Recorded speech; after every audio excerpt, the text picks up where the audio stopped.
Oh yeah, there it is, baby. Star Valor Sunday Funday. Of course, your host, Sleepy Dragon Zarinthal. Let's get into it. Are you ready? Now, why is it I don't have a link here? Stream URL. It's not registering this one. That's pretty weird.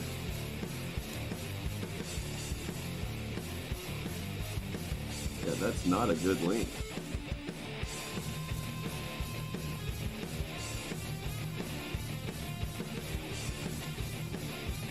Come on, you can do it.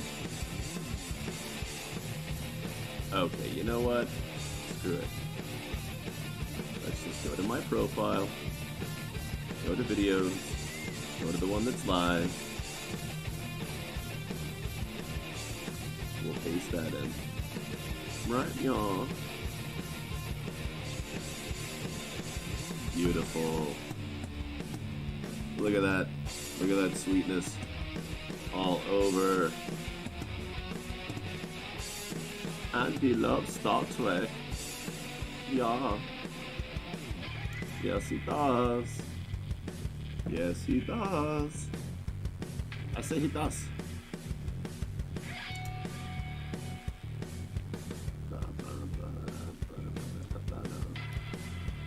Alright. So let's see, there's Joe Kickass. Hardcore not permadeath. We're just gonna look at this one right quick. Looks like we're fighting pirates. I may not go that route because I want to buy a Cerberus, but I don't want the pirate background. Let's see, let's have a look at something. If I were to become a rebel, right? It only caps your reputation with the Vangi. Likewise, becoming indoctrinated only caps your reputation with Children of Terra. That makes sense. You join one, the other one's gonna hate you automatically because you told everybody that. Yeah, I don't want to do that. Good skull. Okay. Oh, this little light gets hot as hell. How weird is that? I don't like that. It's pretty bright. Maybe we'll turn the brightness down and it won't be so hot.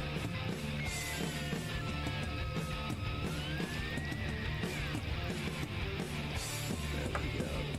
Ah. Okay, so I don't want white color. See, becoming a miner or trader, it sets the pirates to hostile, but it doesn't cap it. It sets the syndicate to friendly. It doesn't affect Vangi. So that profile has time to recover from being a pirate, from being an enemy of the pirates. Full Metal Jackass.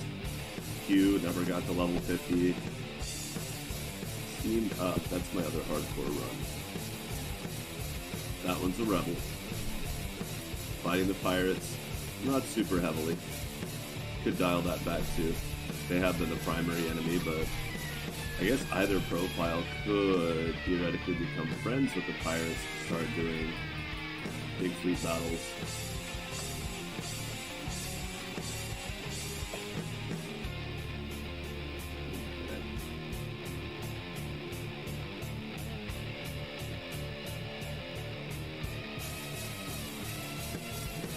How's the audio out there? Sounding good?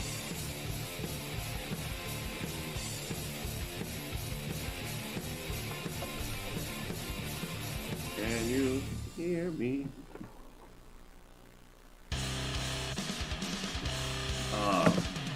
Yeah, it's been a good part of the morning to afternoon working on my car.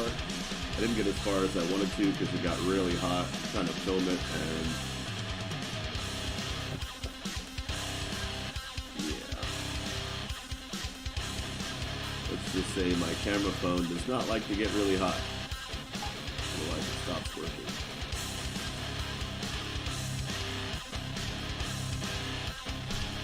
Capo Loco.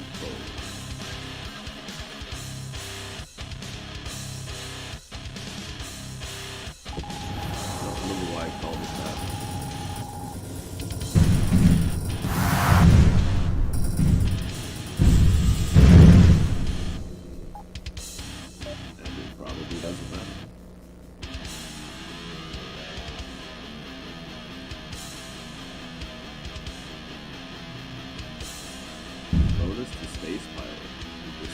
Never get really high.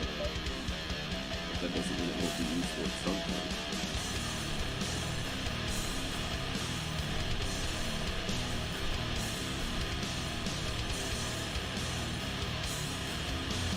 Specialized hit. Yeah, but you're blue at level 50.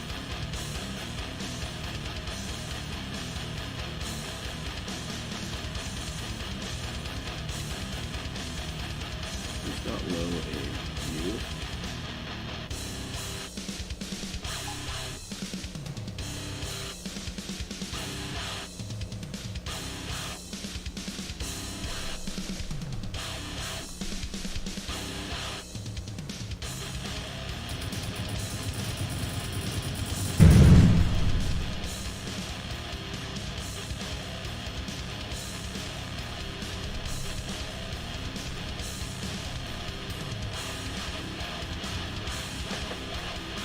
And I'm not a huge fan. Sort of a bummer.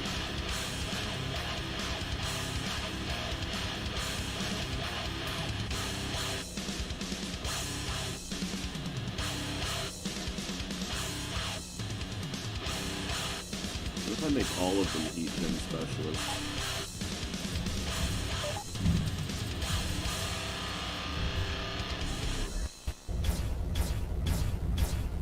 Oh yeah, we can totally train gunners without them actually being on guns.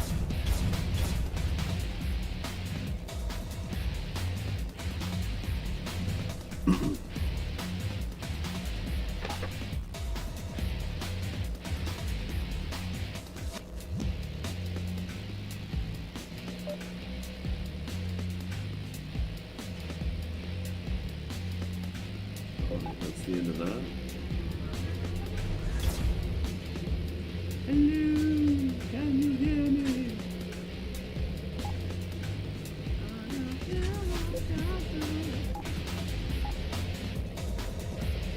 Alright. Oh, there's a big metal can underneath my microphone that's probably making it sound a little shittier than it needs to. Okay, not a big deal. We're cruising. I'm gonna smoke while we cruise. Man, what an embarrassing night it was on Wednesday when I couldn't even play for 2 hours without starting to die constantly. I was so much more tired than I thought I was. It was like, DR for fleet, oh.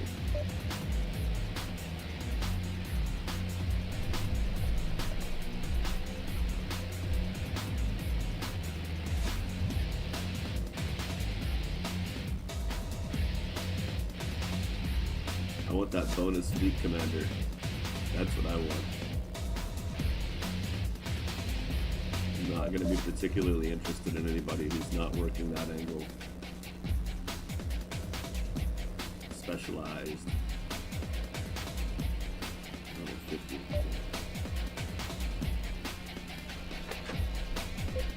Alright, but that's not why we're here. Although, having one more Zeus in my fleet would be pretty cool.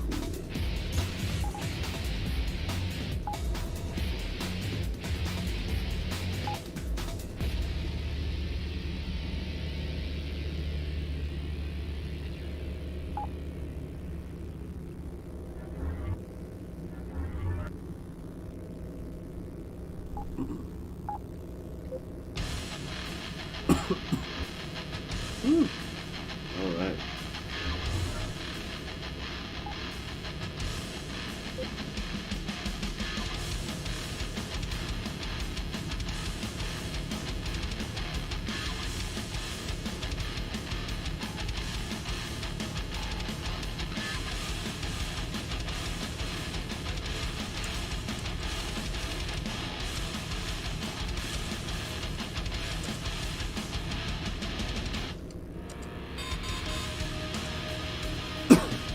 hostile warping.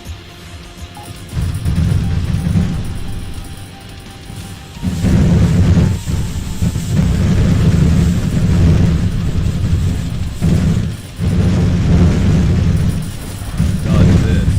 Ah, again.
I'm doing great. How you doing, man? I might have seen that, or at least part of it.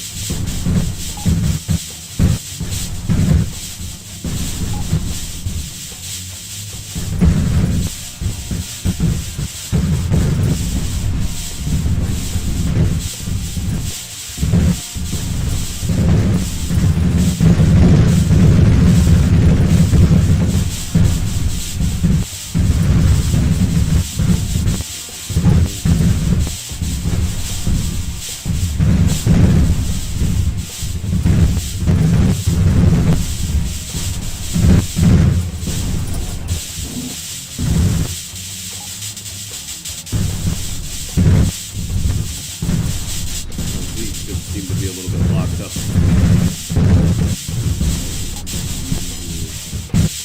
They're not being very aggressive. I think all the lag makes it hard for their algorithms to run correctly, as they seem to struggle quickly.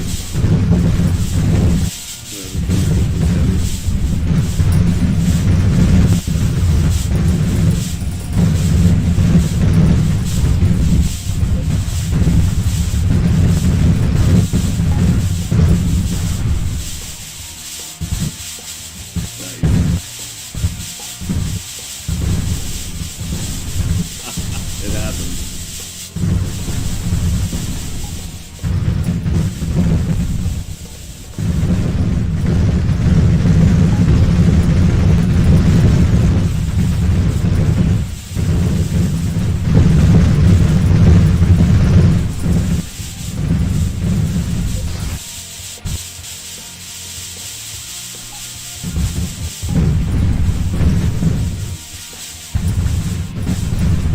Yeah, I know if I use explosives for too long, like flat cannons or something like that, my eyes start to fatigue really bad. Ah, I died. Couldn't get out of that mess.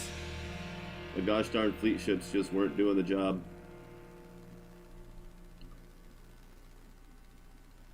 That's alright, I'm drinking coffee. We're gonna make this work. I'm gonna find the right ways to get my fleet ships to do the things that I want them to. So I'm experimenting a little bit today, so it's not gonna be perfect gameplay. Ooh, and I might need more coffee. That's awfully tasty.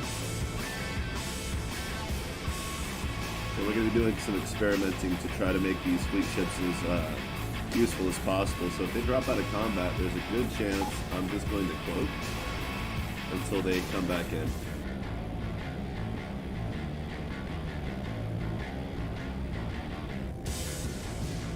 And I wish I'd remembered to set that ahead of time, so I'll just go save real quick.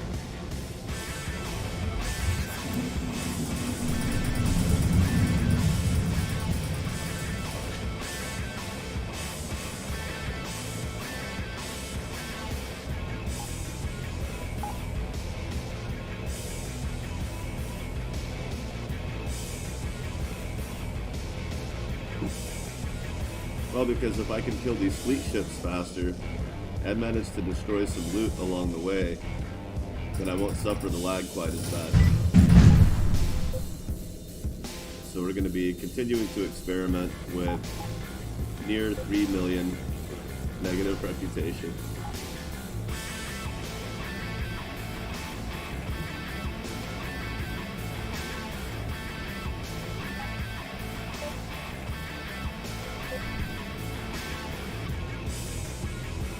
Oh yeah.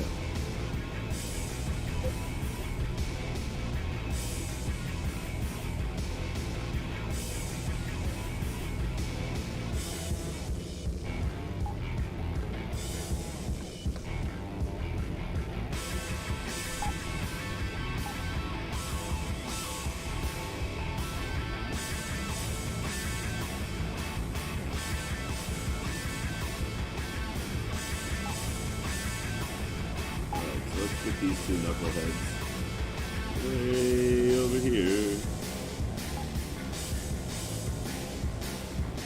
Oh, and I'll keep looking for crew that'll continue to increase my fleet commander.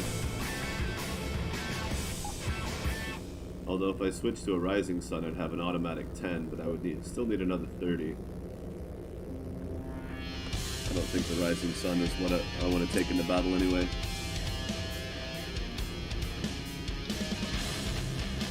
I also want to find a Cerberus derelict so I don't have to do a brand new start for a Cerberus to then try to get back to 3 million, but I do want to try driving a Cerberus through these fleets. It wouldn't be easy. I would still need cloaking and barriers, if not more. But I think we could have some fun.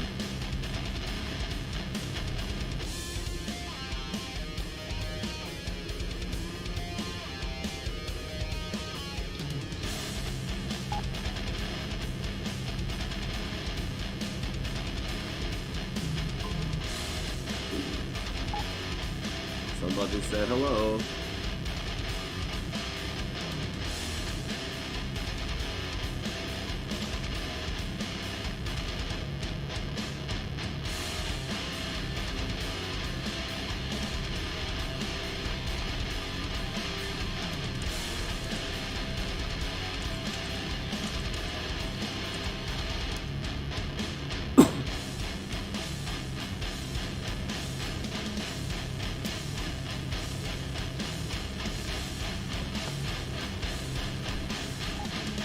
Perfect positioning, guys.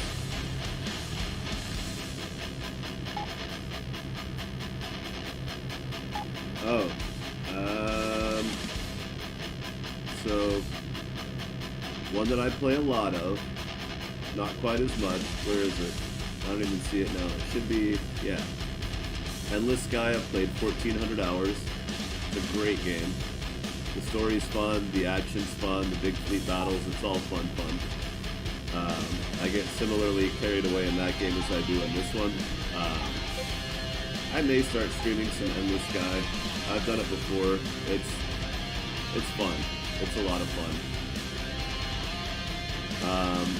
It has more storyline, but it's still all text-based, which is probably what this game's storyline will be too, so it's not really a big loss. It's definitely a different fleet dynamic. If you haven't ever played Endless Sky, I'd recommend trying it out. It's free. It was originally a solo dev like Valor. The difference is that the dev cannot make money on it because it would be a conflict of interest with their current job. And the community has taken over to help continue its development, just because hasn't had a whole lot of time for it lately.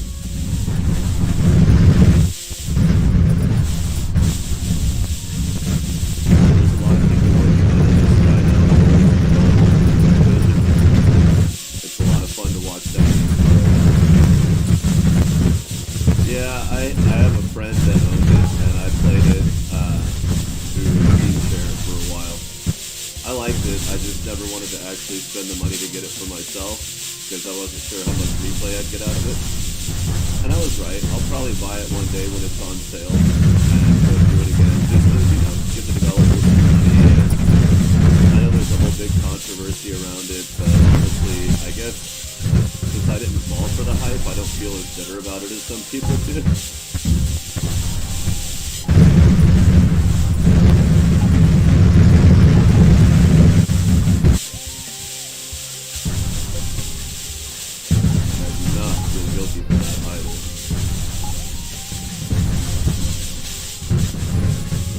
Out.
campaign bug when I nuked the Vangie station while I was...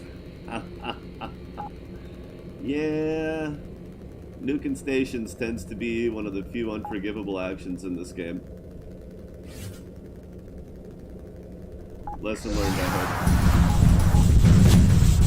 But taxi missions will be a thing. Taxi missions are planned, so are races, which means time taxi missions. Now, if you're looking for a game that's kind of like Star Valor, and that it has the opportunity for big fleet battles as well as some smaller, tighter, tougher battles, and you want something that's got a more robust story, and not just story, but like characters along the way, right? Like, you play a specific character as opposed to, it's not a sandbox game, it's not a procedurally generated game. It is open world.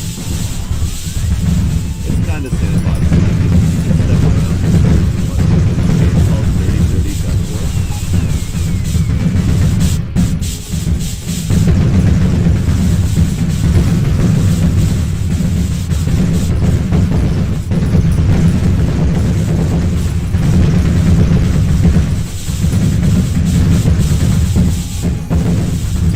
There it is. 3030 Death War. Based on it. This game is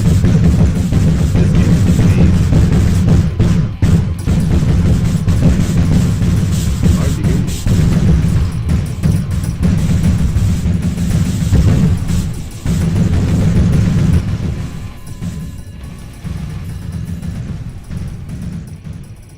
How about now?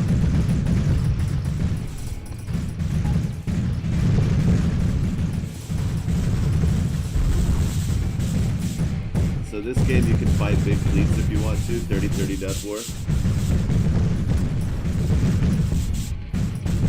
Oh yeah, I had the audio balanced for normal gameplay, not for massive fleet battles.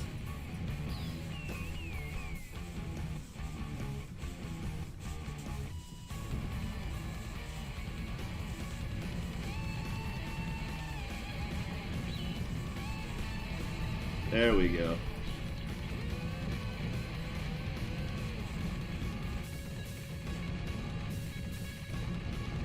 Is better now? Awesome. Good, good, good.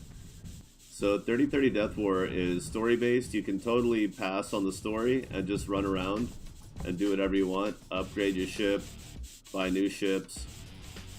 The system's a lot more casual. It's more about playing the story, but you don't have to play the story.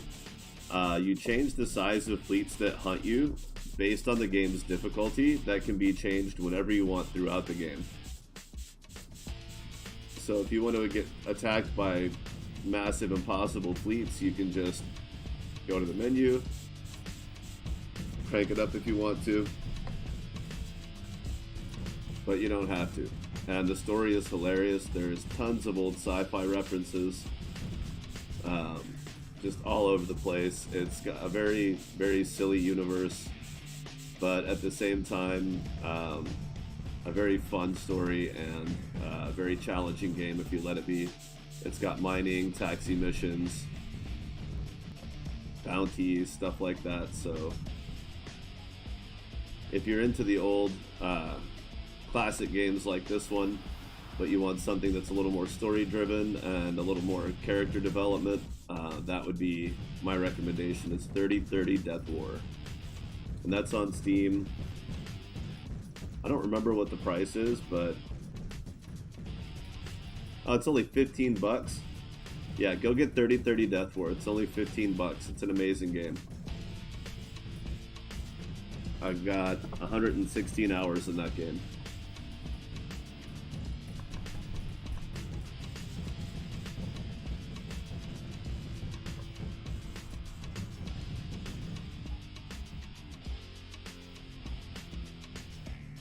No good loot drops, huh? Heavy plasma cannon. Move, you jerks. They're like, oh my god, what is happening? Why are we getting pushed around?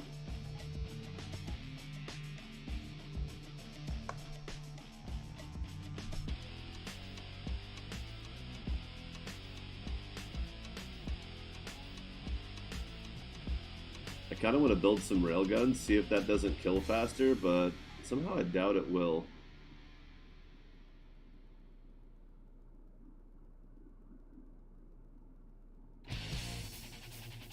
Now, 3030 Death War has way less options.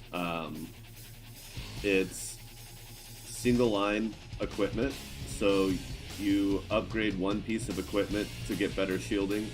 You upgrade one piece of equipment for better engines.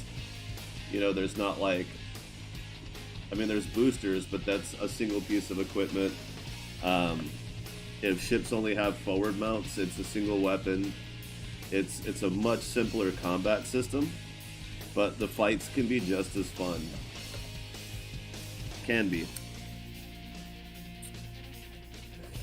They do have missiles. They do have a missile, an anti-missile system, but it's not as dynamic, right? So the combat system is much simpler.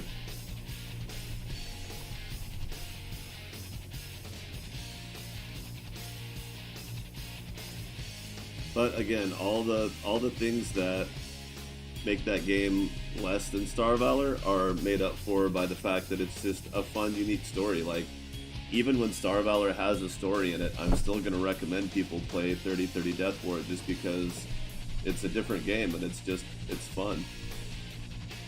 It doesn't have to be, you know, compared necessarily. Just if you like this style of gameplay where you're running around fighting in a spaceship, then you'll get that. Now, obviously Elite Dangerous is Elite Dangerous. You either know what that is or you don't, but it's this kind of game in 3D. I do like Factorio a lot. I play Factorio while I watch TV, just to kind of relax sometimes. If I don't feel like broadcasting something at the end of the day, I'll put that on for a couple hours. I've got 220 hours in that game. Just cleared 1,000 hours in Terraria. I have played it on other platforms though, so I'm probably closer to 1,500 total across all platforms. I like Terraria a lot. I still go back to it. They're still adding content. I've not played Kerbal Space Program yet. As you can see, there's zero activity. I do intend to play that. I'm going to learn how to play live, so that'll be fun. I haven't seen anybody, I haven't watched anybody else playing it. People keep telling me I'll like it, so I finally bought it. I think it was on sale. Yeah, I got it for 10 bucks. If I like it enough, I'll probably buy some keys for some other people just to get the devs some cash. But I bought it because it's on sale, and I was like, alright, fine. Planet Crafter is early access. It is a first-person game. It is not a combat game. It is not multiplayer. It is a fixed world, so it's not procedurally generated. Some of the loot that you find in random places will be procedurally generated, but if you can't tell just by looking at it, a great way to think about this game is like Subnautica without the Nautica. So, in other words, rather than landing on a planet that's covered by water, you land on a planet that is a desolate wasteland, and it's up to you to terraform it and bring the water in.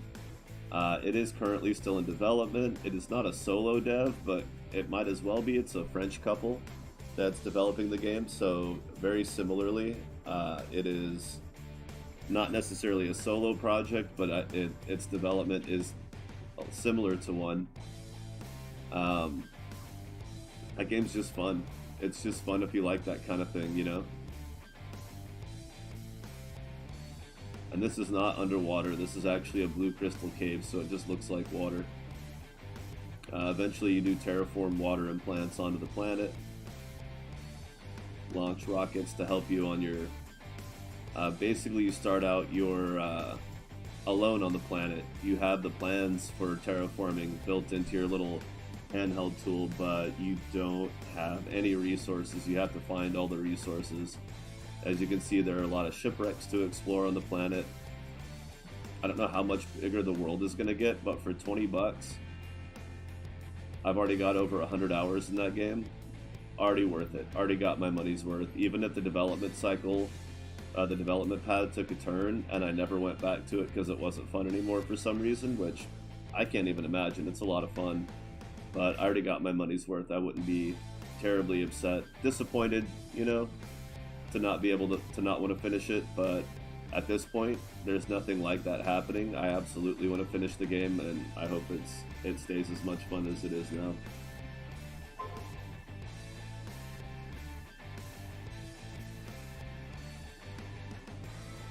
Well, and those games were difficult back in the day, like a lot of games where if you didn't have a good memory or good note-taking skills, it was easy to get lost or forget something important. Um, we make jokes about games like that today. We say stuff like, oh, that game hates you, that game wants you dead, that game wants you to go crazy.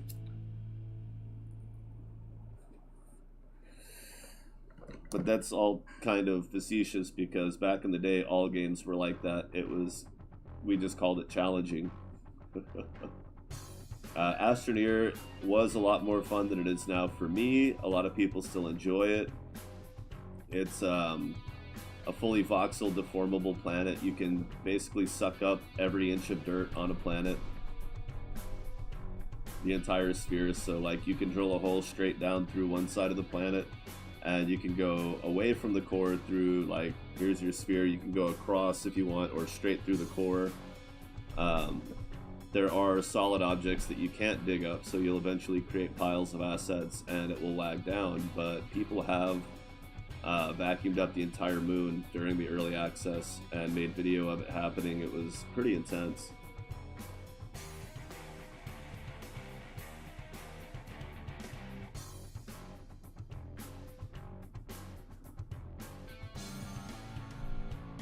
But there's automation built into that game, you know, mining resources, building bases. They added trains recently. I don't know, it's very much got a similar vibe. Well, it's got a unique vibe, honestly, but like if you've done any kind of base building and terraforming in No Man's Sky, it's got a little bit of that. It doesn't have the combat or ship flying or anything like that. This is a completely passive game. There are hostile plants that you'll occasionally run into, but there are no enemies per se, just those hostile plants. There are a different variety of them. Some throw little explodey things at you, some spit acid clouds at you. Other than that, fall damage and suffocation is really the only thing you have to worry about. And honestly, I liked it a lot better in early access. I may do a side-by-side one day of both versions.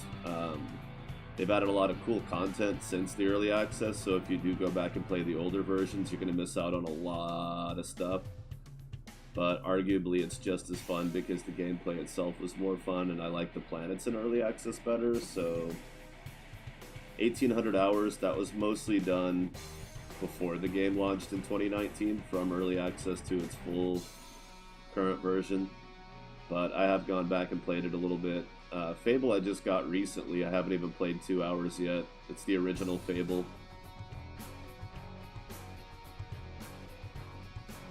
Just kind of nostalgia. I only ever beat that game once, and there's a lot to do that I never did, and I think it was on sale as well. Although I didn't buy it recently. I'm pretty sure I bought it on sale though.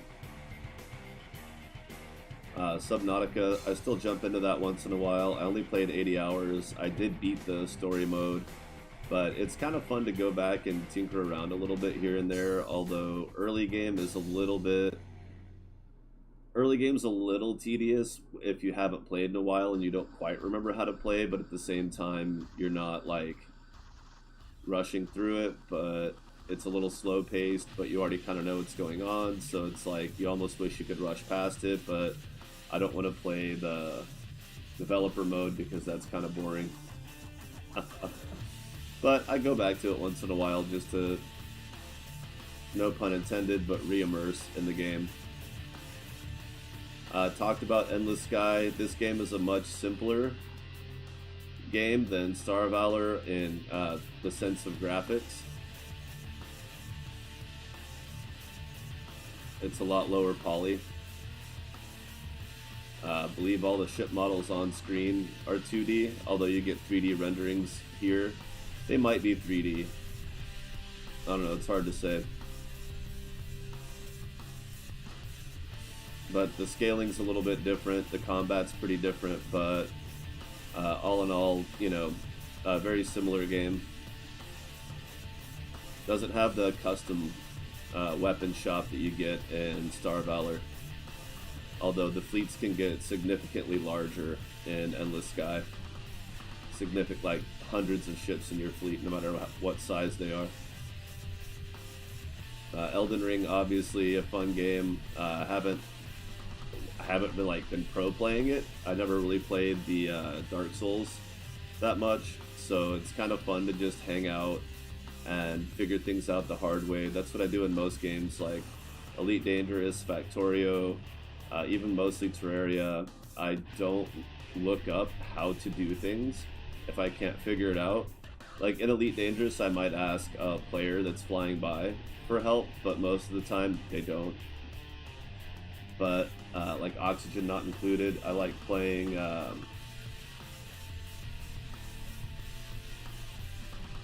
with Game of the Year, which one? Oxygen Not Included is a fun game to learn as you go, although it's pretty difficult sometimes to figure things out. Apparently there's a lot of nuanced ways to deal with problems that unless you're insanely mathematically minded, you won't necessarily into it, or unless you're just educated in certain concepts and able to derive how the game goes about applying different physics principles. Not Basic 8. I haven't really had a chance to play around with that. I've been wanting to learn how to program. Oh, Elden Ring's tons of fun. It's beautiful too. I just like being in that world sometimes. It's really interesting. I really don't know how to code or program, so I downloaded this as kind of a playground just to kind of expose myself to some basic concepts. Saints Row 4, if you've never played with a dubstep gun, you're seriously missing out. This game is hilarious. It's kind of a Grand Theft Auto style game. Not kind of, it's definitely a Grand Theft Auto style game.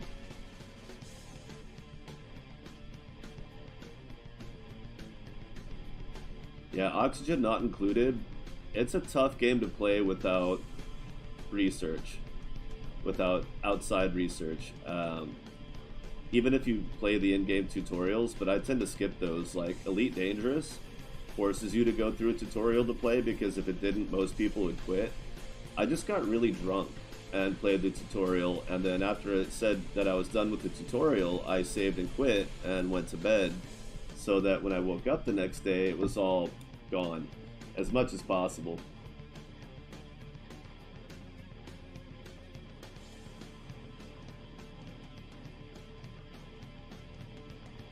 Yeah, I haven't tried the new Saints Row, but I haven't heard good things yet, so I'm not too optimistic. Far Cry series, I haven't played Far Cry 6, I heard it's amazing, but 5 and New Dawn and even Far Cry 4. Like Far Cry 4, I played 160 hours. You know, a lot of that was multiplayer. I like the game a lot, but I got Far Cry 5 pretty quick, and that I played even less. New Dawn even less. They're fun games. I highly recommend them, but they're not long games. If you're good at powering through that kind of game, I recommend taking your time. Death Trash is hilarious. Death Trash is a new game,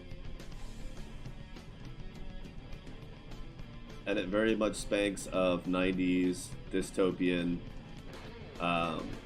If you ever played a game called I Have No Mouth and I Must Scream, you're going to run into a very similar sense of humor. If you notice that person just threw up and then collected their puke from the ground. This game has a little bit of a combat system to it. It's a fairly simple combat system, but it can be challenging at times. There's different weapons, some weapon upgrades. It's not insanely robust, but they are still developing it. I foresee many chapters to that game. I don't know how well it's sold, but it's got 2,300 reviews, overwhelmingly positive. I don't know if everybody got a chance They don't need a friend, they need a protector, and its eyes are bleeding out. Like, what the hell? This game is so messed up. If you like the really dark dystopian, dark sense of humor, crazy, crazy low poly battles, this game can provide a lot of entertainment. I've been meaning to get back to it, but I've just been playing other games. I think $20 is a fair price for it, but I'll leave that to the user. Now this game is new, right? Like, it launched a year ago, and it's still in early access. So that's been about a year, and it's come a long way. Oh yeah, there's still a demo. You can play the demo. I highly recommend trying that. I Have No Mouth and I Must Scream is actually a point-and-click game from the 90s. And if you want to talk about games with a messed up sense of humor, I mean, good God. A secret. It was you. And it's not just a sense of humor, there's just... This game never stops screwing with your head. It's based on a short story. One day, I woke, and I knew who I was. But this game is just completely messed up, completely twisted. It's only $6. If you like 90s point-and-click games, or if you like anything story-driven that tries to mess with your head like that, absolutely recommend spending $6 on that. Totally worth it. Haven't played State of Mind yet. Has Sega Mega Drive Collection. There's a lot of fun stuff there. It says it's not installed, it's just on the wrong drive. I haven't played the Metro series yet. Elder Scrolls V says 10 hours because I've played like 10,000 hours of that game on console. Oh yeah.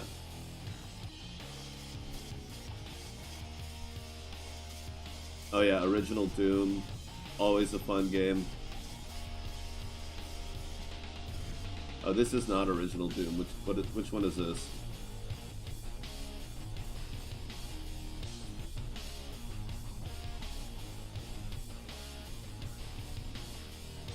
This is the 2016 Doom.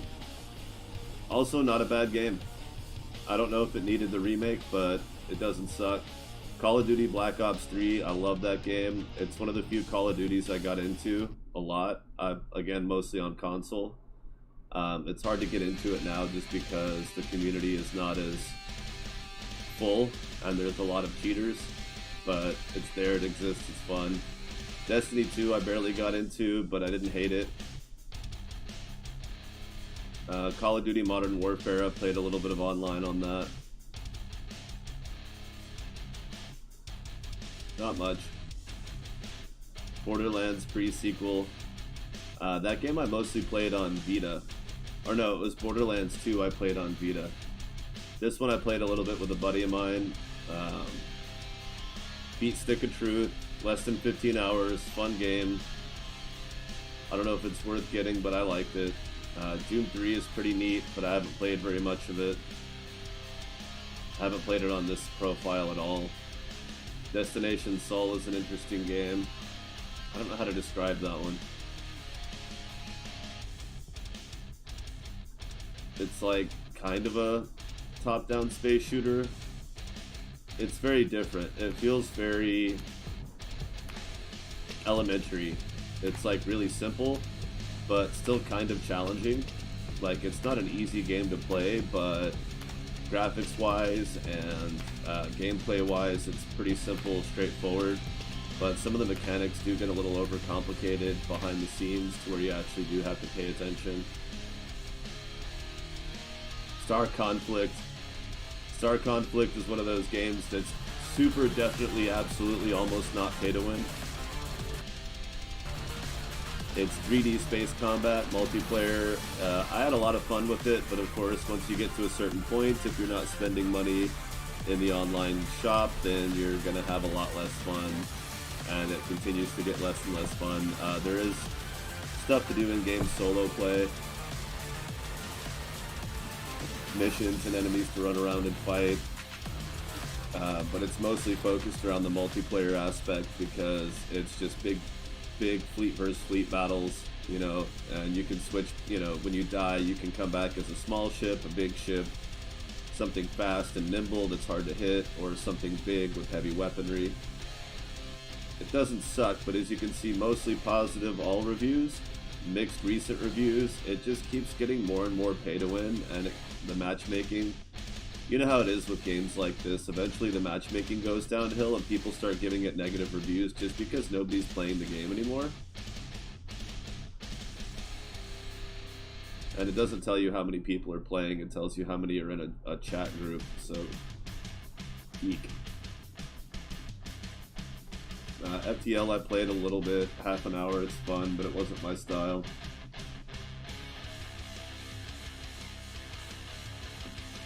Grim Dawn? I haven't really played that one yet. I have played Sid Meier's Pirates, which is basically Star Valor in the Caribbean.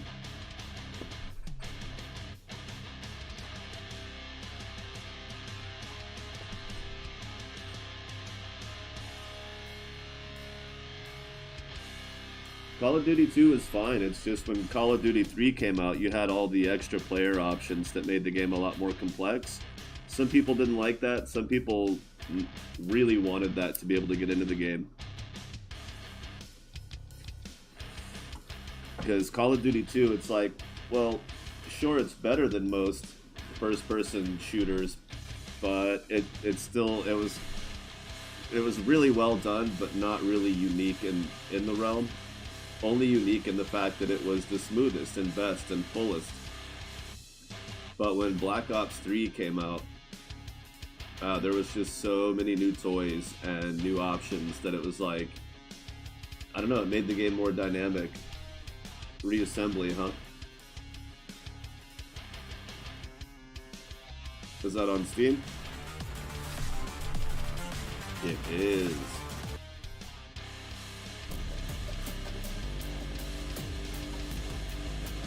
Ah. Well, that looks interesting. We'll add that to the wish list. There's another game, if you like Endless Sky and you like older style shooters, this one is free as well. And this one's also being developed by a group of people who basically only know each other online. So we call it a crowd development. Free game. And very, very retro in its styling and interfaces.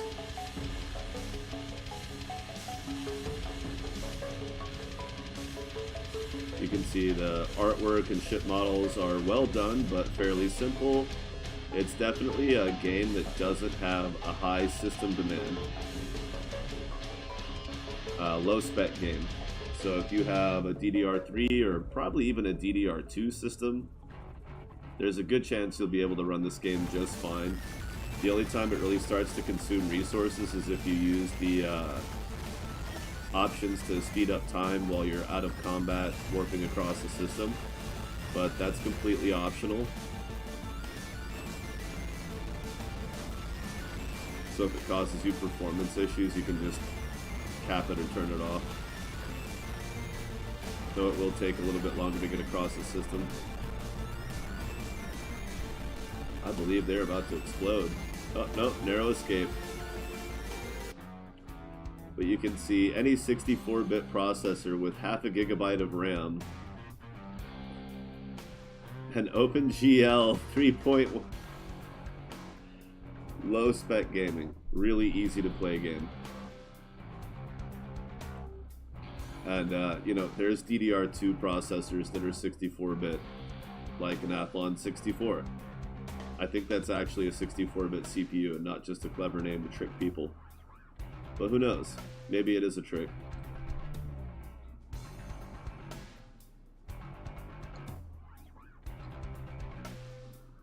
And, oh yeah, that's only my Steam library.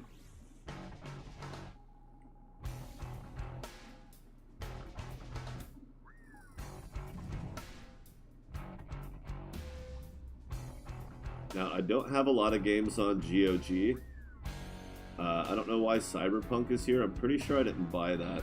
I think I might have got it for free on here. Oh, that was linked through Steam. Hilarious. But SimCity 2, 3, 4, Pod Racer, Warcraft 1 and 2, The Witcher 1 and 2, original Diablo. Very random collection of stuff based simply on the fact that it's pretty much the only platform to play those on.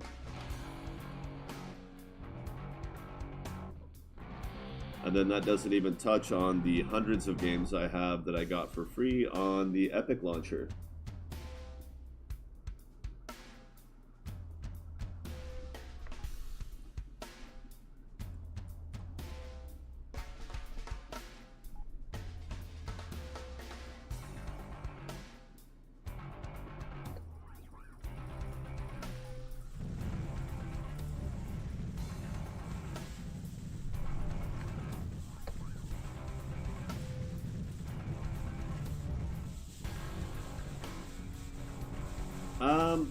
I mean, I've only acquired the Zeus in-game in this profile. I did start with it once, which was very different. But with this one, I don't remember what my first weapons for it were. Just whatever I have on hand that seems like it'll kill stuff. I mean, I usually wait. Once I built the Zeus, I didn't have enough left over to craft a full set of weapons, if I remember right. It took me a while to really get there. I probably put a lot of medium or improved laser beams on it at first, until I crafted up enough to really make it viable.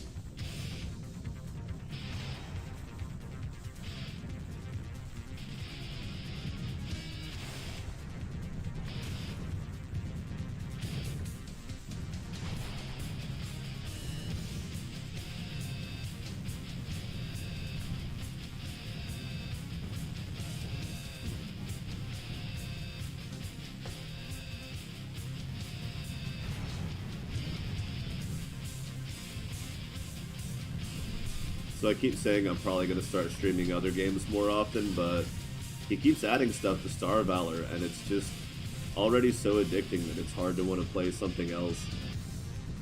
Like, I'll play other games for a couple minutes here and there once in a while, but not like... usually not more than a couple hours while I'm watching TV.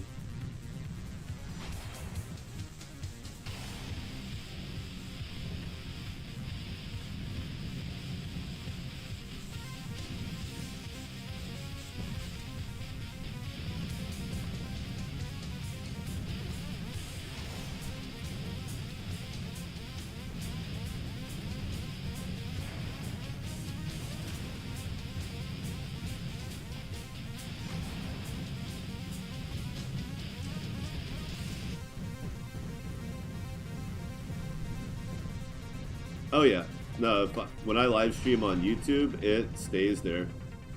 I don't take a stream down just so I can edit it or anything like that. I might do highlight reels down the road, but once a live stream has completed, it stays in its entirety on the channel.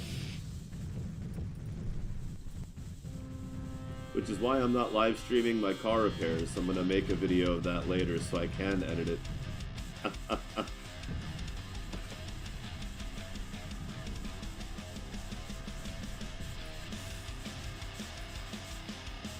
Because fixing my car is not something I'm quite as skilled at as Star Valor Combat, so would not be as good of an idea to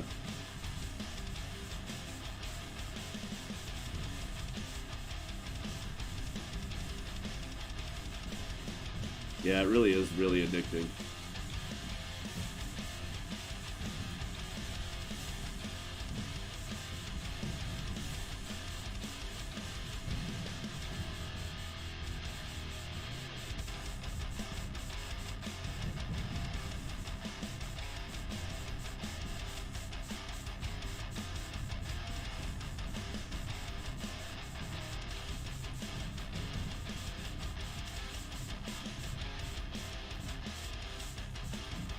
Like, I've been doing these big fleet battles for 2 years now.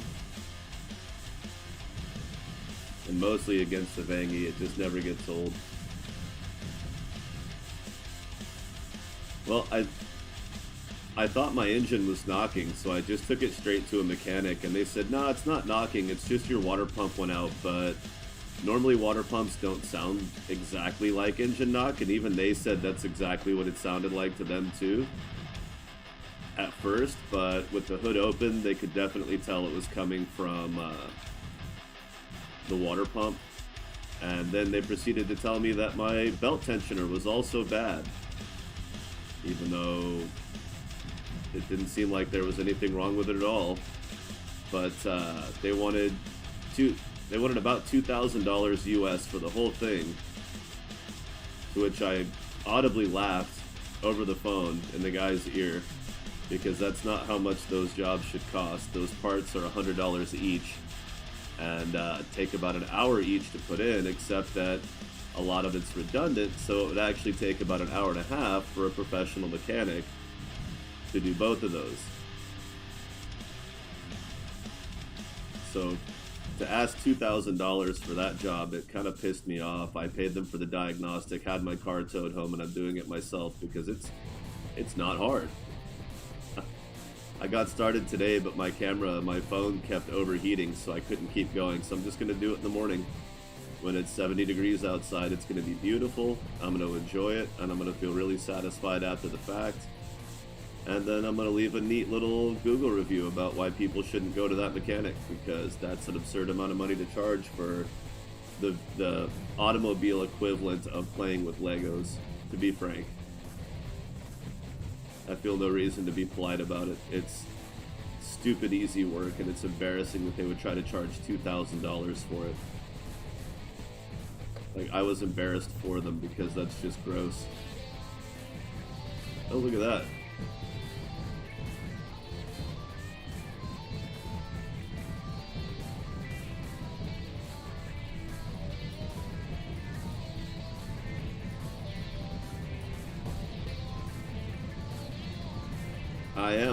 I am. But that's about as specific as I usually get about where I live.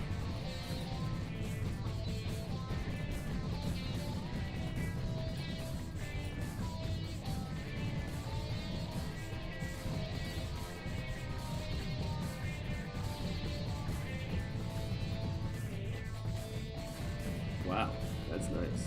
39.2 geology range. Okay. I'm not going to ask what that .2 is for.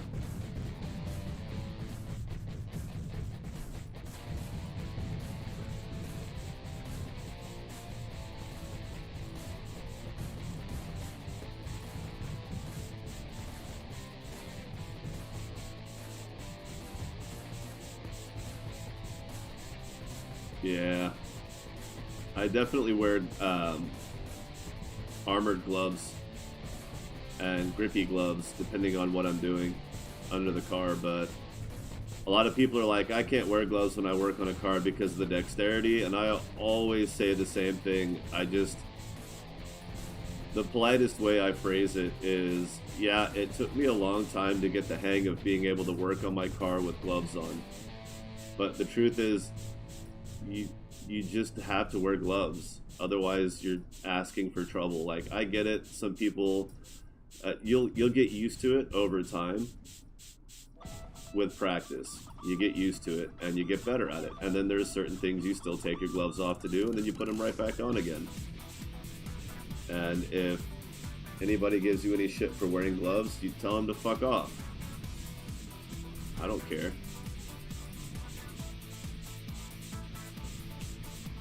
I don't feel like it's emasculating at all to wear gloves when I work on my car.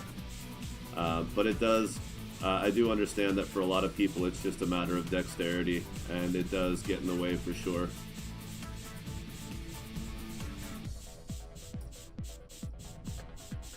Wow, I've got like 5 cursors happening here. What's going on?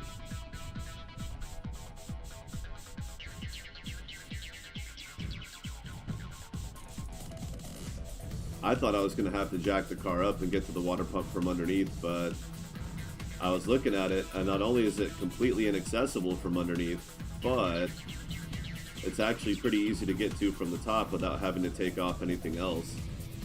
Some models of my car, depending on the year and the engine and the configuration, they have to take off like the alternator or something else, but I happen to have the easiest one to work on of the V6 family. It's an LG7 motor. Canadians will recognize that from things like, I think it's a Pontiac 6000, and there's a car called the Celebrity, which I love that name. That's great.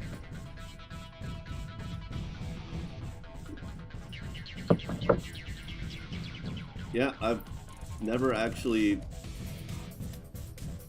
Okay, the closest I've come to a Japanese car was a Geo Metro that I drove for about 6 months. Geo is not necessarily an Asian brand, but the motor that was in mine... Or no, it was a Prism. Sorry, I had a Prism. I think is what it was called. But the motor was... It was definitely an American rebrand of an Asian car.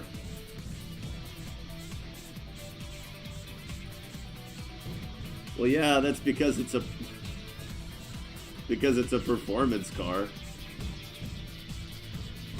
I mean, it might not be a Lamborghini, but anything from Lotus is going to be touchy when it comes to repair and maintenance. From my understanding, I have no experience with them, but my understanding is that they still have very, very tight specifications that they're required in order for them to be considered roadworthy and stay in good working condition for very long.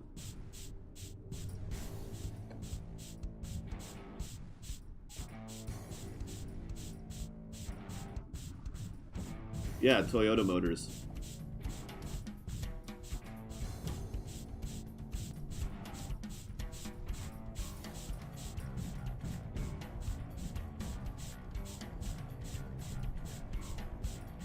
Yeah, there was a time when Lotuses, for a while, had Toyota Motors because it saved them a lot of work developing an engine when there was already a lightweight, high-performance racing engine available, a high rev too, which is really all they needed, was something that could rev really high for a roadster without having to put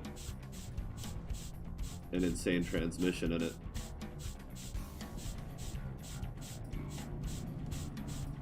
And the Lotuses, they never had insanely high horsepower. Well, the Elise and Exige Elise, they never had ridiculously high horsepower because they were really light. They didn't need a lot of horsepower, but they still preferred the high rev engines, if I remember right.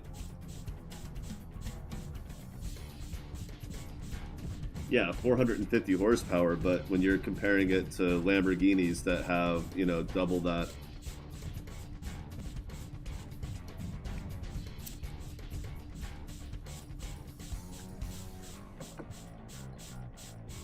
It may not have gone as fast, but the more common Elise cars were usually less than 200 or slightly over, if I remember right.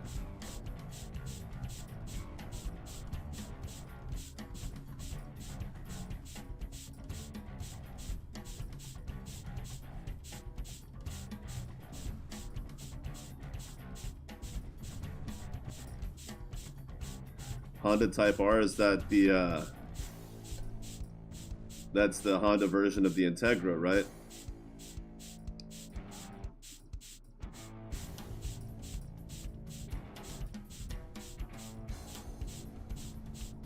It's a mid-size coupe.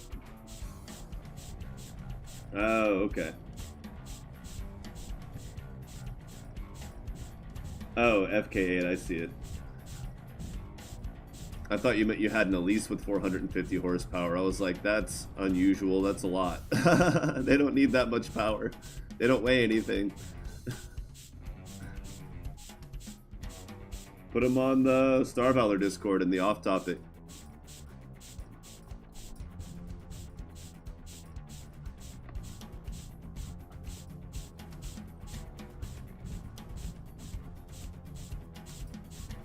To save on postage.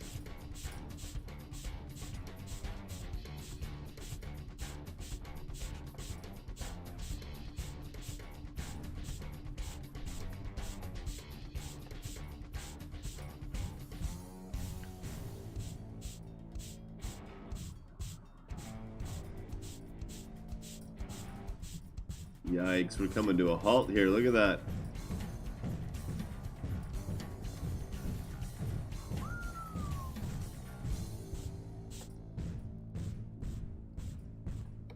Yeah, no kidding.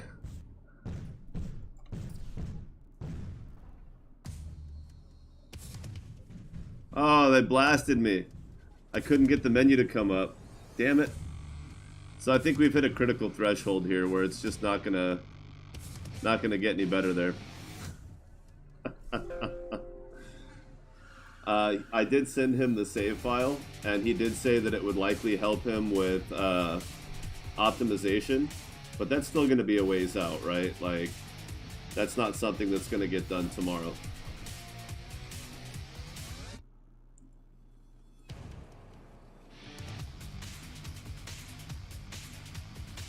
No should it.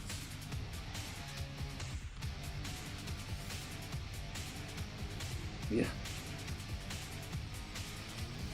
Quite a big bang, it seems. So what I'm going to do...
Whoa, can I spell?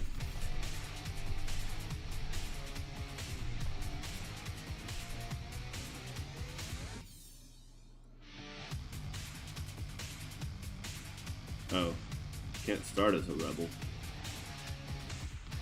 I must earn my way.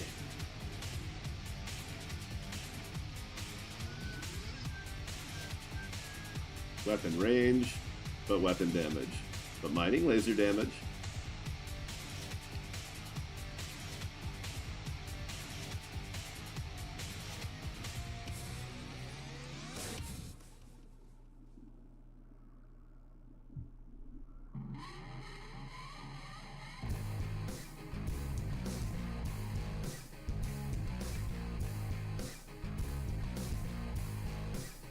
The weedest perk?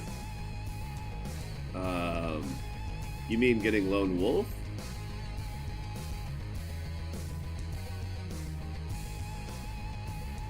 Lone Wolf is level 30.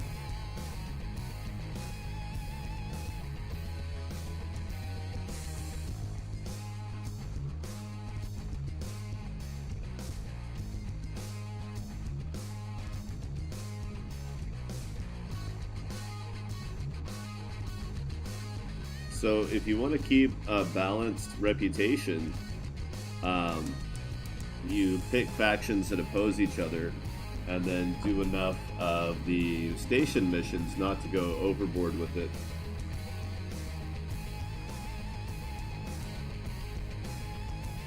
Well, this is the one you start with.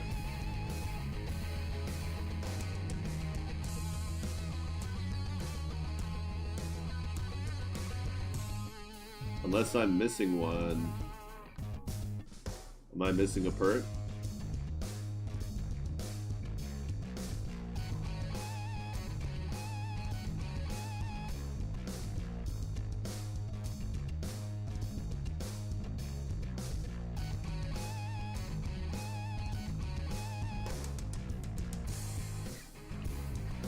I don't know which one I'm missing though.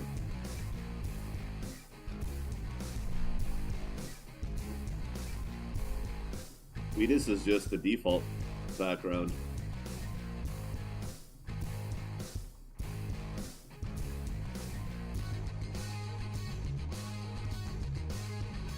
Not a lot of people have that one, huh? That's weird. Just me and the boys. More people have Traveler. Which one are you looking at?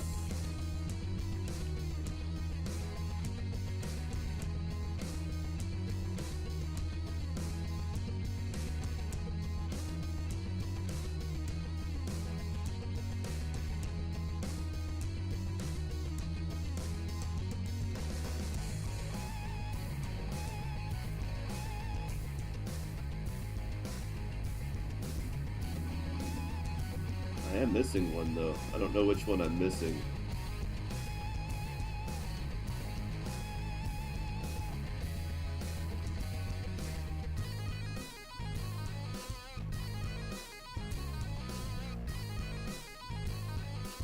Oh, really? Maybe that's the one I'm missing. I don't know that perk. Let's see.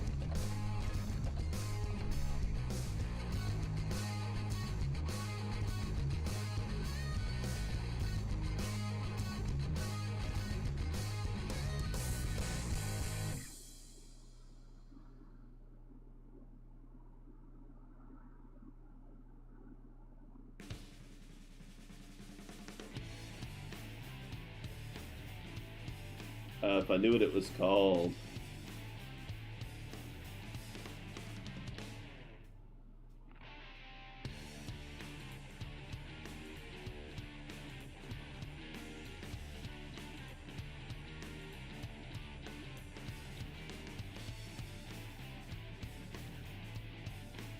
I don't know, let's try it.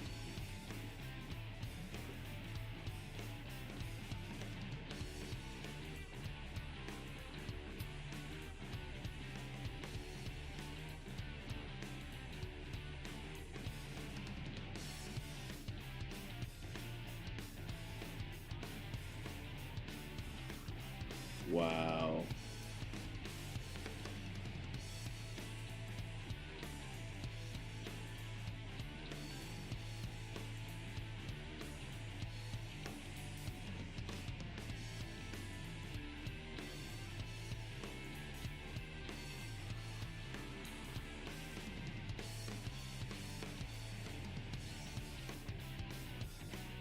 That's just the background.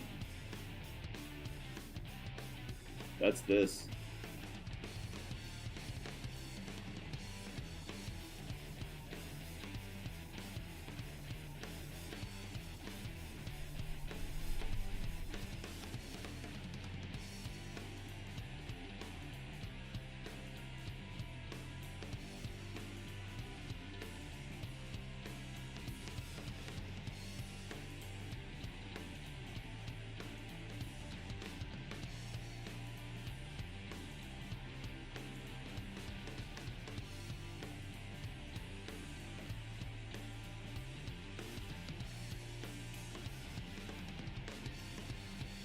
Well, I'm missing an achievement. I don't know which one it is.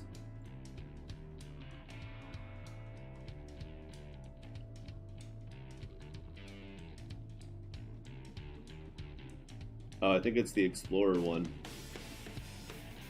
I've never had Explorer up to 25. Except it's there. But it's not on my... Unless it's just really common.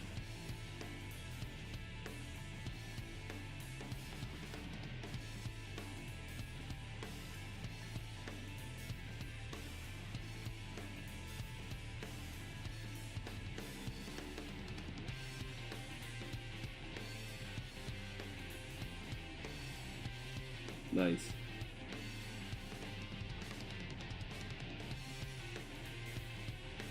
But yeah, this is just a background. That's the one you start with. Like, even if you play tutorial mission, it locks you into it. It's the starting background as Wheatus, which means, yeah, definitely.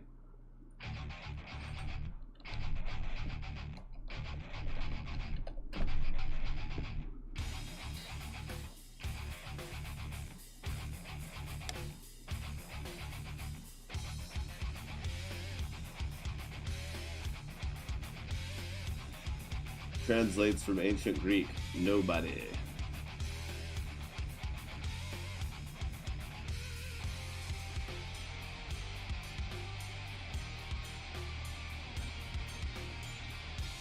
All right, where was I?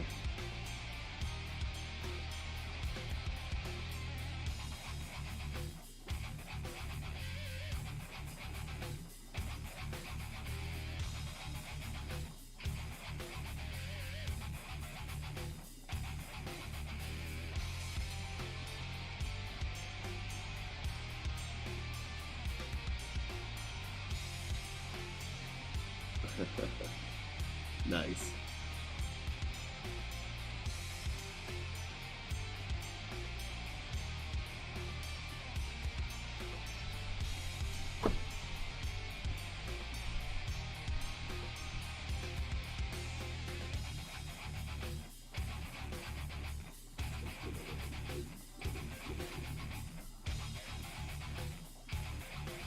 Yeah, Lone Wolf.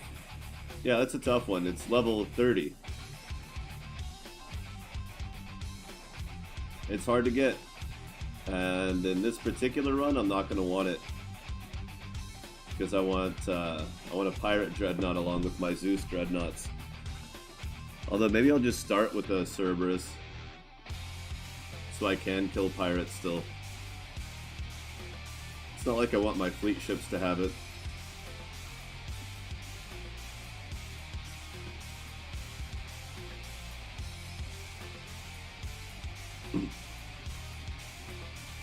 Alright, let's give it a go.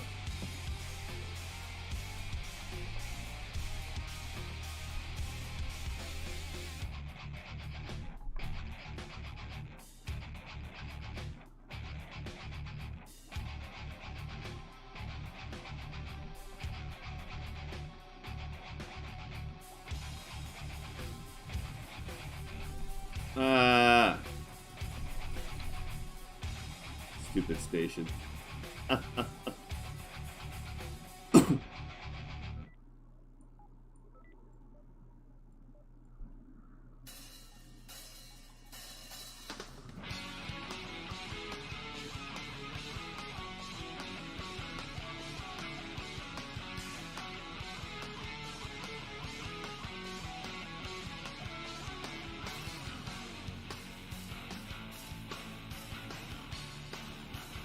Nice.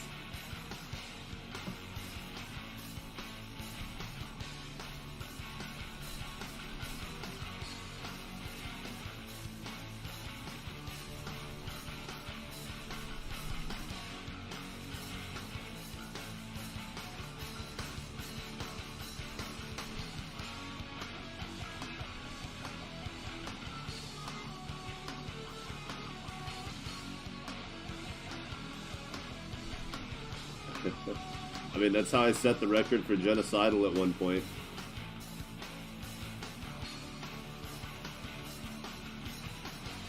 I just started with a Cerberus and drove it into the station right there. Immediately.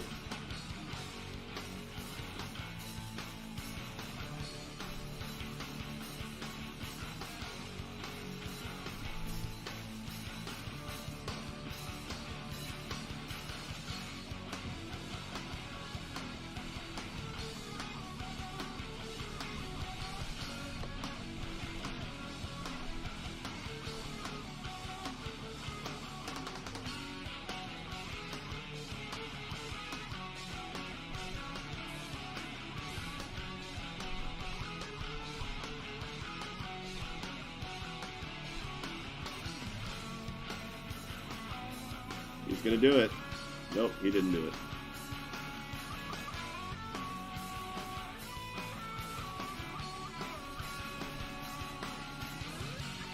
Oops. I guess I killed him anyway for some reason.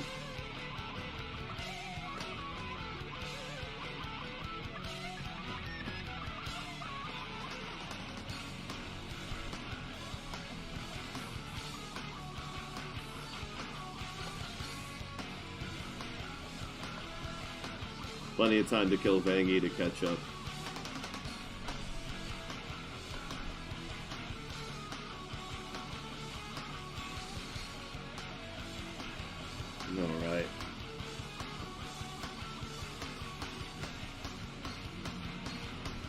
Thunderous.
Ooh, yeah, that's good coffee.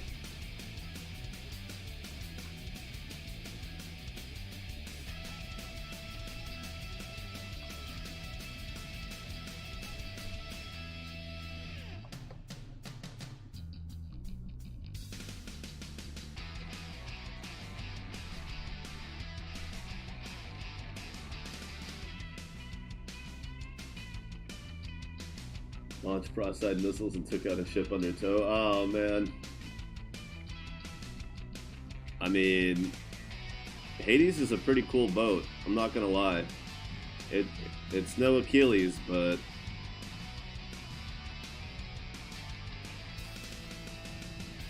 if you're going the fleet route and not really into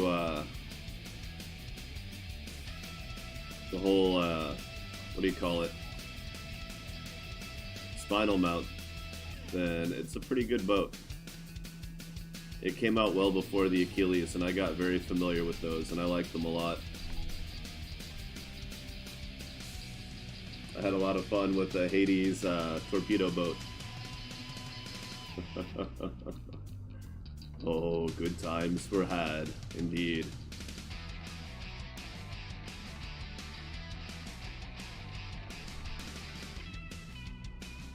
Specialized warp distance percentage. You're gonna be around for a while. You won't. You might, depending on what you learn. Better shed that apprentice status pretty quick, though.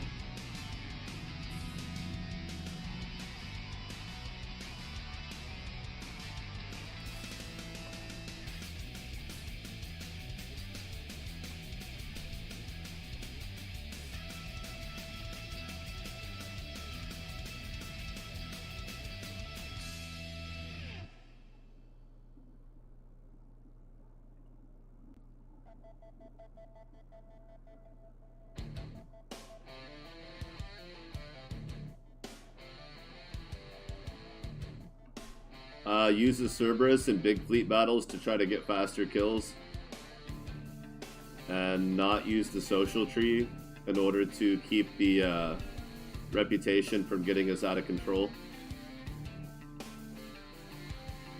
which will limit my ability to use a fleet, but I'm going to focus on the exploration tree, get optics, so it's going to be ECE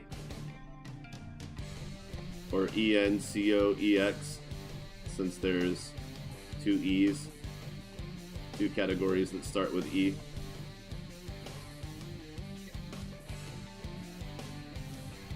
He just flew right into it. Hey, what's up? We got a developer in the house. The developer, as it were. Boom, boom. It's weird seeing your name, seeing Star Valor instead of your name. But I like it. I like it. Specialized Fleet Commander right in the early game. Wow, that is not something I would normally spend money on, but we're going to take it and train them up. Oh yeah.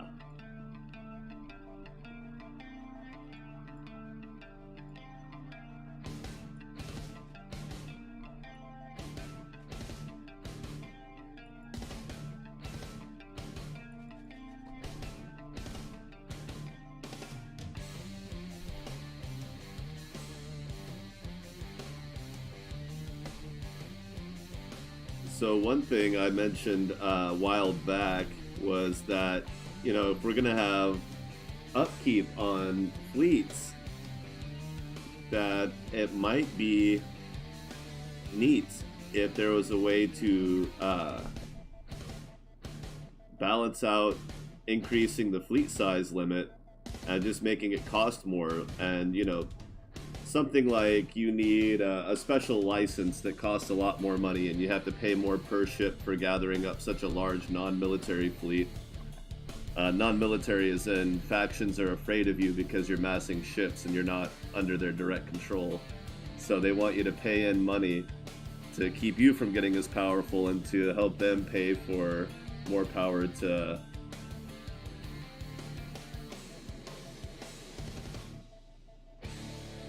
Oh, hide the alcohol. No, share the alcohol. The only reason to hide the alcohol from the boss is that he might drink you under the table and you'll be out of booze.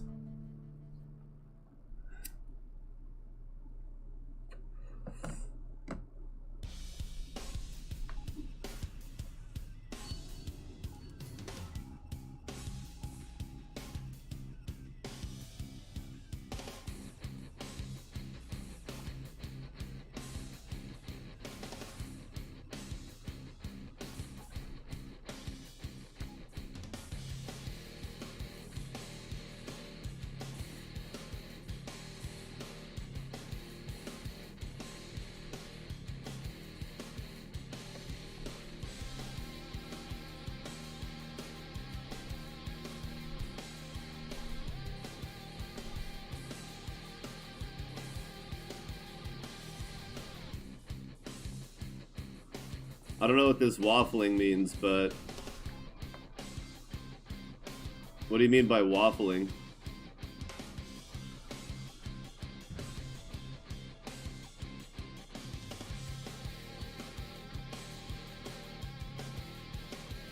Yeah, I haven't watched the whole thing yet.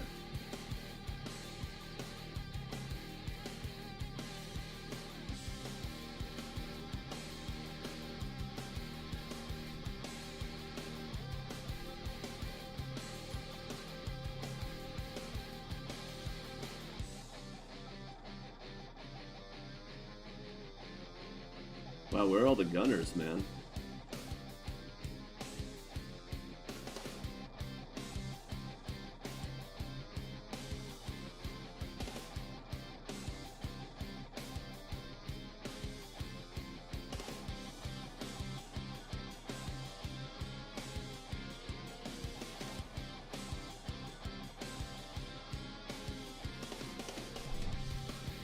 Oh, crap.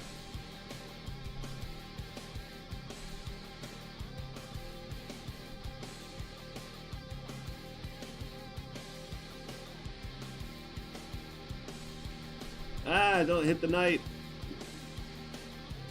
Make the knights go away.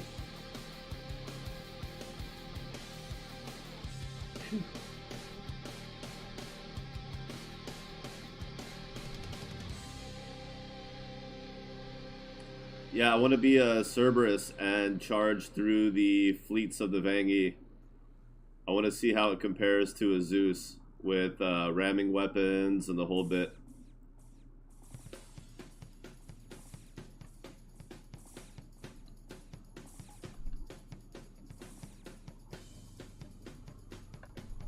Seeing it as a blue tier ship rather than purple.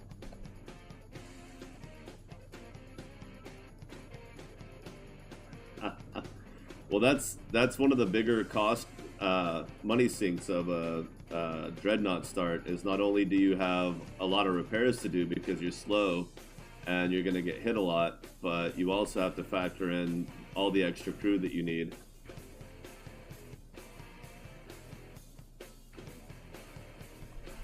Well, that's asking him how much money he has, though. Kind of. I don't know. Some indie devs don't like to give out those stats, but some do. Some don't mind.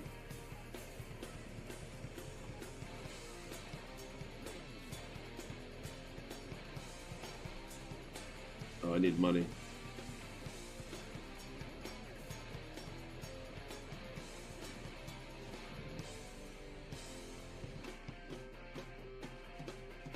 Ramming speed. Indeed. Alright, well I don't have enough money for the crew that's here, but we'll get that soon enough.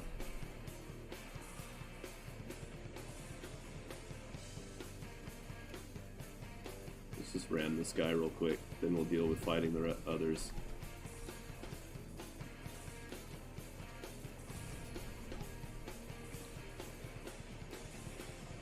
Nice.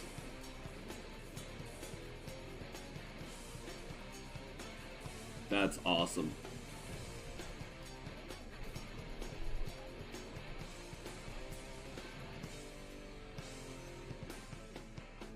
Hell yeah.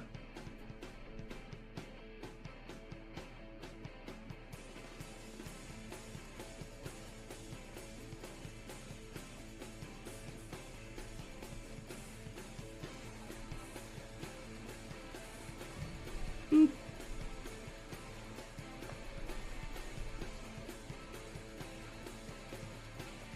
Ooh, distress signal too.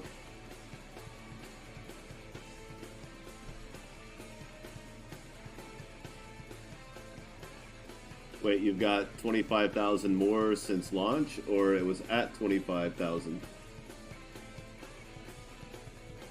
I mean, that's good either way, though, don't get me wrong.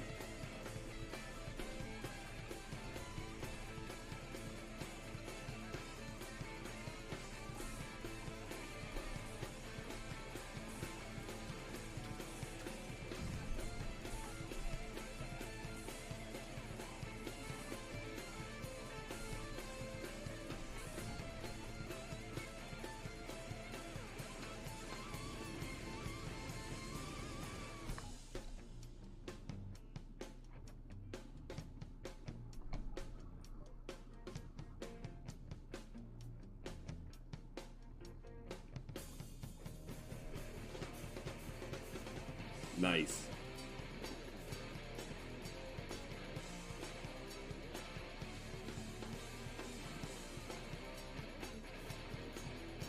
I have a feeling there will be many more to come. Oh wow, we got a distress signal and 10 heads. And it's an escape pod.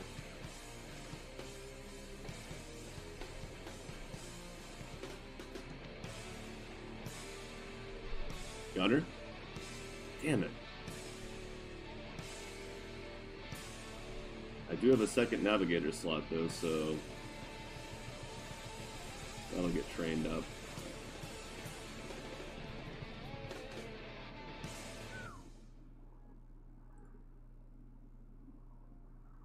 That'd be cool, but it's not worth 9,000. But that's what I expect from 10 heads.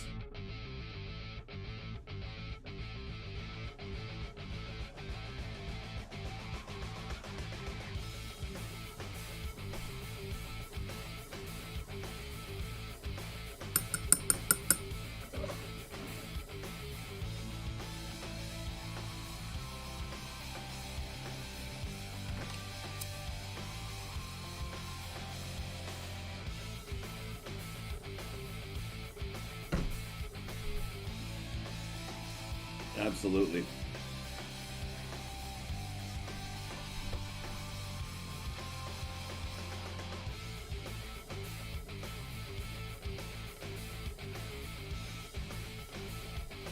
Yeah. You can expect it to keep escalating.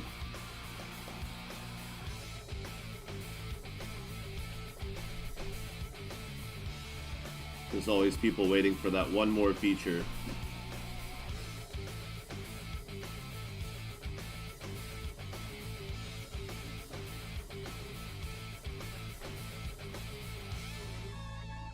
I think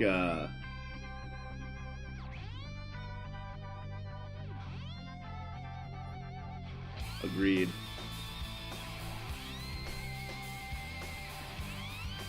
I think things are just getting started.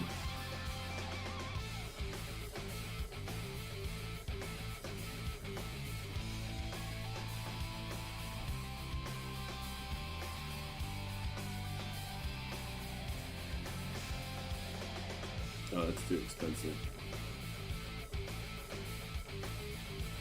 So that's where all the gunners were hiding. Found Jizz.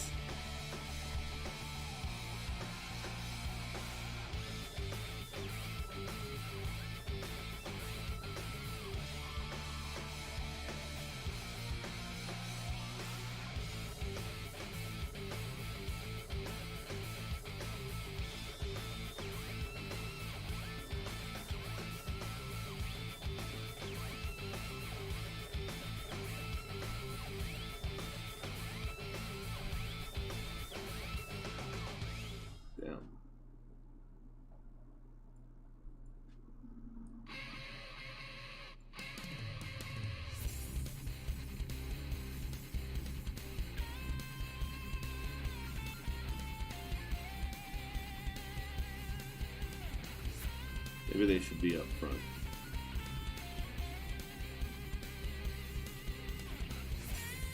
In fact, let's put that one there, and we'll put this back up front.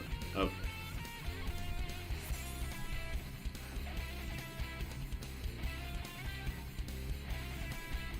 Oh yeah, there's always somebody waiting for a sale. Well, you know, until you play it, you don't know if the price really justifies the amount of content. You never know. I mean, other people can say it does, but everybody likes a little bit something different, so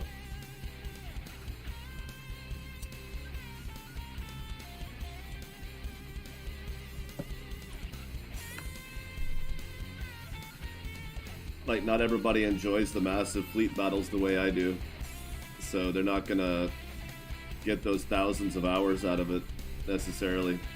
They might. There's a lot less of a chance of it.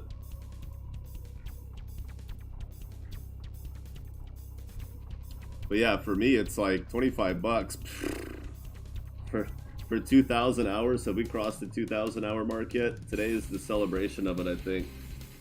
Oh yeah, if I go for 8 hours or even 7.2 hours, we'll cross the 2,000 hour mark today.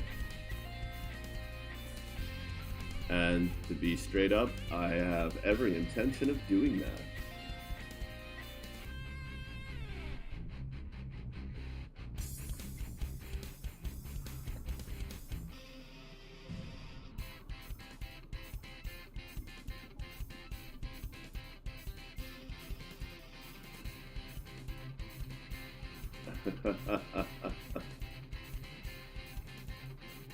Well, and that's what the Patreon's for, you know. A lot of us, early players basically demanded a way to give him more money.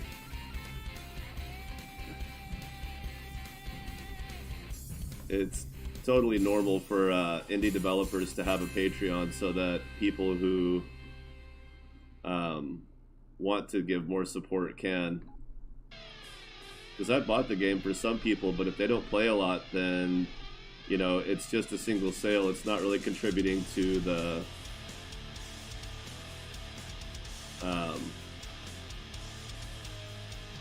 like the reviews and stuff like that.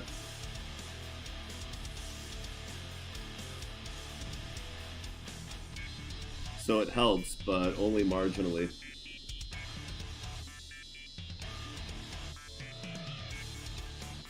Exactly. Exactly, that's what the Patreon's for. Plus, if you join the Patreon, you get access to beta content, and he's got to get caught up on a lot of the custom NPCs. There was a much bigger response to that than he was expecting, so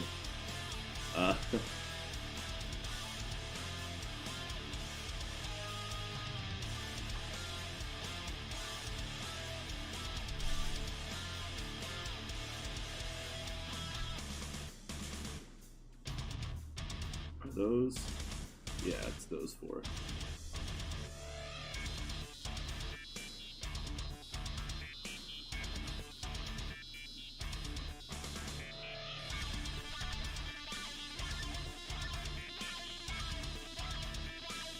Yeah, I've never played a AAA game for 2,000 hours.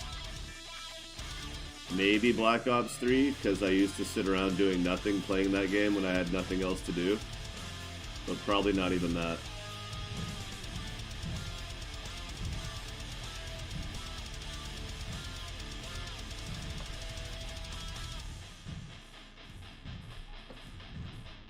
Maybe. I don't know. It feels like I've played 10,000 hours of Black Ops, but probably not.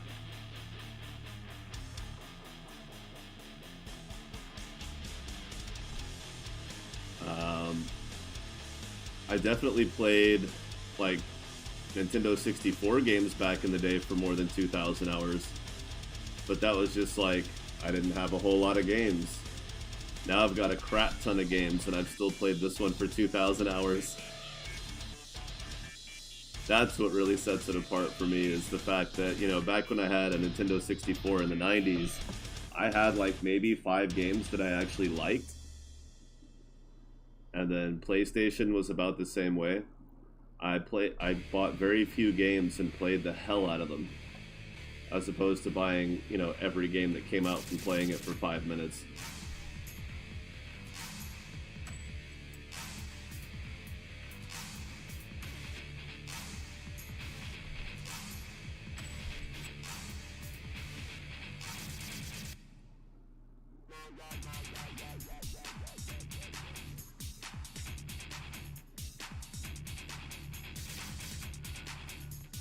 Neat. Not quite there yet.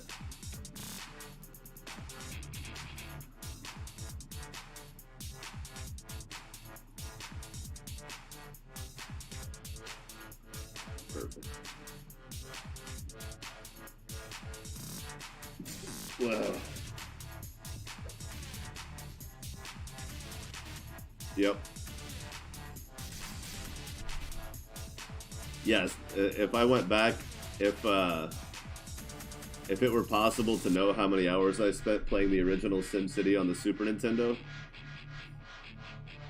yeah, it's a lot. But again, only had a few games.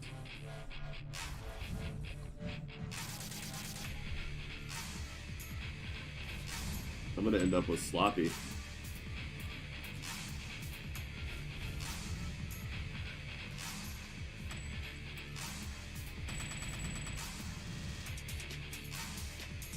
You know what? Screw that. He's gonna take out most of my armor before I could even get by.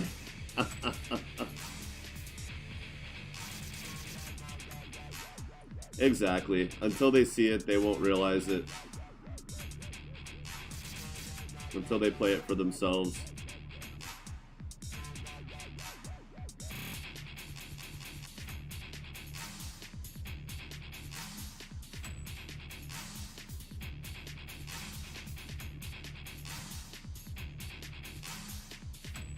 Yep.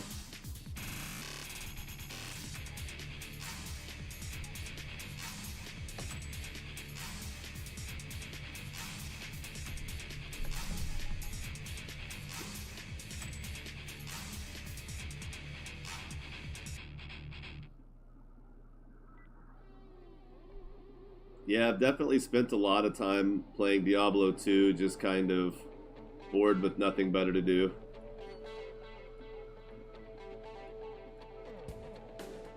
I've tried to go back to it recently. It's still fun, but it's not the same.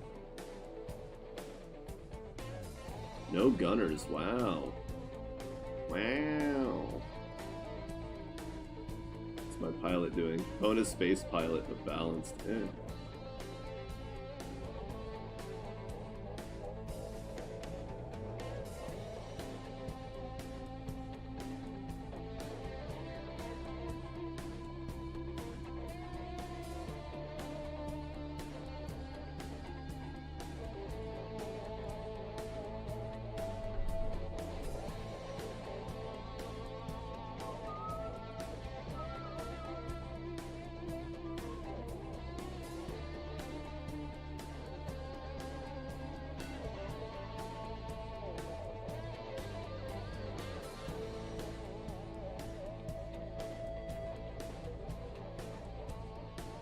Splatter Cat, yeah.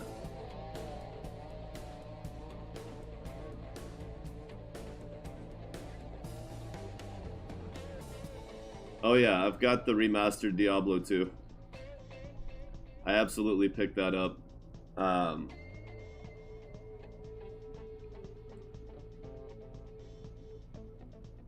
yeah, exactly.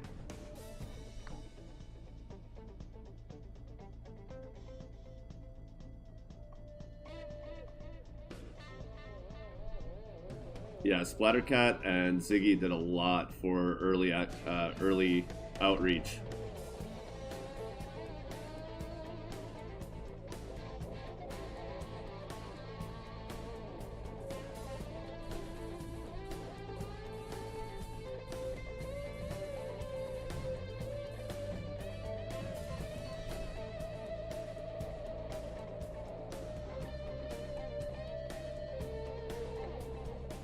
It made for a very strong marketing campaign.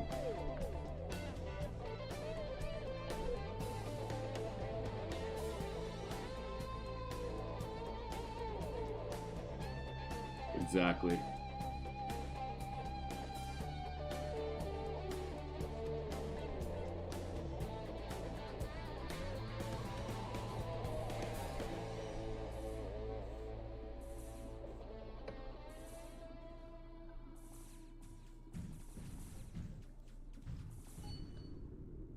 Ooh, armor. Yeehaw. Yeah. Ooh, okay.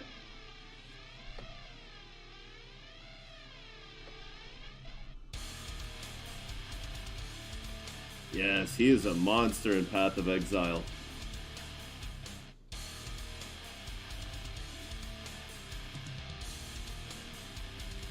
He is an absolute monster.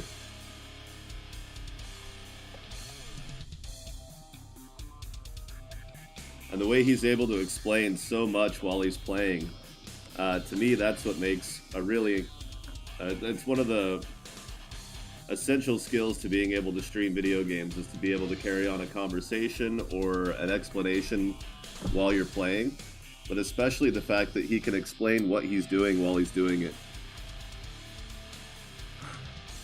Like a sports announcer, you know, you get the analysis, the deep analysis of it, a lot of the reasons behind a lot of what he does while he's playing. It really lends a lot to what he does, that he's able to explain it as he goes along so well.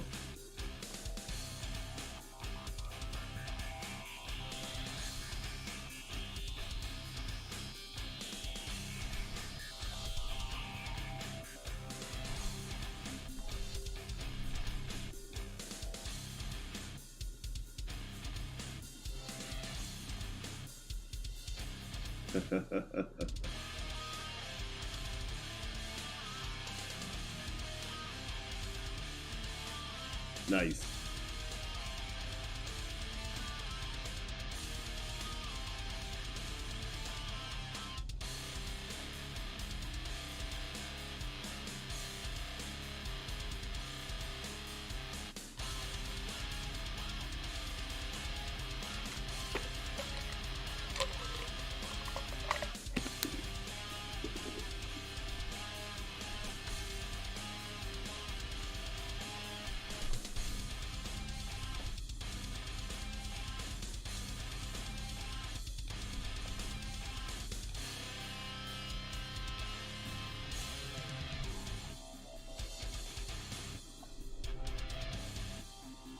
So one of the things I'm focusing on here is reputation management, to try to get a more lethal ship before I get into a lot of the other stuff, like the big fleet battles and such.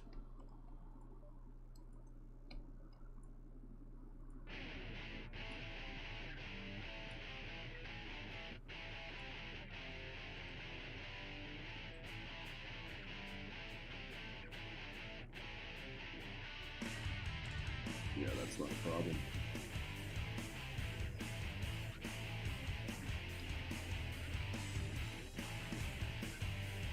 That's a bit of a problem. Let's try one more of these.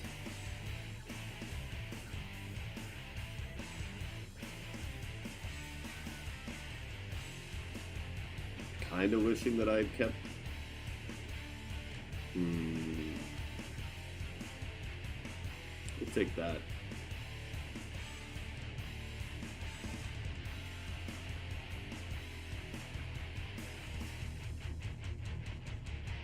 There, that's not bad.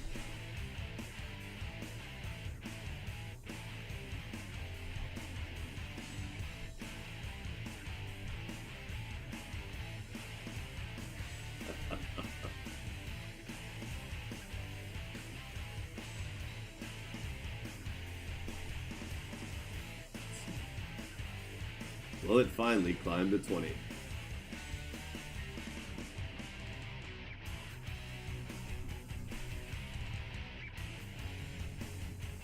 $24. All right.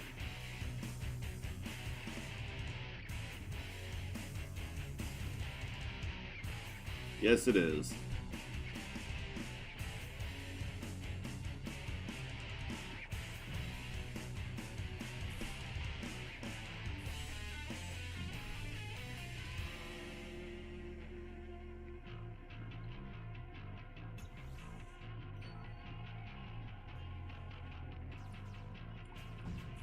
Ooh, got lots of new friends over here.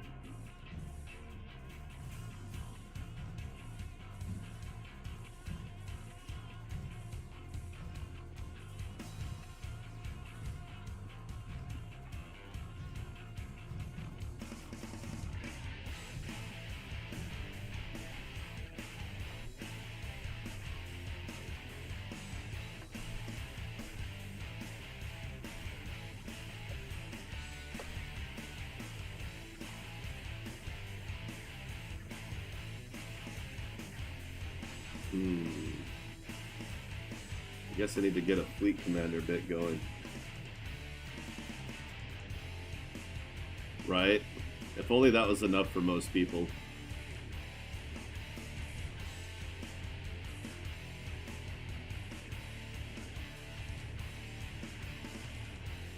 But when you live a life where you're surrounded by constant fear, you're bound to try to exert control over those around you. It's sort of inevitable, unfortunately.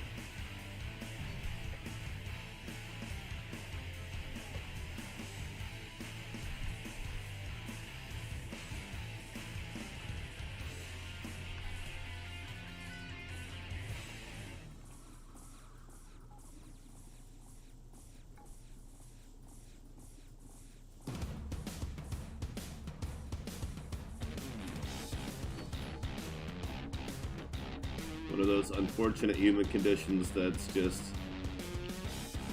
not something we can universally balance. There's not a universal solution, so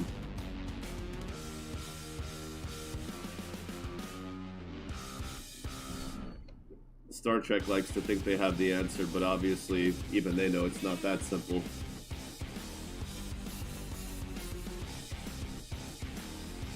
And it's not very comforting to think the only time that we'll finally stop killing each other is when we've got somebody else to kill together. And you're like, yeah, that sounds... oh, shit. So we just suck, that's the message. Human beings just not great, not amazing, not yet.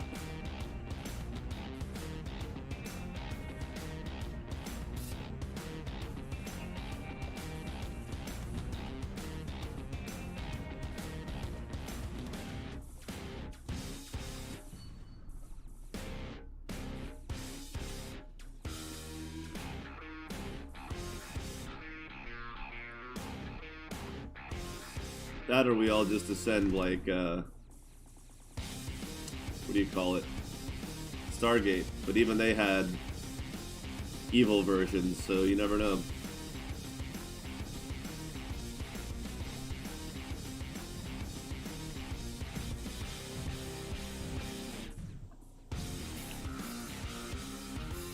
But one could choose to live like the samurai and presume that, you know, any moment could be your last. And you should never assume that you're going to survive a situation or life in general. Live life to the fullest. take nothing for granted.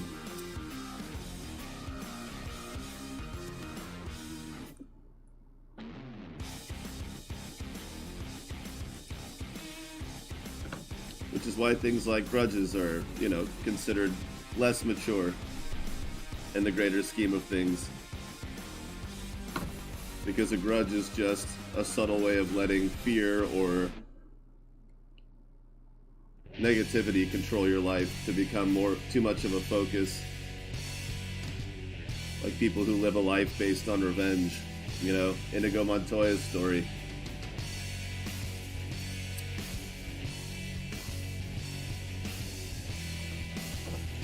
He'd been in the revenge business for so long that he didn't know what to do with himself afterward. He didn't know how to live the rest of his life.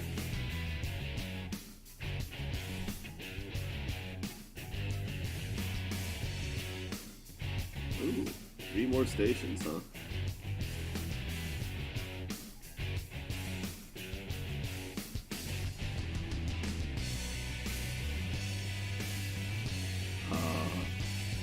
Sweet.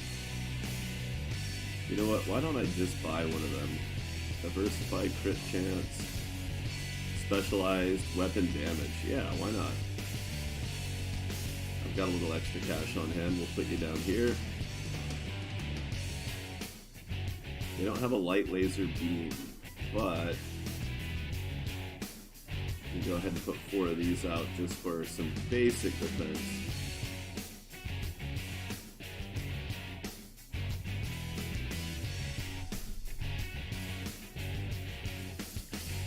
That happens.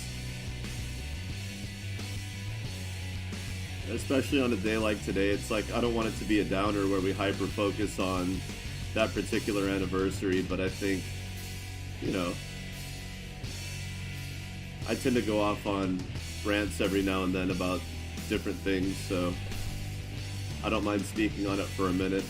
Nothing specific, you know, what do you say 20 years later that hasn't already been said? We all know it sucked. We all know that the United States response to it sucked. Most of the world's response to it sucked. Things haven't really gotten a whole lot better for anybody as a result of it happening, or as a result of any of the responses. Really all it did was teach people that reacting out of fear is not great. Not a great way to live your life, no matter what side of the events you were on. And, oh my. While we have allegories that absolutely support those concepts, it's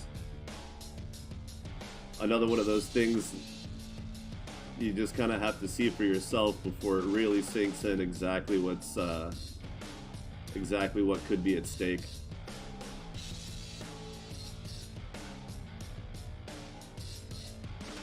Alright, so sometimes when you have 3 stations, you'll take a local delivery at the first one to find the second one, and then you'll take a local delivery at the second one, and sometimes it'll be back at the first, sometimes it'll be at the other, so it can be.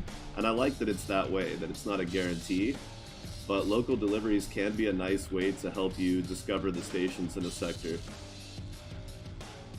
At least of a particular faction.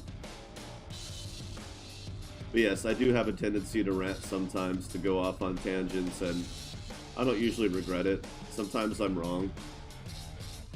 I'm okay with being wrong because I'm not certain of anything. I'm totally willing to change my mind when a better reasoning is introduced. Nice.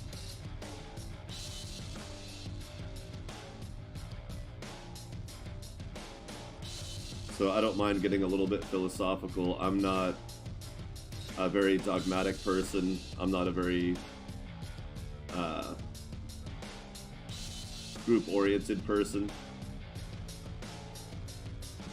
I don't get along with a lot of people in real life necessarily just because I don't make a point to say things or do things just for the sake of other people or what they might think about it. So it's a smaller group of good friends as opposed to having a lot of friends, and I absolutely prefer that. Go. So they're not going to have much of anything. I didn't really buy anything there. What do you got going on here? Nothing. Should I just keep it in the cargo hold for now until I have a little bit of cash to put into it? Probably. So anyway, the point of saying that is that it's easy for me to risk having an opinion out loud about things, about subjects that a lot of people would shy away from, because I honestly could give a shit what other people think about me. I mean, I do have some principles. I'm not saying that I'm like, ooh, certainty is the devil. You know, you can't be certain that uncertainty is correct, right?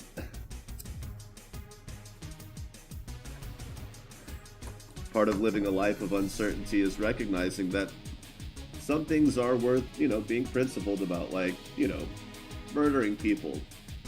I don't care how uncertain you are about how to live your life.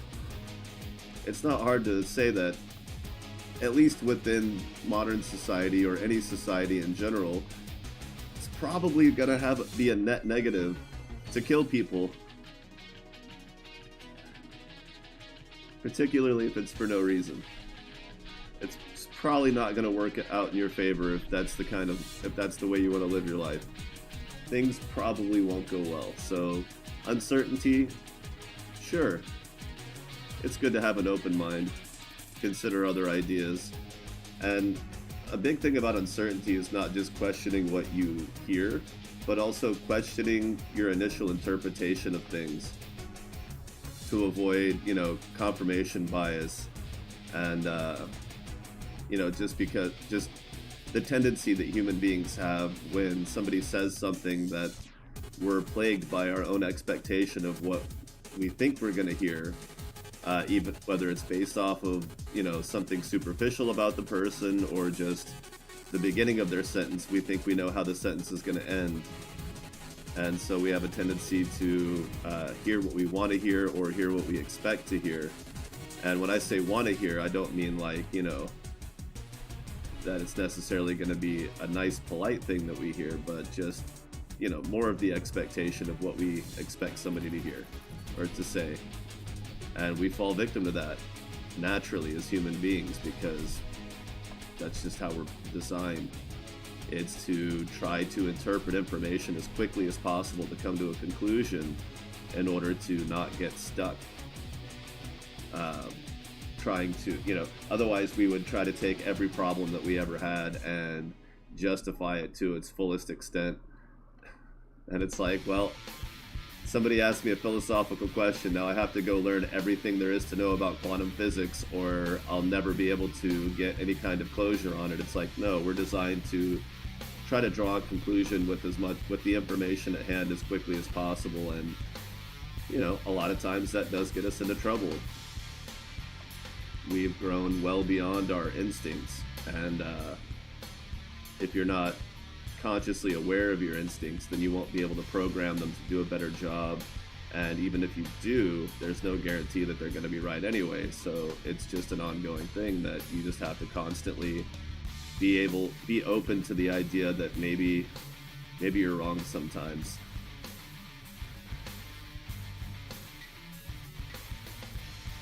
Oh, repair, right.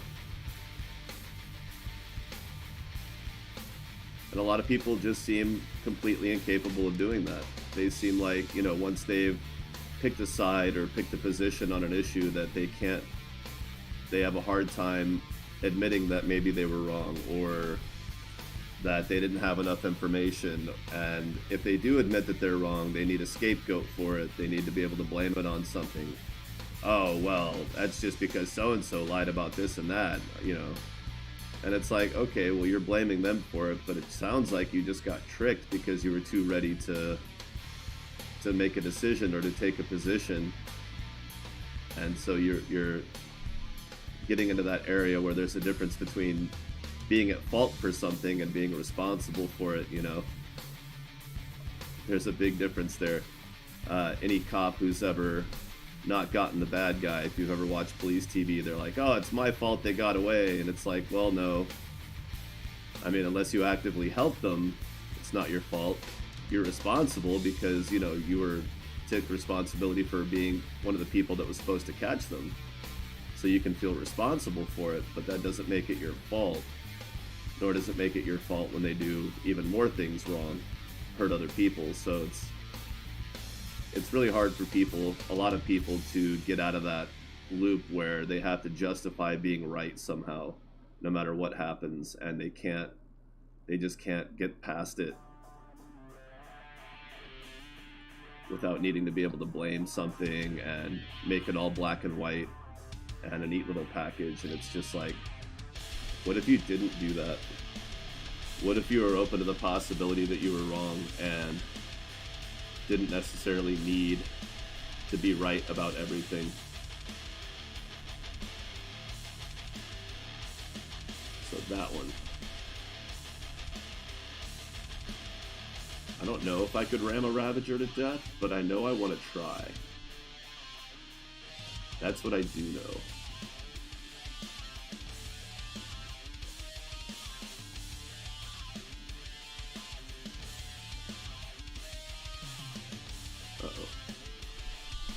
I guess we're stopping here for some guns.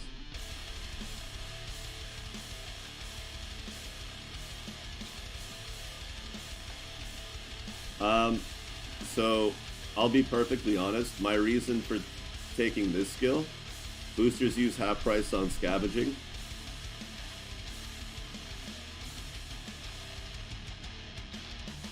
Sorry, not scavenging.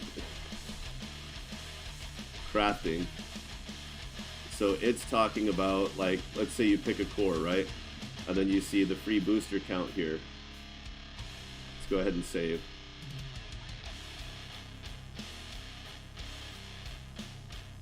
And you're going along, you're building. Oh, I can't. Ah. I'm hitting limits here. You get a free booster for every core, right? But let's say you don't have that.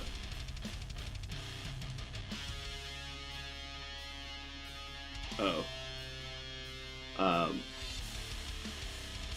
It's not gonna let me add boosters. So each booster, sorry, it's not about the free boosters. Forget everything I just said. It's this. So I've used my free booster, now I'm gonna add one. It adds 0.5 to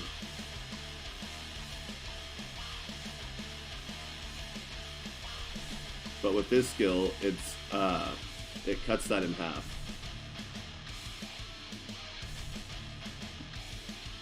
So every booster past that should be, if it's working correctly.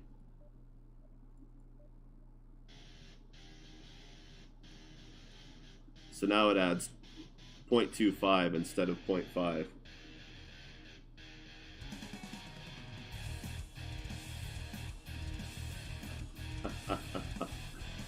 Oh, I've played well past 11. So we'll reload so I still have my reset available. But that's basically what it means. Any booster that you add to a weapon over your free booster count counts for 0.25 instead of 0.5.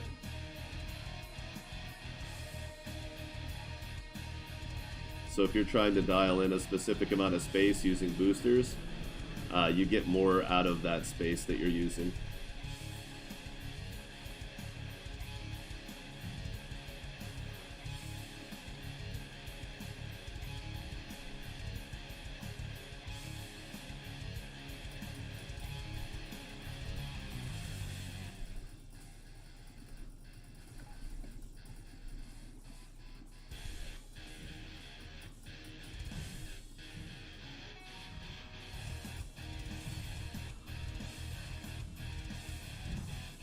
Get him.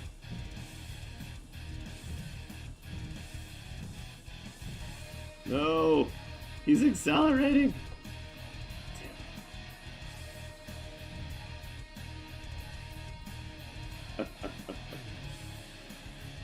Actually, another cup of coffee sounds pretty darn good. I might have to drink some water first, though. Oh. Forgot I've got the collector beam.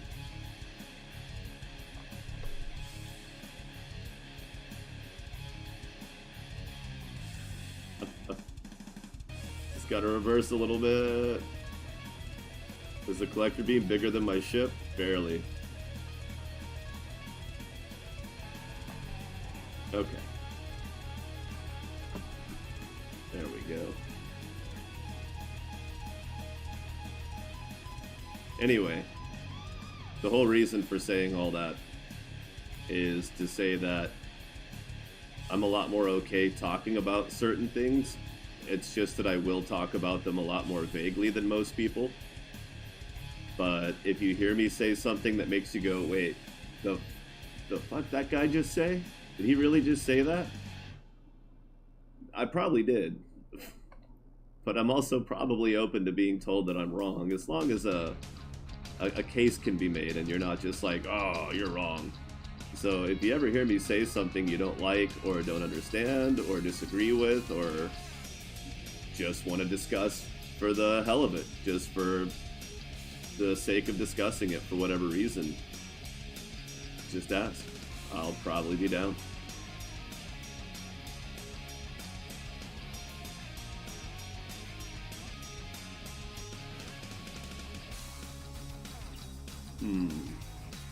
Nice.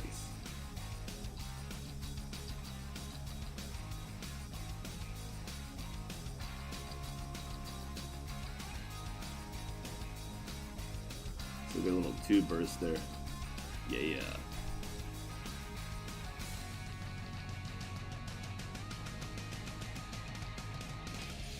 Now we'll save that for that guy.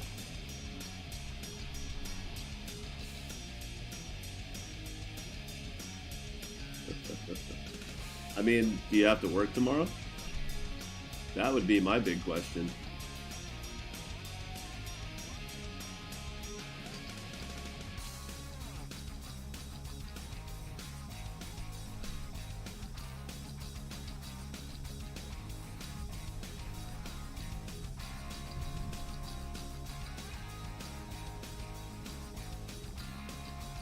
It sounds like you have to work tomorrow if you're debating it, whether or not to stay up.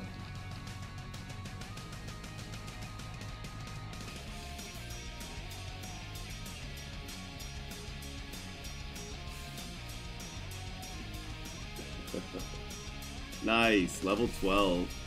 I doubt I can kill this guy, but let's go find out.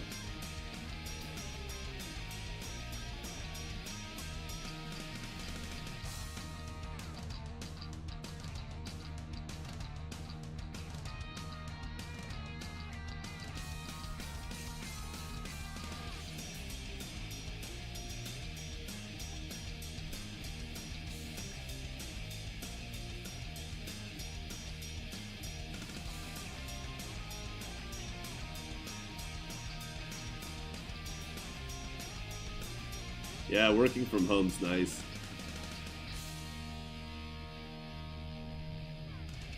I do kind of miss it. I like getting out and being around people once in a while, but I do have surprisingly awesome coworkers.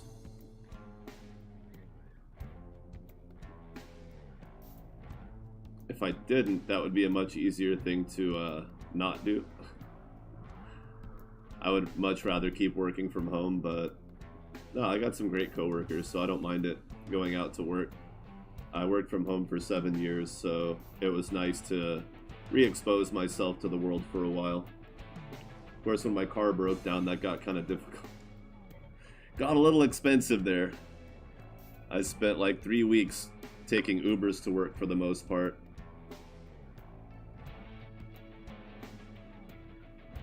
Oh, nice.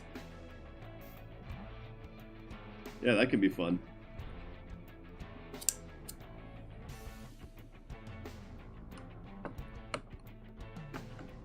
The store that I work at is one of the higher volume in our company, so we get visitors not from out of country, but from other states pretty often. And yeah, it's nice to get that exposure once in a while.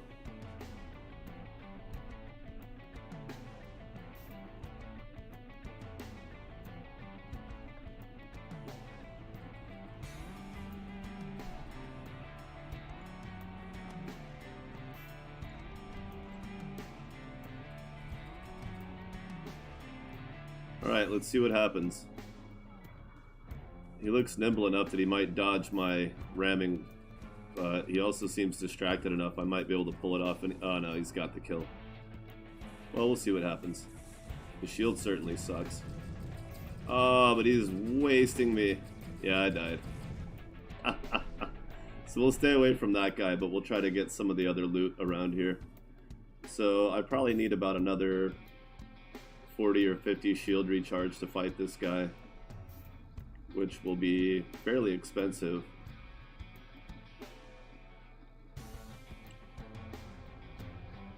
I'm getting, what, 3.2 out of each of those, so if I need 10 more for 30.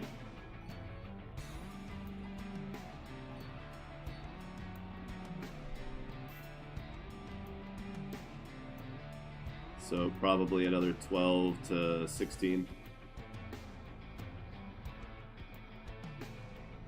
It makes a huge difference when a company has a decent enough culture that the people you work with are good people and get along with each other well, and it creates a nice community. I mean, I don't form friendships with my coworkers very often. Very rarely, in fact, would I do that, just because I don't mix work and outside work.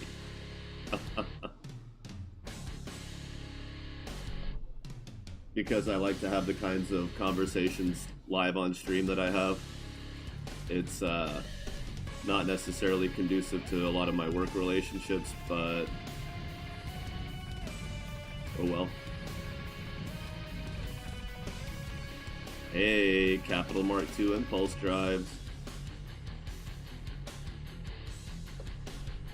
But yeah, because of the neighborhood I work in, a lot of my customers are international, so that's pretty cool. Tech level 10. Well, let's work on our tech level while we're here.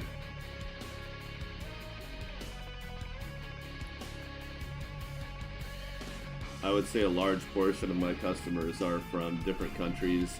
English is their second language, and I get to help them when they're having their worst problems, which are usually with finance, their money. So that kind of exposure is a lot more engageable when you're face to face, obviously, rather than over the phone. So I enjoy it more, and I enjoy working with people from other countries because of that exposure in general. I think it's important, even on a completely selfish note, to enjoy and appreciate what it means to deal with people that aren't from your community necessarily. I think it's a really healthy thing for people. I think it's really important.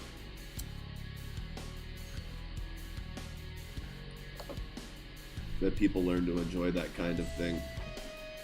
And I think it's really hard for parents to do a good job conveying why that's important to their children. But it's happening more and more these days, I think. And I think it's really awesome that it's becoming such a positive thing. Oh wow, it's already respawned, regenerated. Holy crap. That was quick. I'll loop back around to that. I definitely have to remember to save often despite how slow this boat's moving. My kingdom for some lithium armor. Did I see some for sale maybe?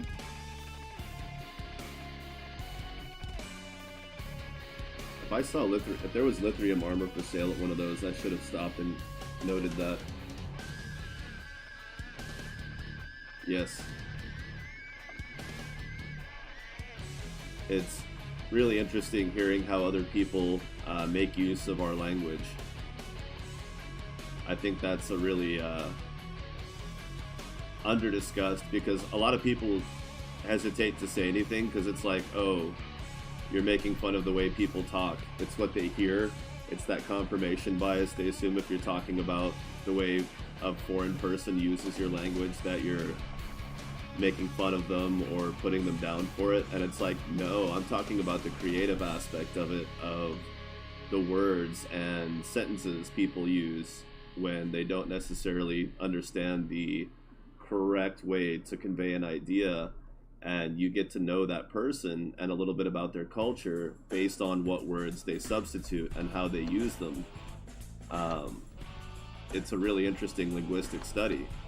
And as long as you're doing your job and, you know, helping them properly and not treating them like they're less of a person because they don't speak proper English, I don't think it's wrong at all to, again, not just appreciate, but enjoy and benefit from the exercise of it, you know? But that's a hard thing for a lot of people to talk about, apparently, because it sounds like you're, you know, making fun of people or taking advantage of them somehow, and it's just approaching an area of discussion that makes people uncomfortable. And it's true, if I try to have this discussion with some people, they will start to say things that are degrading or negative about other cultures or individuals because they don't get it. They don't understand that A, that's not the conversation we're having, and B, the fact that they're trying to make it that kind of conversation makes them look stupid and prejudiced and, well, unworldly.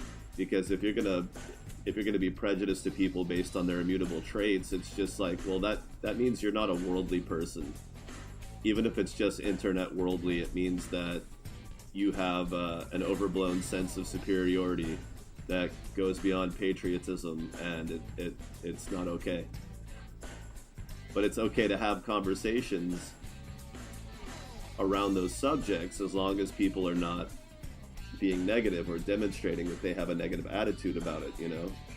It's just like, I would hope that my interactions with those people helps them to improve their ability to communicate as well, because I'm learning from them. I hope that they're learning as well, or at least that the general practice of conveying themselves is healthy, because I am somebody who wants to understand them and doesn't hold any malice or resentment or negative view towards them because of a language barrier or cultural barrier, you know? I hope that it benefits them just as much, if not more. Like, you know, I hope that it's a positive experience for them regardless of who gets more out of it. So it's just, to me, that's the encouragement. It's that, you know, I go into those kind of situations not just with an open mind, not just, you know, with the intent to help people. And I'm not trying to like humble brag or anything. It's just like, that's the way I was raised. If I'm not trying to be helpful to people who need help, then it's like, it literally, the way I was raised, it literally causes suffering in my head. People are like, oh, you're so helpful, you're so nice to people. I'm just like, well, you know, one could look at it as it's a selfish thing for me because it's mentally painful for me not to be. And I don't know that that's necessarily the most healthy way to become that kind of person, but I'm glad that I'm not an intolerant bigot, so, you know, there's that. But it is easy for people to slip from having a positive discussion about cultural differences to slipping into a negative discussion. A lot of people don't understand why it's wrong, or they're just assholes and they don't care if it's wrong. They're willing to be an asshole or a bigot or an intolerant person because they literally don't understand why it's bad to be that way or why it's good to not be that way. It's not just about, you know, condemning a certain set of actions. It's about demonstrating why it's actually a net negative for the person doing it and everyone else around them. It's just like, it's childish, it's petty, it's stupid, it's not helpful. You're only in your own way because you're limiting yourself by demeaning other people based on cosmetic differences, and those cosmetic differences are solely based on your own traits. Like, right, to be a bigot, you're basically judging the world based on not being you. That everyone else in the world is not you, therefore it's open season to make fun of them, put them down, think less of them, and it's just like, you can't be a bigger asshole. You know, like I was talking about how some people, they think they have that internal need to be right all the time, to think that what they're doing and what they think is correct. And I think that mentality, that childishness of, you know, coping with the world is what leads to a lot of that kind of behavior. Like deep down subconsciously, they know that it's wrong because they hear it. They hear other people talk about how wrong it is, but then other people enforce the behavior for them to keep doing it. And it's just easier to just keep doing it. It's easier to keep that childlike mentality. I mean, if they're not dead or dying, if they're not completely without friends or social network, then there's no reason for them to see why they should change, unless somebody can actually demonstrate the benefits of not being a bigot. And it's just like, how do you demonstrate that? How do you prove that to somebody who comes from a community where it's okay to be that way, and the community is otherwise, you know, for better or for worse, a healthy, functional community? So, it makes it really hard to have conversations about things like that, because there are so many people out there who completely misread the situation. They'll misread their way into those conversations and then start saying things that are stupid, ignorant, and completely backwards. And so I totally understand why a lot of people just avoid those kinds of subjects, especially, you know, around people that they don't necessarily know really well.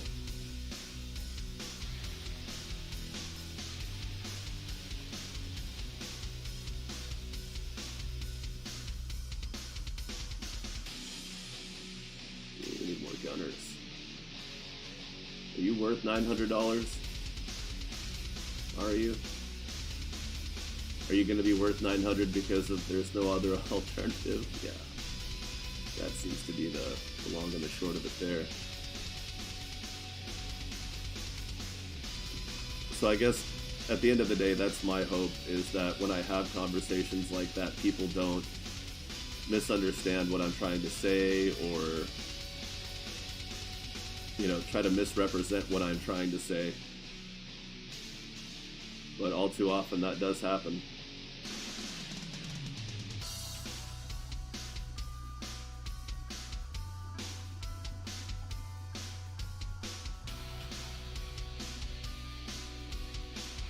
And it gets very frustrating. Very frustrating indeed. Especially if you don't get a chance to clarify before, you know, people walk away with their assumptions and specific opinions. Then it gets really frustrating and a little scary sometimes, especially if you're at work or something like that, and it's just like, oh great, now all these people think I'm an asshole because one guy misinterpreted what I meant, and I didn't get a chance to be like, that's not at all what I meant. I don't know why you would think that's what I meant.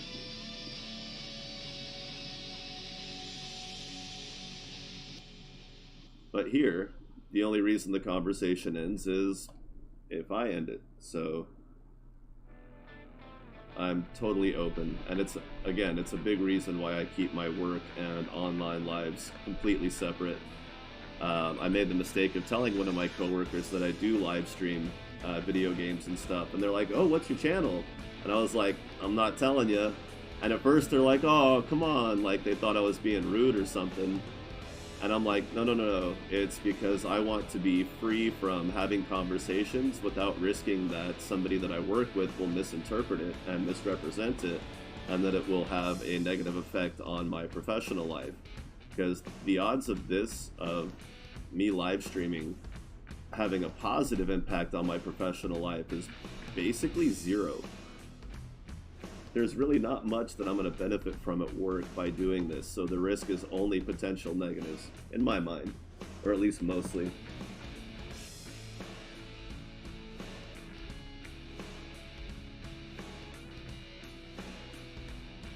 Absolutely. there's a Russian person. I'm pretty sure it's Russian. The language looks Russian. I don't know Russian, nor do I claim that I could absolutely identify it just from looking at it, but I'm pretty sure they're Russian, and I put the link to their stream in the Star Valor Discord a few times. Now, I don't know what they're saying. I hope it's nothing bad. But they seem to really enjoy playing the game. They play it often. They seem to play it really well, and it's fun watching them play. They definitely have a different style than what I would normally do. And, you know, it's not to say that other people who speak English would never come up with those ideas, but, you know, just by opening the door to watching people play and not limiting it by people who speak the same language I do or have similar ideas to me, then yeah, I learn more about the game.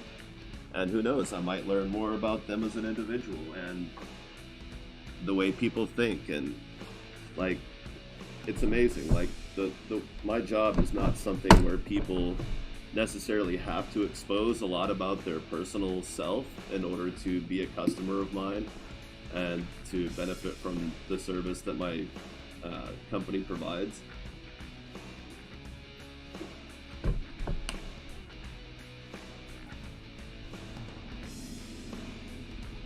Uh-oh, what do we got going on here? Is this guy gonna own me? Do I just need to focus on killing the other ones until I can get close enough to him? Oh, he's not reversing. Well, he made that kind of boring.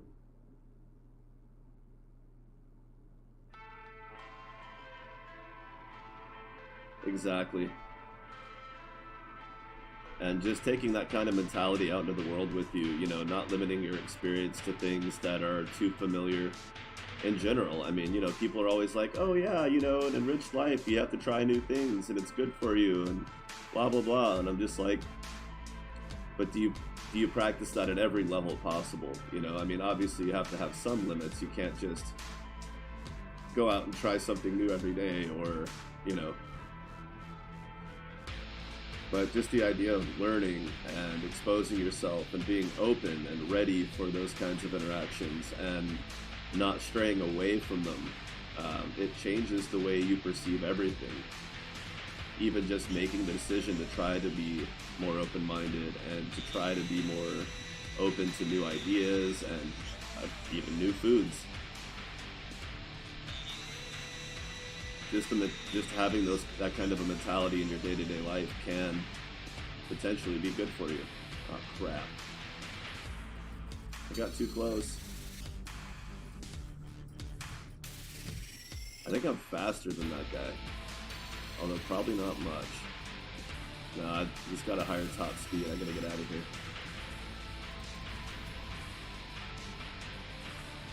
Leave me alone!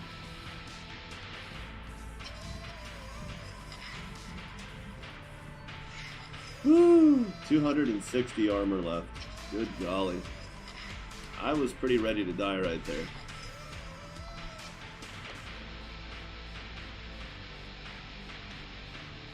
I really need a warp drive. The Russian guy? I don't know it offhand, but if you go into the Star Valor Discord under streams, I usually just refer to him as the Russian or the Russian guy. It's a strange green symbol in the Star Valor streaming channel.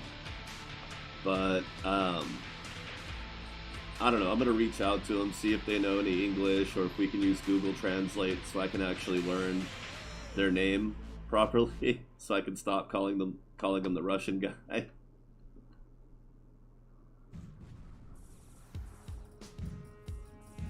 Is that what it is? Yeah, user NM. Well, that's easy enough. I'll just start calling them that. But, yeah, watching them play has been pretty interesting.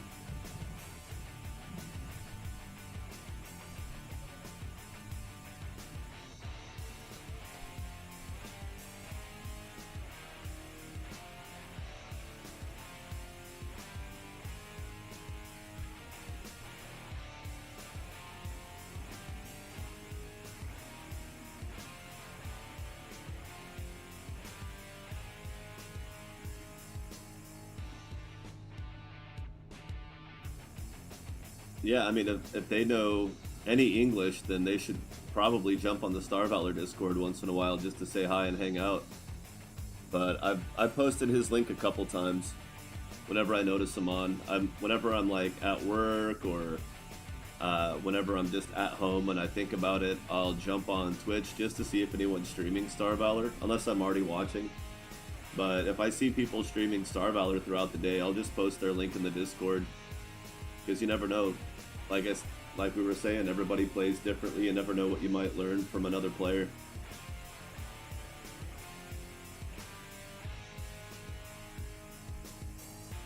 And if they like Star Valor, which user NM seems to really like it a lot, then they might benefit. Their channel itself may benefit just from being part of the community.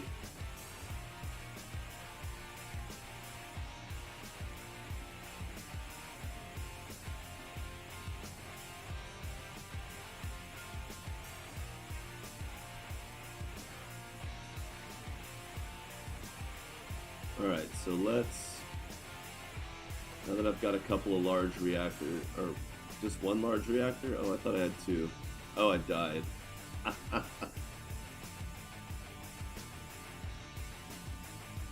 Exactly. This is fine. That's how all my crew are right now. They're just sitting there. The ship's on fire, and they're just like, this is normal. We're okay with this.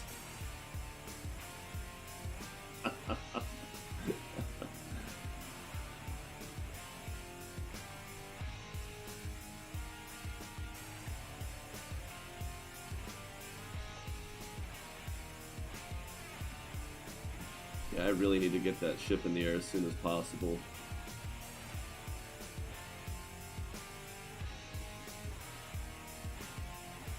Oops.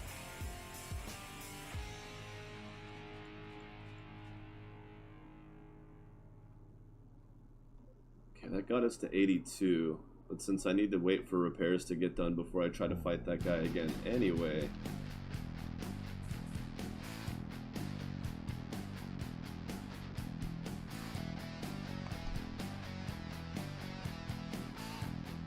Kind of curious what's going on over there. Maybe we'll check that out too.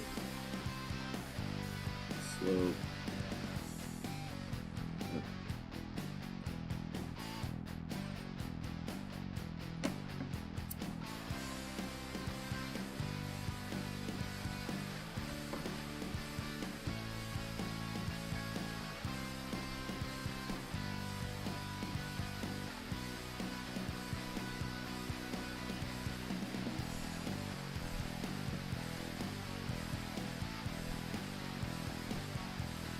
Still pretty far behind on tech level, but there's really not a lot going on around here for it. I haven't really scrapped a whole lot, so... Oh.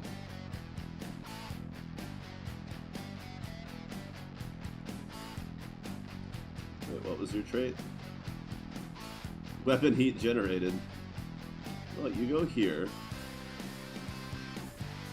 There we go, damage.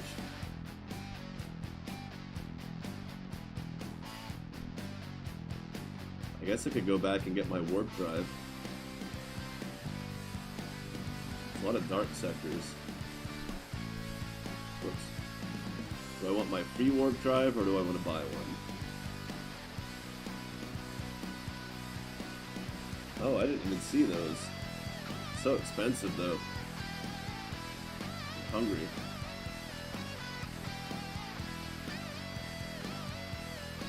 The only reason to buy large ones is for using upgrades. Upgrade kits. Ah.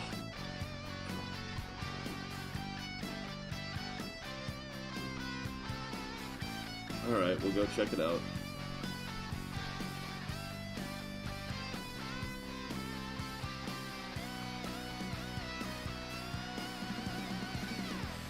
There's not a lot of speed.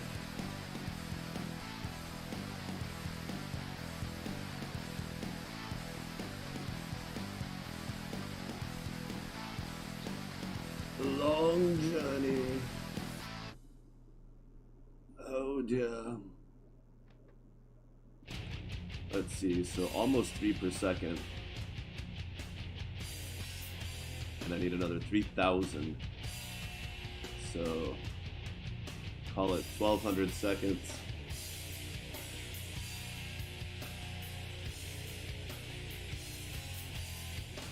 Wait, I don't think it's going to take 20 minutes for my armor to repair, is it? That doesn't sound right. I can't do math right now. I don't know why I ever try.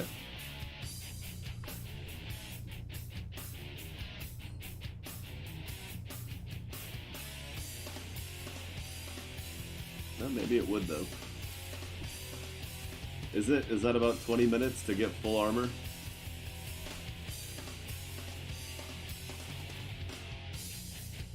At 0.4 per every 5 seconds, so 0.08 per second. That sounds reasonable. It just feels like it's going faster than that.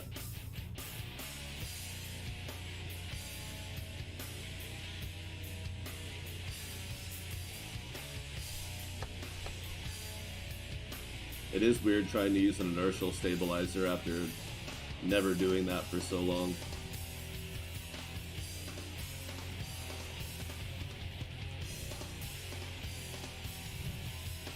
We'll just stick with broadsides on this guy. Oh.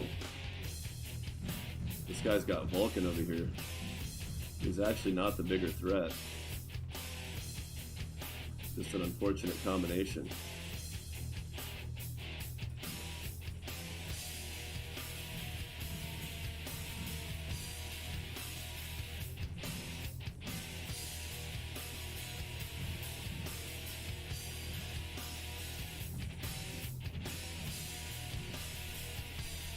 Sweet.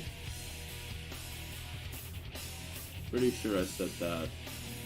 Oh, I set the wrong... Yeah, I moved gunners after I switched the control.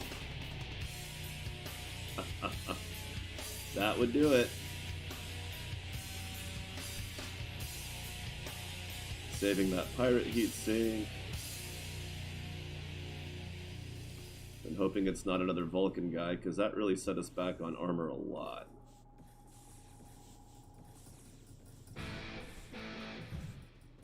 But then there's that.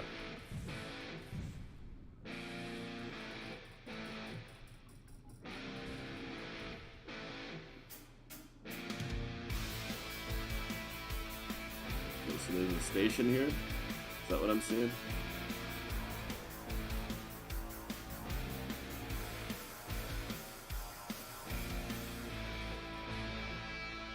Yep.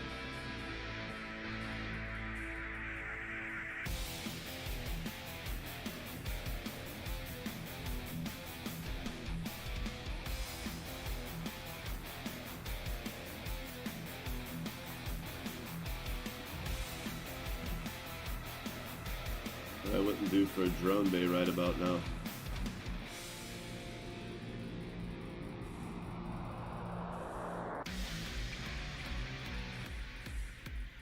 More Vulcan? Come on.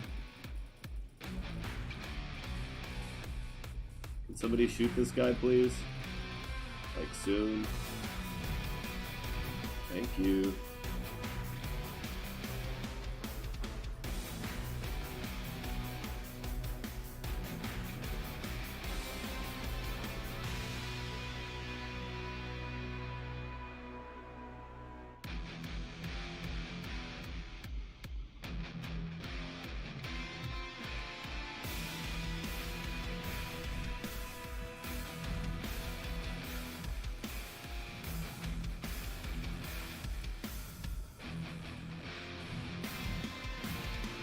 No, not drones. Ah!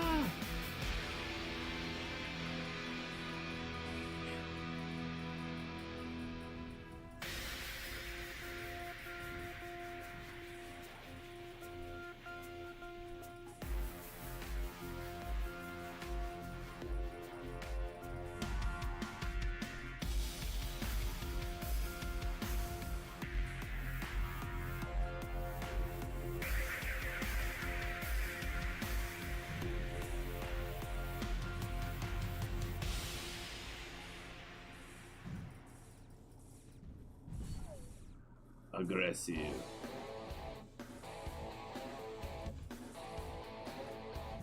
Definitely need Sleepy to get another level of that hull repair going on here.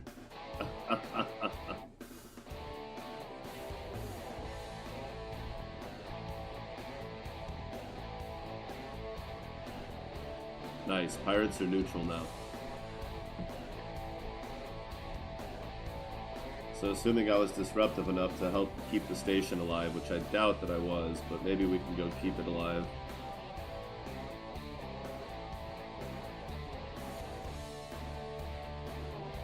The important thing is I can go save at the station really quick and then help keep it alive if I get there in time. I may have to simultaneously ram the sanctuary. No, it's too far away. That's good though, that means that it's not taking down the station. Oh, it is taking me down though. Bullshit. Ha!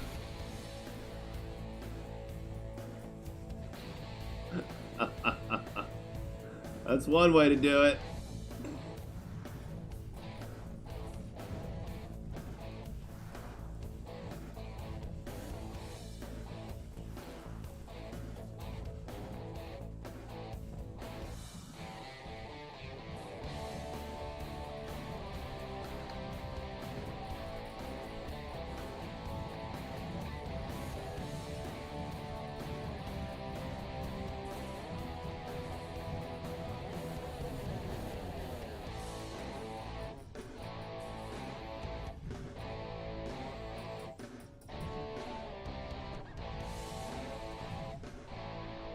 That was not my fault.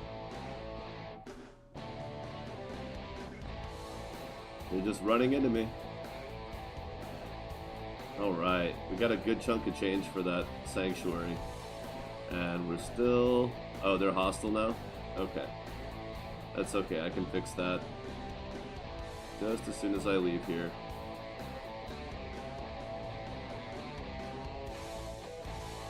But first... let's make sure I can leave here.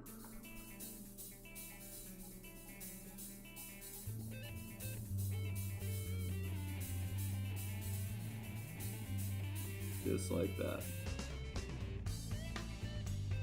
We're gonna throw that on just because we've got room for it and I don't care. So that.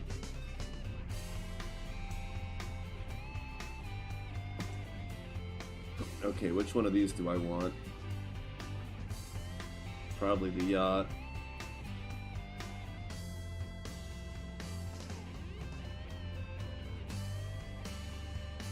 Give it better crits on repair. They don't sell repair here though, of course. That makes sense, I guess.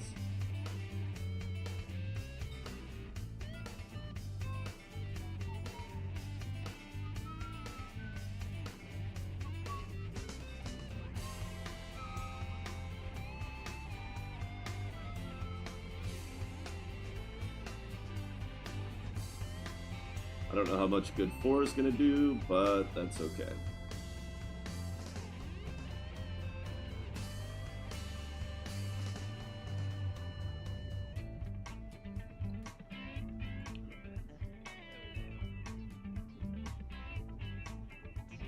Let's just go ahead and put the warp drive on ourselves.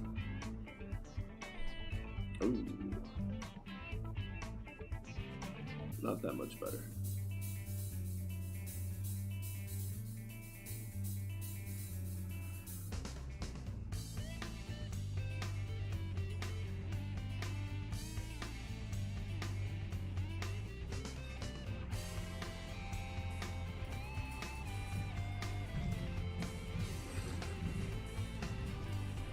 Later, hosers.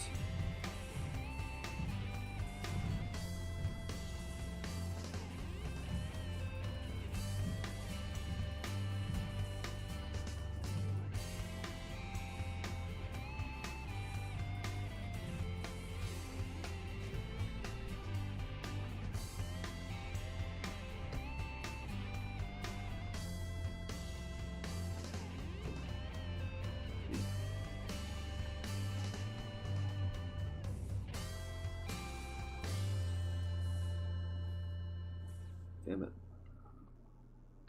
Too slow.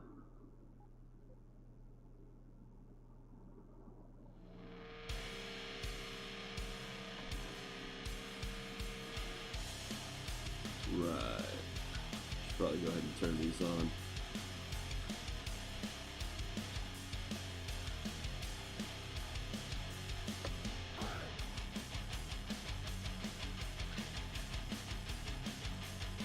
So if I'm getting 8 there, every 5 seconds is 40, so that's significantly faster than what my sleepy's doing.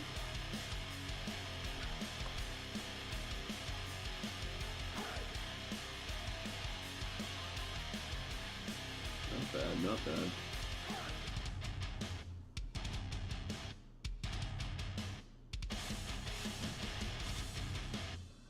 Pirate Station's like, yeah, whatever, we can't really stop you anymore, so do what you gotta do.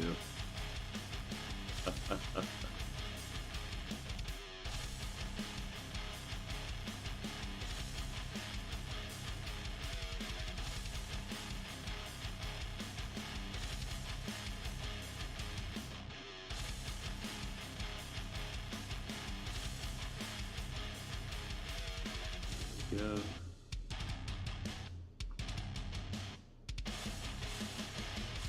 Yeah, 8 per second. So 100 seconds. So about 400 seconds for the repair drones alone to get 3,200. It's not bad. This takes a couple minutes instead of 20. 20-minute repair cycle is a little excessive. Just a wee bit.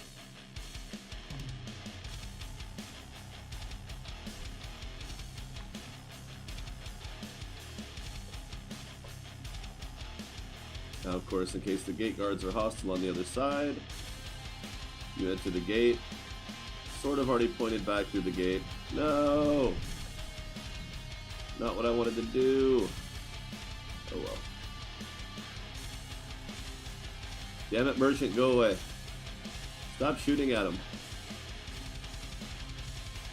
Oh, fine. It's too late.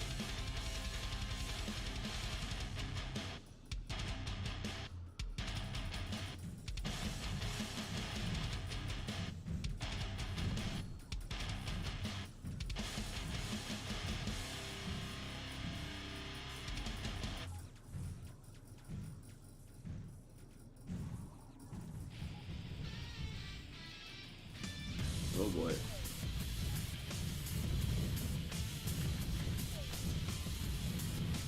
Yeah, I'm dead. Let's try that with a little more subtlety.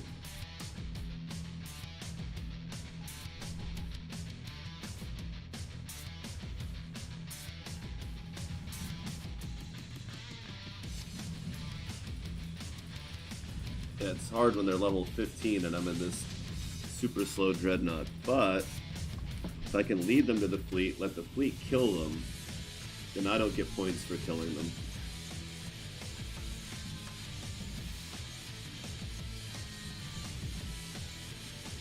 Just have to survive the trip there. That's all. That Bengi's just like, oh, damn.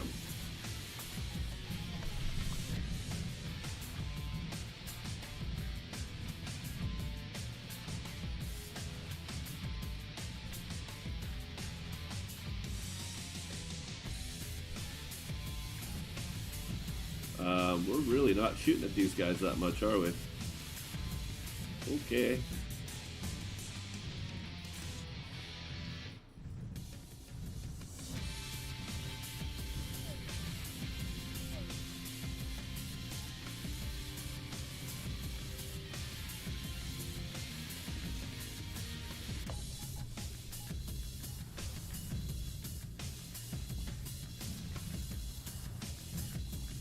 No, just wanted a little bit, that's all. I'm leaving now. No. I mean, you guys really want to die? Like, really, really bad? Okay.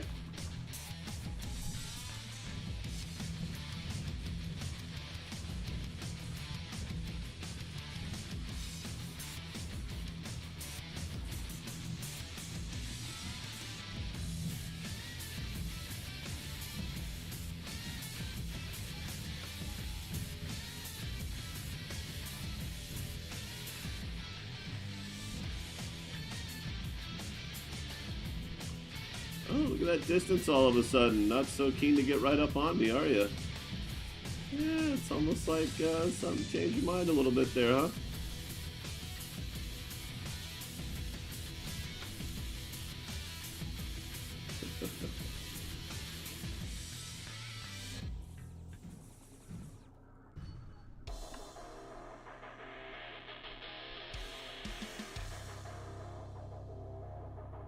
Alright, hopefully we'll be able to hit this station and do some upgrading and get our little Triton in the air. Hopefully.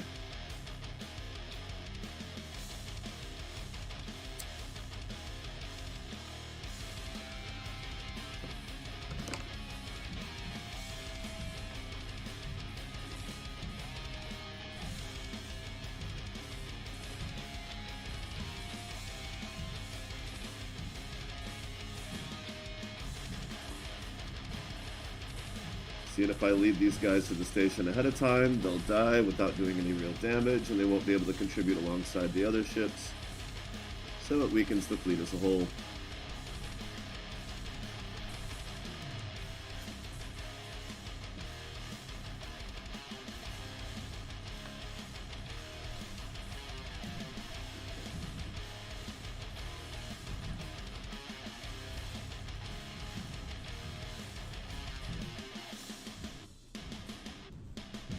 Oh, okay.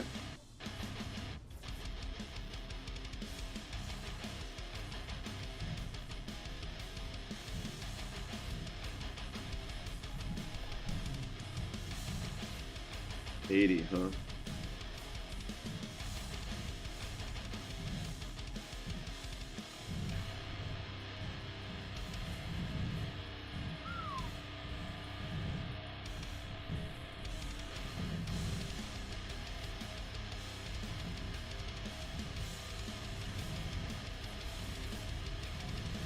No repair beams.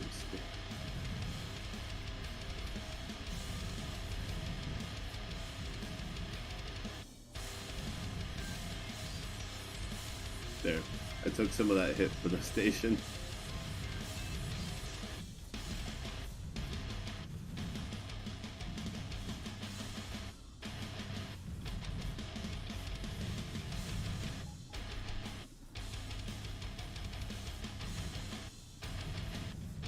I don't think they're going to have much trouble.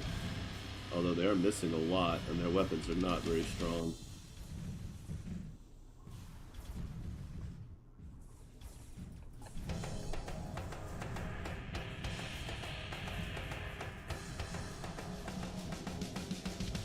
Ooh, full reinforcement. Wow, that's just a tiny little drop in the bucket that I need.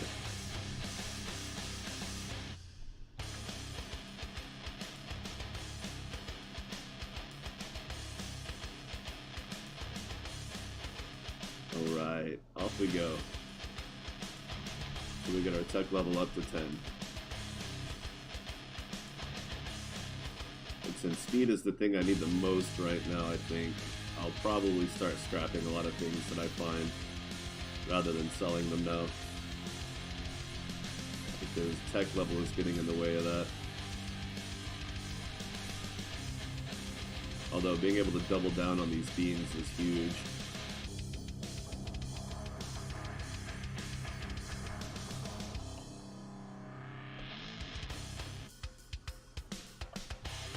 Inertial stabilizers are so weird. Well, nullifier on this one. Like, I like it, but it's hard to get used to when you don't use them ever. It's kind of crazy.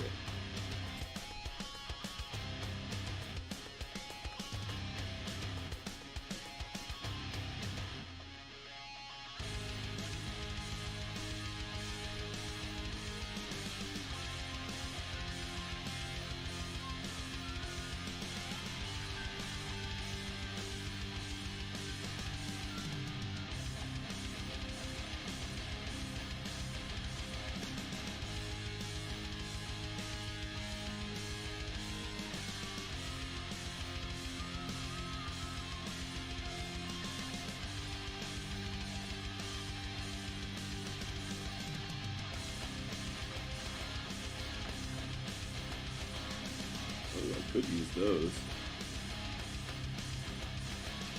Technically not faster. And the max speed. The acceleration's better. Really, I don't know if that's the right way to go. I think I'll save that money. And I'll wait till I have a huge battery.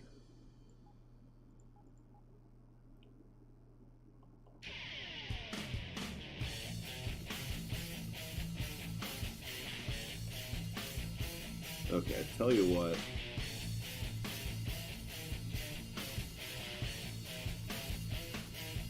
Where's this other station? There? Or is it next to the pirates?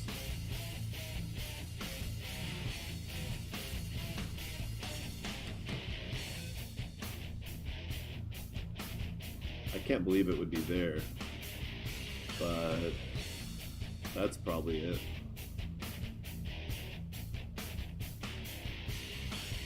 I really hope I don't get attacked by anything crazy. Like if a pirate fleet warped in to attack that station. Just happened to warp in right on top of me. Why, I believe that would be unfortunate.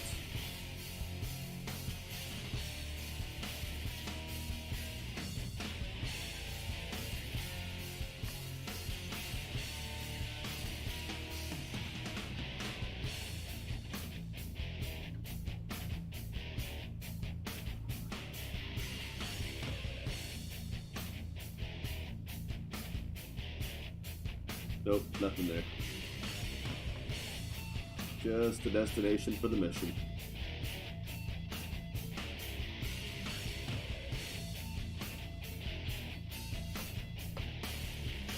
$200 Vangy reputation. Which means now I have that much more room where I can go kill some Vangy to get positive rebel reputation to build it back up again. And balance out the two factions. Anyway, that's the long and the short of it. That's how you get Lone Wolf.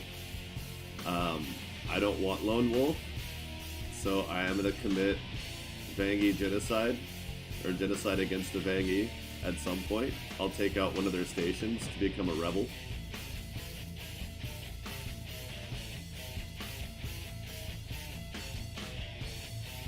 But for the time being, I just want to keep it from getting out of control. I don't want to start getting hunter fleets yet. But I do want to be able to kill Vangy for cash, etc. So a balance has to be struck to be able to profit from their death without them actually getting mad at me for it. That makes sense, right?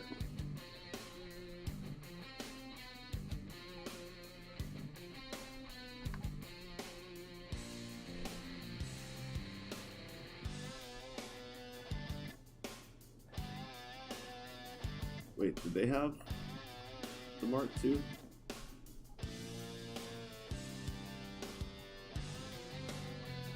Wow.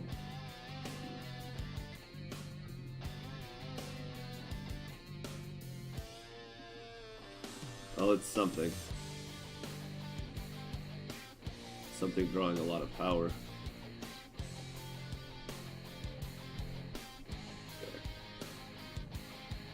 Yeah, 82.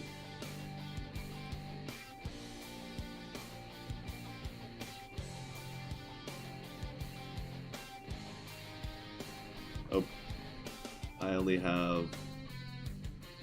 Oh, I have 4 fleet commander. From where?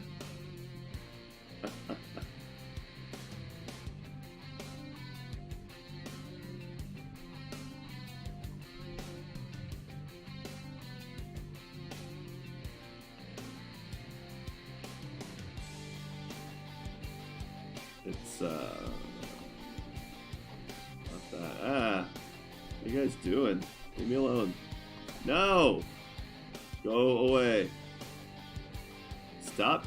Stop it. Well, you guys are weird. Leave me alone. Stop. What the fuck?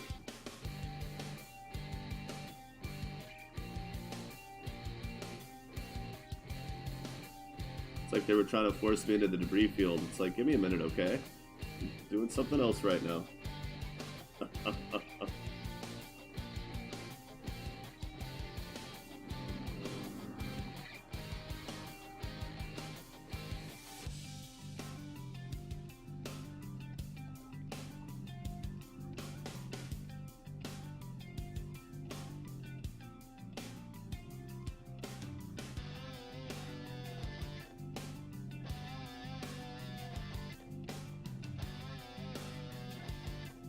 Let's see.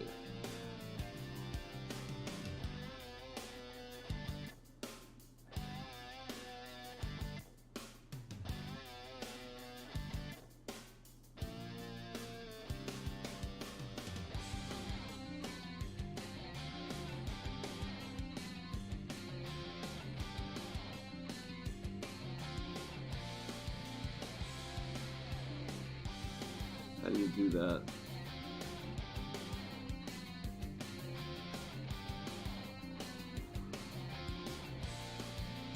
I'll have to look into that later. That could be interesting.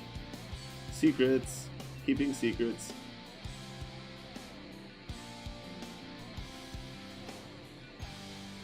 Alright, now it's full.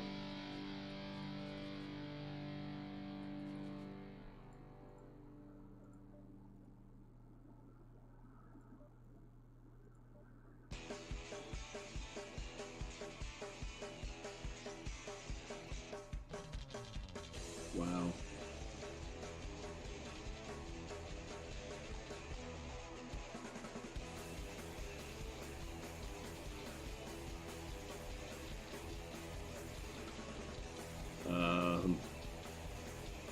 So like nothing. Okay.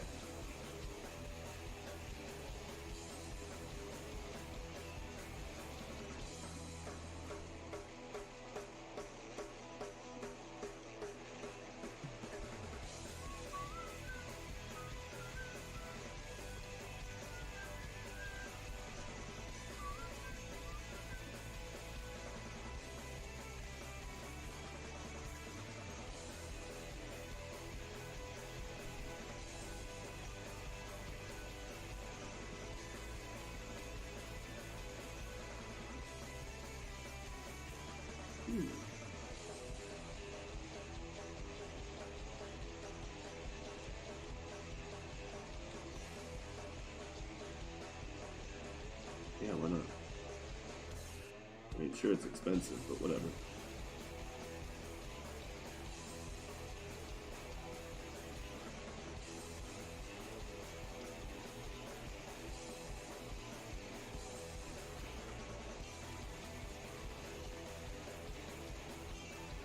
Be interesting to see what random stuff it picks up.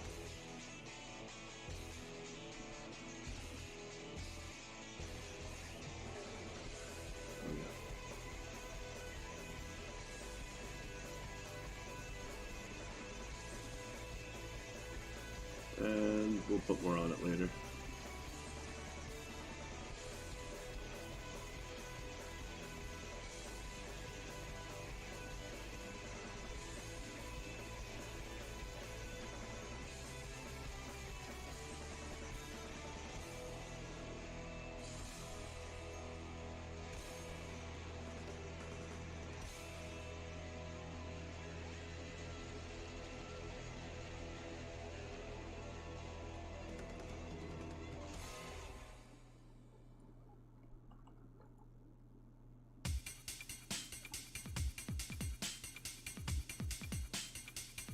Fine. Whatever.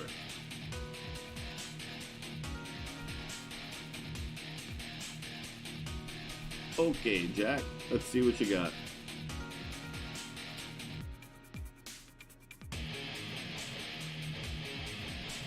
Did they ever get a... Nope.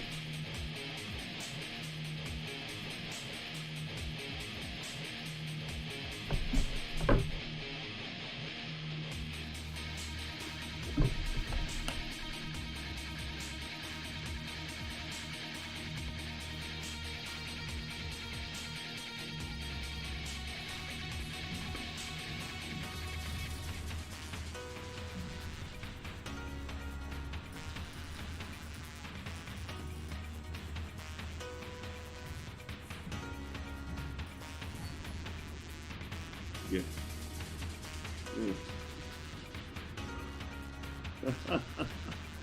Whole lot of nada. All right.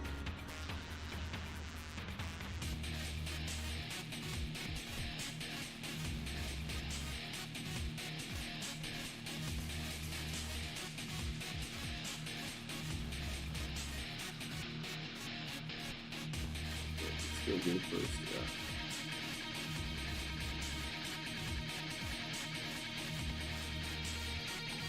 What's this guy doing? He missed all that.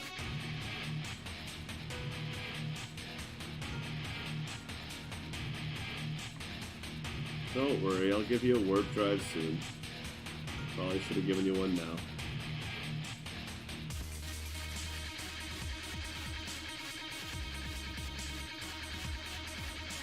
Just sorta ran out of money, that's all. I'm really good at that. Possibly one of my greatest talents.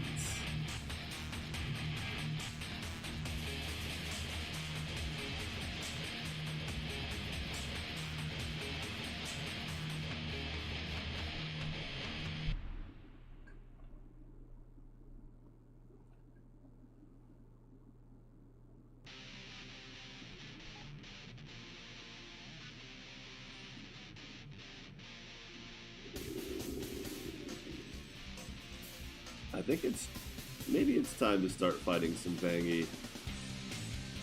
I do want to get my tech level up more, just so I can get some speed going. But I also really want to fight them. Maybe I should be putting points into, if I'm going to be taking exploration, I should probably go ahead and put points into speed.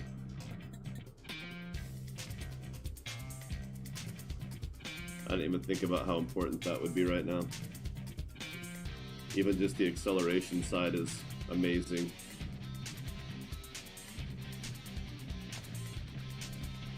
Wait, did I save? Shit. Oh well. That's the worst that could happen. I've got Jack on my side now. I also forgot to give him a warp drive again. Oh well, we're just gonna slingshot around this fog and go back to the civilian station, so no big deal. Just have to keep an eye on him and manually dock him if anything gets weird.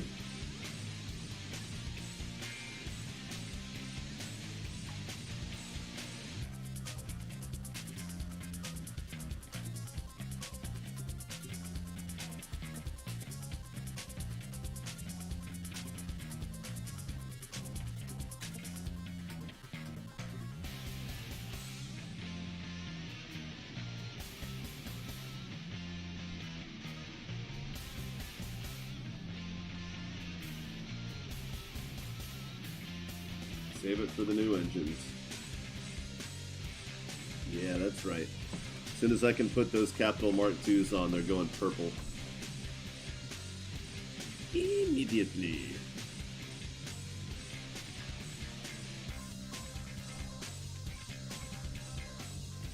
Alright, so the very beginning of the level 5.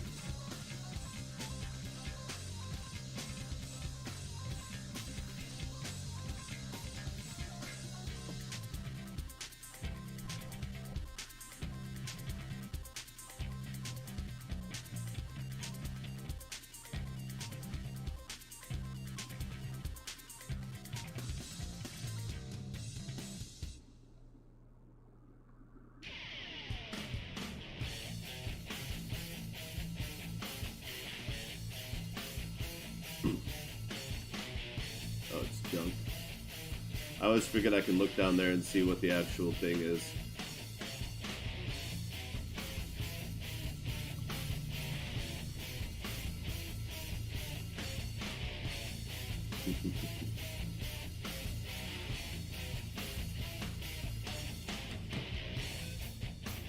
Cobalt, that's money.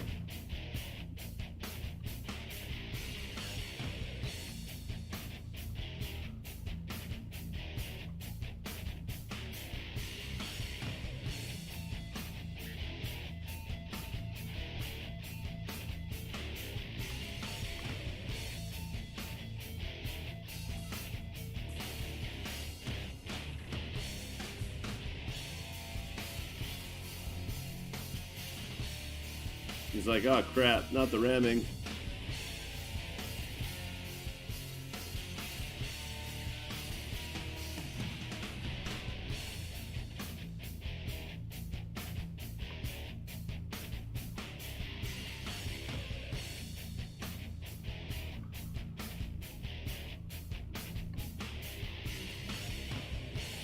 Excellent. $8,000. That's not bad. We've already got a little extra fleet commander. Could throw another yacht in there if I wanted to.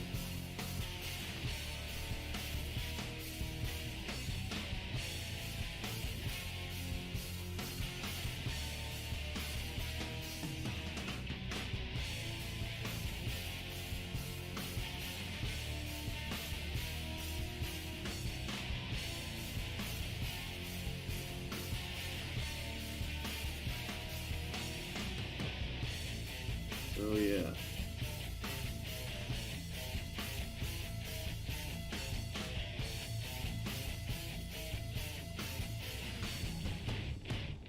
Whoa. Let's have a little bit more.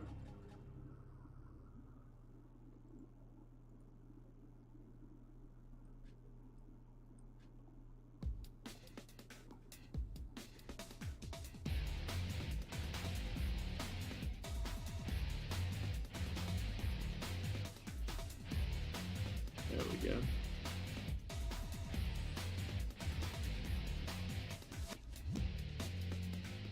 Yeah.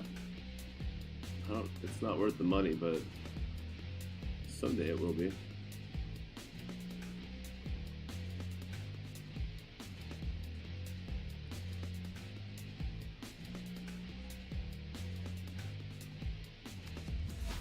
course, if I don't have any battery power, I probably should start carrying some of these, but $2,600 to carry 100, which would be a useful amount. Although I guess 50 could be enough for a one-way trip out of Dodge.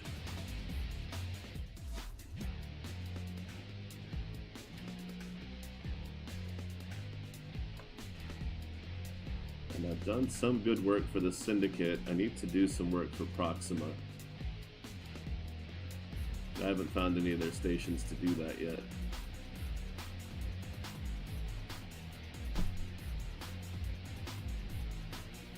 So let's go ahead and go take out that Ravager real quick if we can.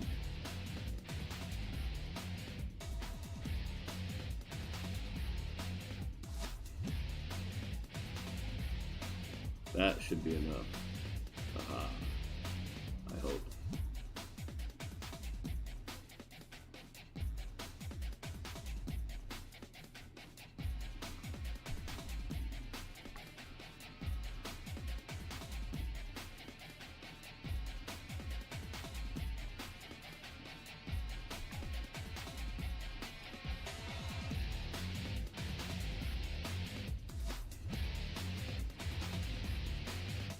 Oh no.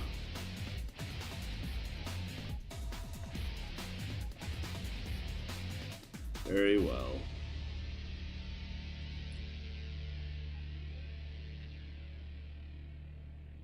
Right.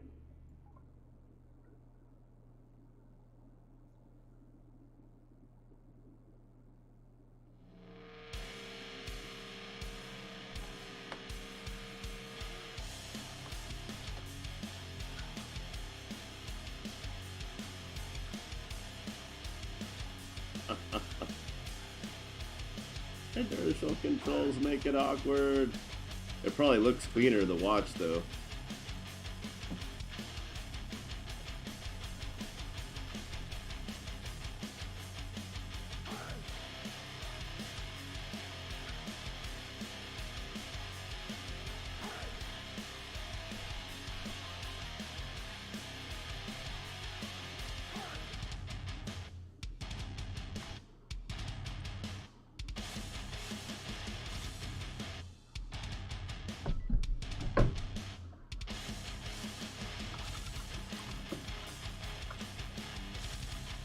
Asteroid field. Interesting. interesting proposition. I think I'll decline.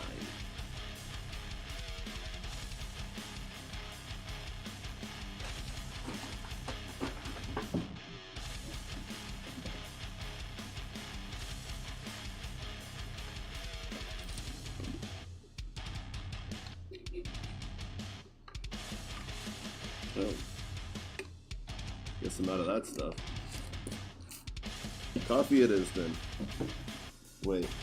Oh, wrong container.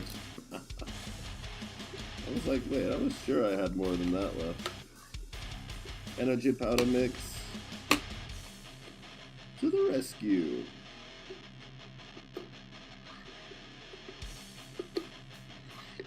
It is low enough to be difficult to scoop, that's for sure.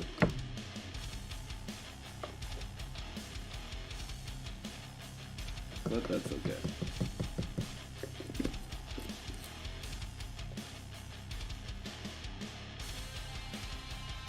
Nice, right into a debris field.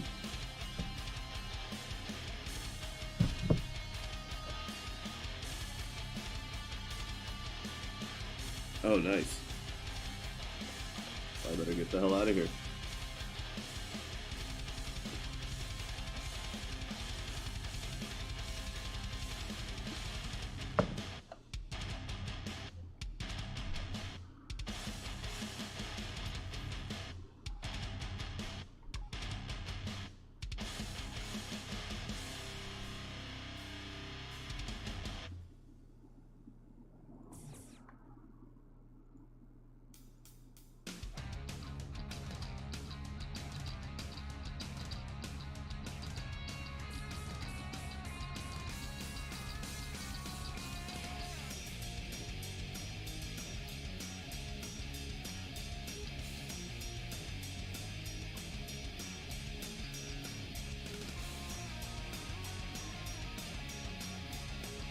Second line above the center axis. Okay, no big deal.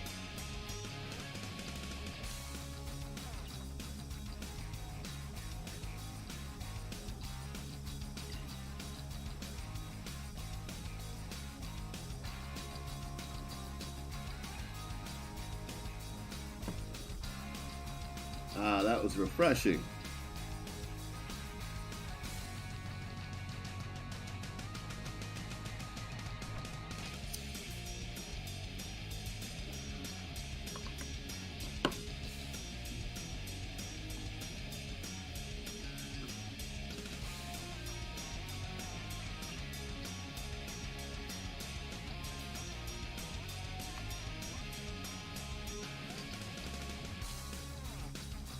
Alright, Jack, you ready for a real test?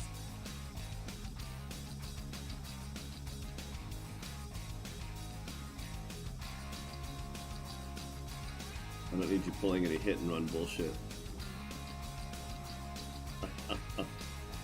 Hit and run repair is not my style.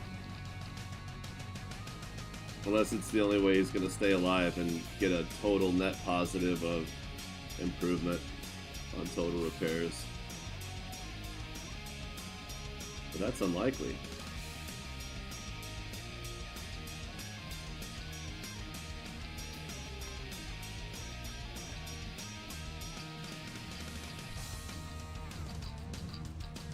Wow, he still zeroed my shields really fast. But I'm still gonna win. A cloaking device and a heavy shield generator? Ooh. Spoil me rotten.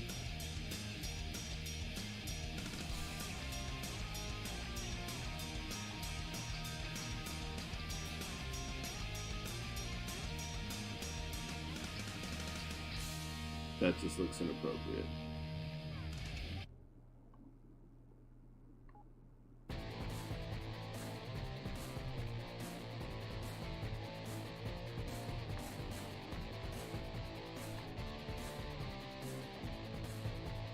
It's just gonna happen again.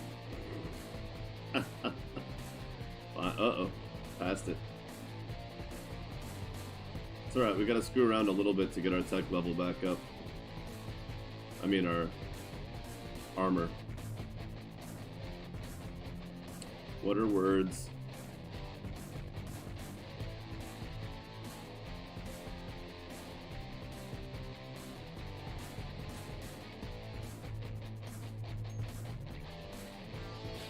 Alright, get some good sleep.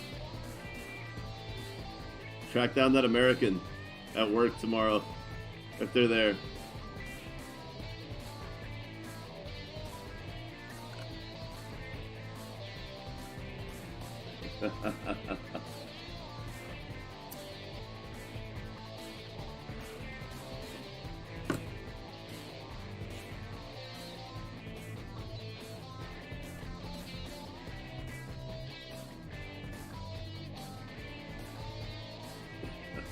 Later.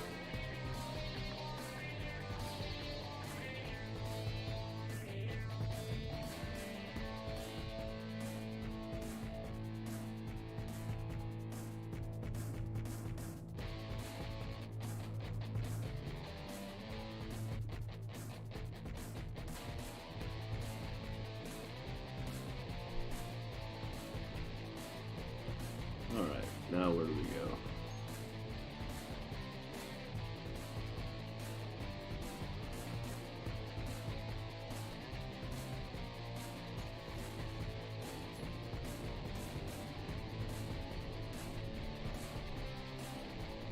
Oh, I'm not done yet.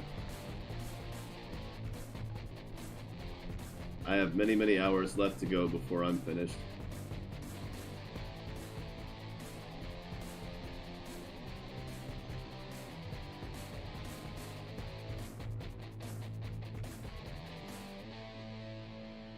Sweet.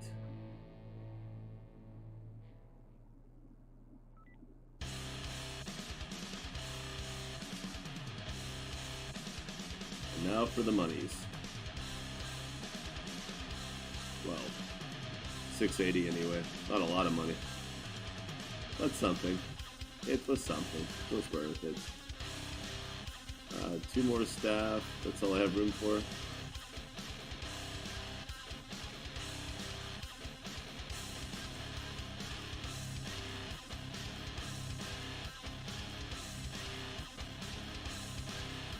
I'll take that.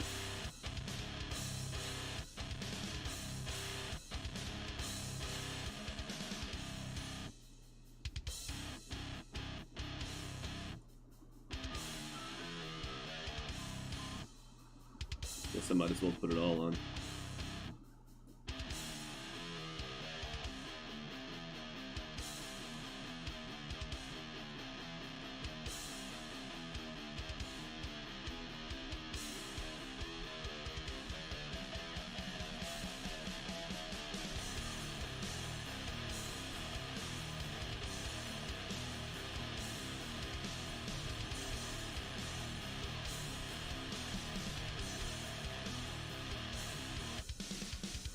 Oh yeah, and I don't have a large battery, so I still need energy cells. Alright, I'll just buy 100 for now.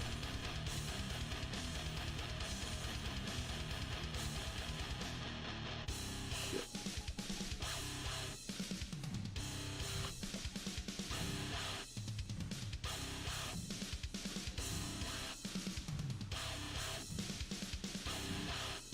.4 damage. You're doing very well.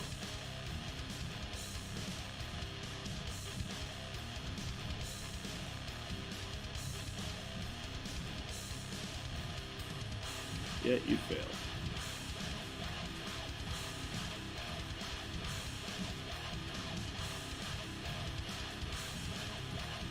A monument to your failure.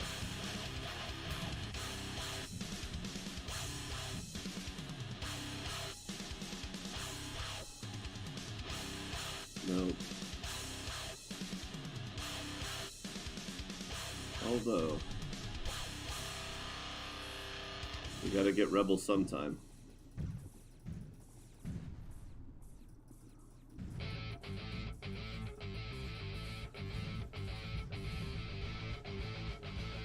And our fleet commander.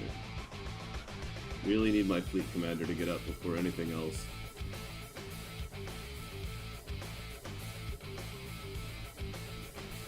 Is why I need most of my tech level to come from scrapping.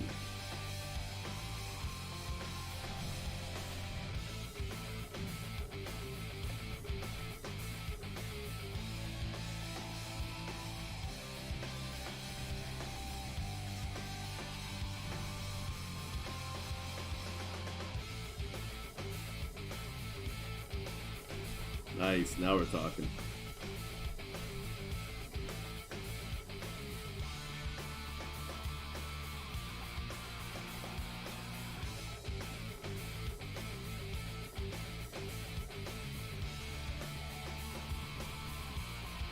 But since I don't have any social yet, or I'm not gonna have any social, then I'll be able to push that Vangie reputation without pushing it so far that I don't have enough loot to keep up.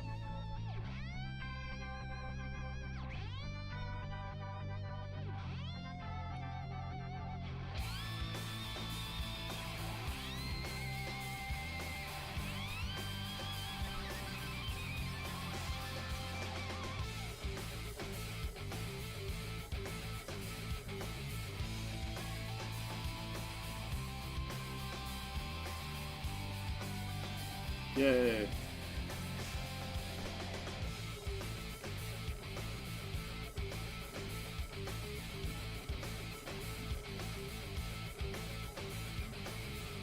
Oh, they want two.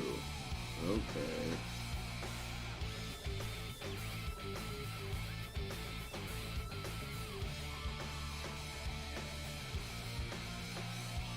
Fine. I'll do it. Whatever.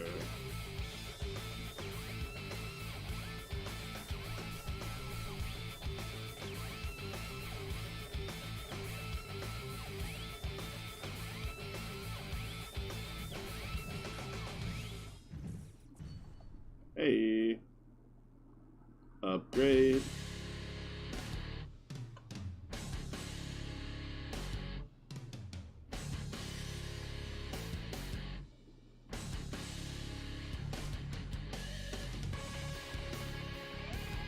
This miner is making me really paranoid right now. Okay. He stopped finally.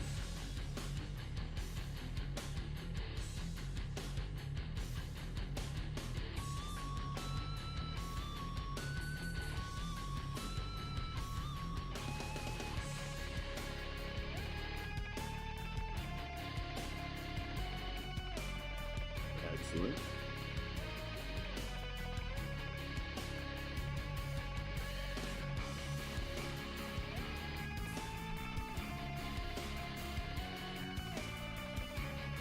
Oh shit. Just gonna steal my kills, aren't you? You asshole. I hate you so much.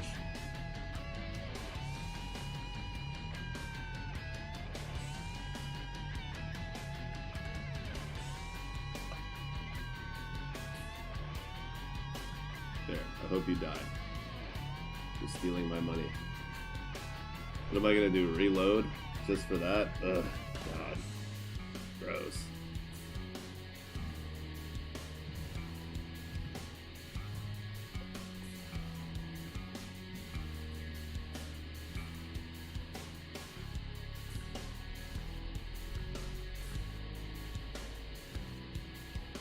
Come on, give me some blue crystals. Shit.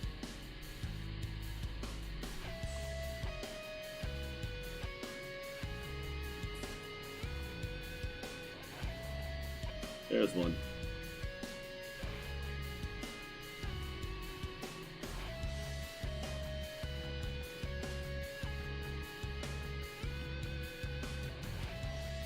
Alright, gunners are leveling up. Samantha gained instructor.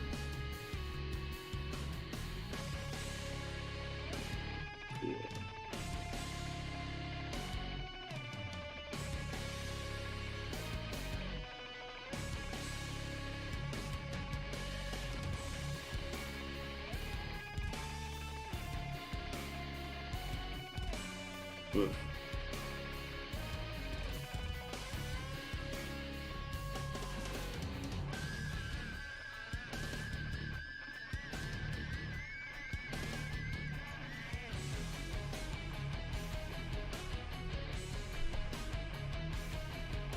That is not where I wanted to go.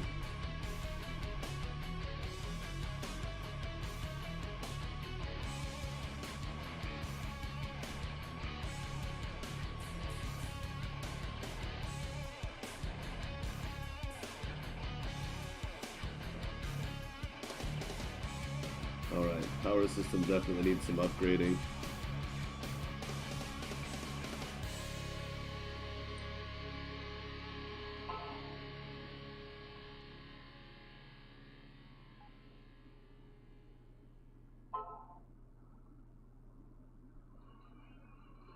Not bad, not bad. Power system definitely needs some upgrading. Whoop.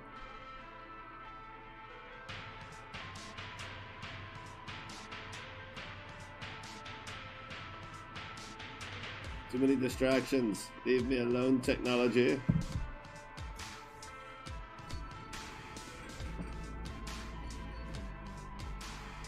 Wow.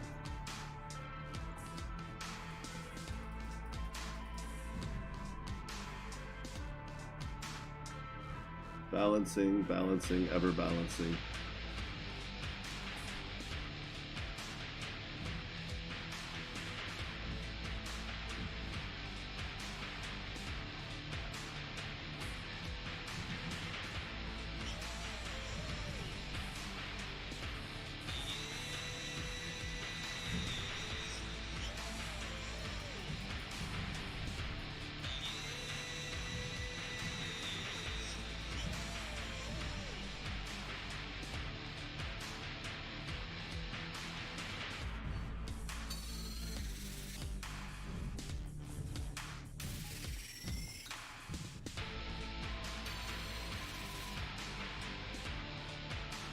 Oh, should have turned the other way.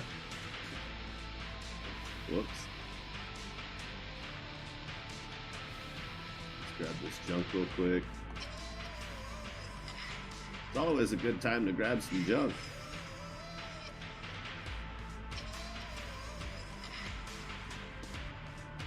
Yep. Why not?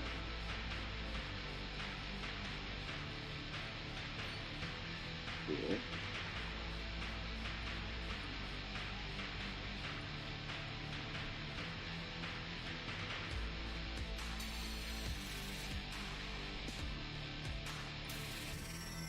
Oh yeah.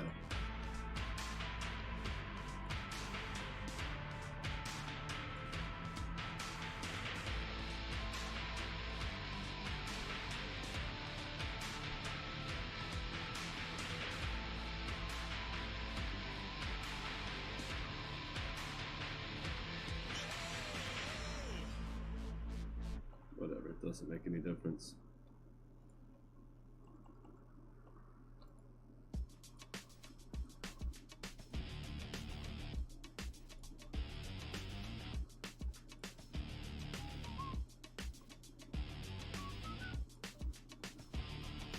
Ooh. Specialized fleet ship armor. Both and yet not.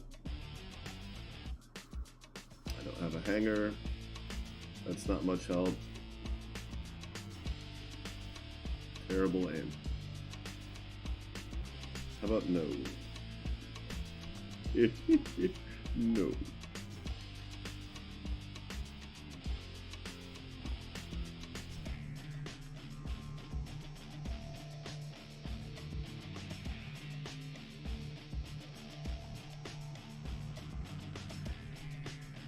Tech level 8.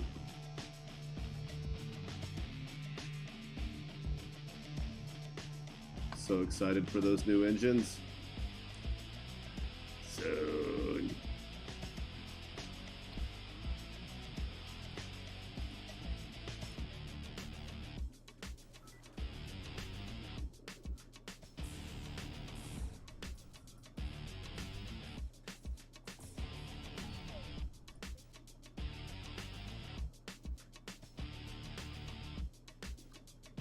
Yeah, I know, they might have had a mission at the next station for the same thing, but okay.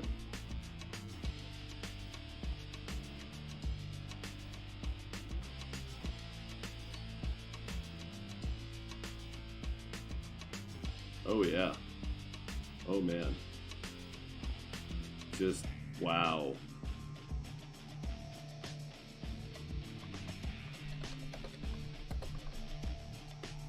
That is definitely worth going broke for.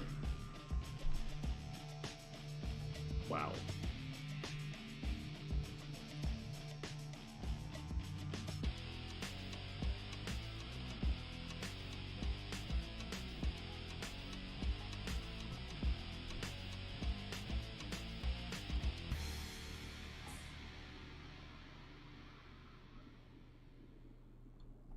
you mine?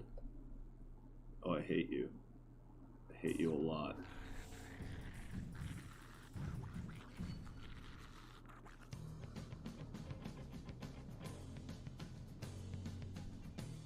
I don't want to kill them more. Why are you in front of me?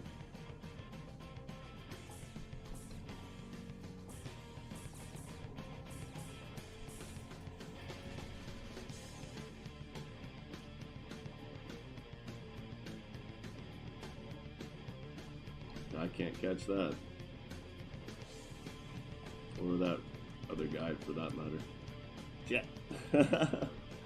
Darn it. Yeah, I wanted to get my Vangi reputation up to 3 million on that other profile, but there's just... I can't kill them fast enough anymore, so there's no point in pushing it further. There will come a time where I'll find a way to do more damage, and we'll go back to it and kill them. But for now, we're saving the milestone of 3 million for when it actually makes sense to do it. And I'm totally okay with that.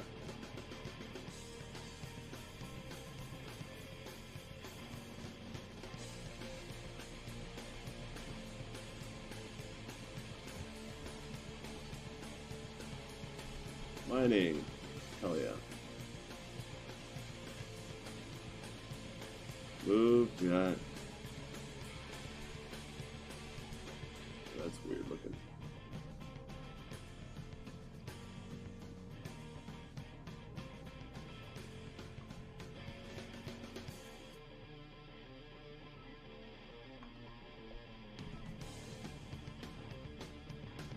Okay, fleet commander's over tech level, so we should probably work on our tech level.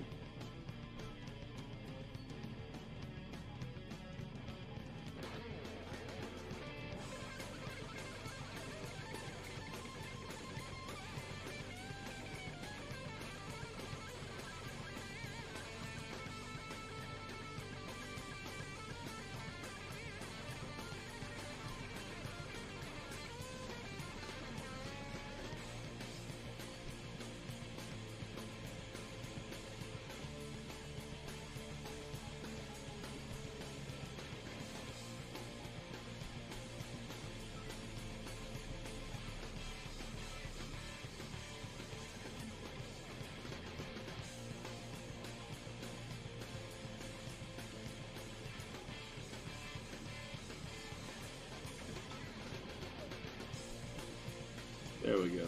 That's a little better balanced. Speaking of balance,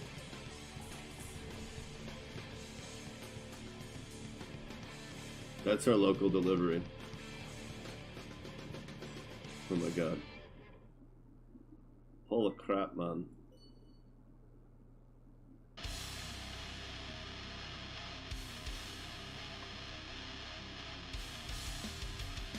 And this should pretty much line them up, at least close enough.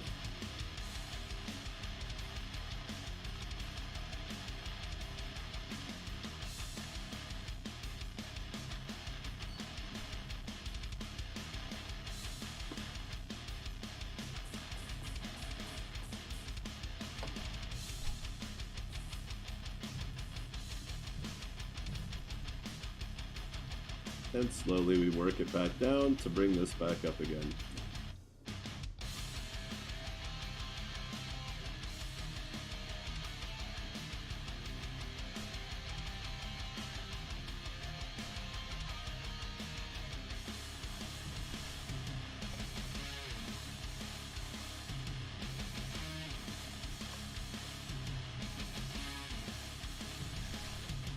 Ah, interesting.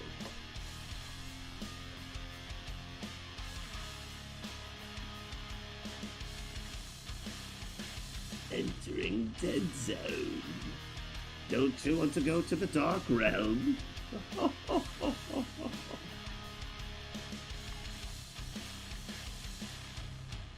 Onimusha, man. That weird little dude, you go into that special room, that weird little dude comes down from the ceiling on like this spine or goopy tentacle thing or whatever, and he's like, don't you want to go to the dark realm? And it's like, sitting there looking at him like, don't you want to be right side up for this conversation?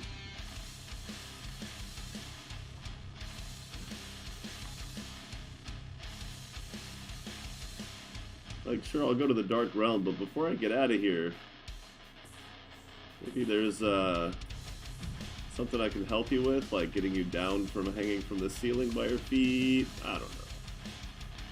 Got some thoughts. Maybe not relevant thoughts, but that dude needed some serious help.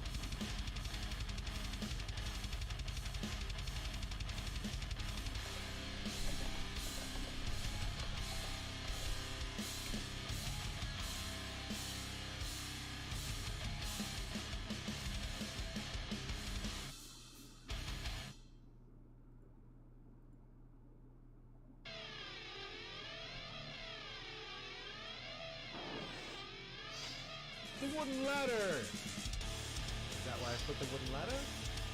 Is that why I put the wooden ladder? I'm gonna try, cause why not? You use the wooden ladder.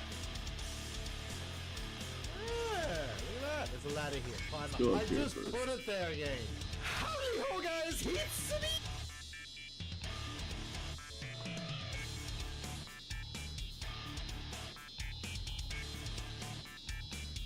I hate exploring when I'm this slow, but it has to be done.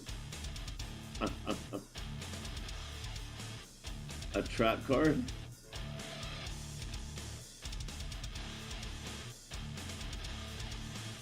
You know, I haven't really found a lot of distress signals where I would get ambushed.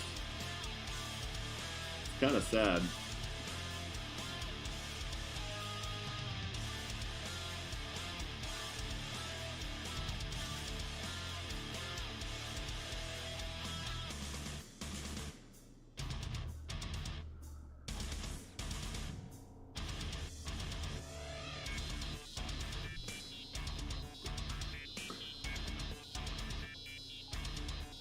Heads.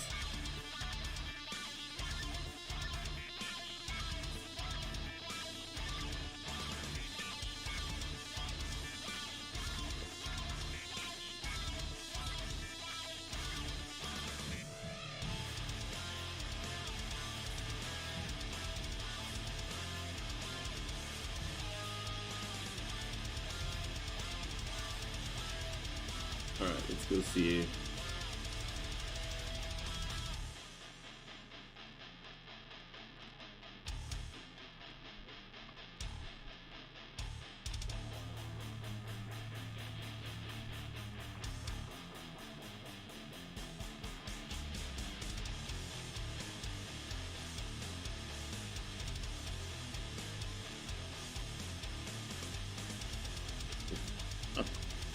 Holy shit.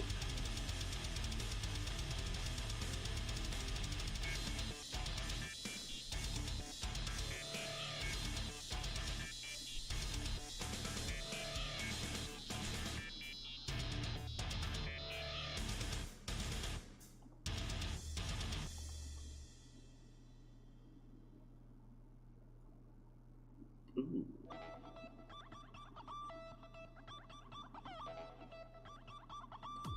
If I had the money.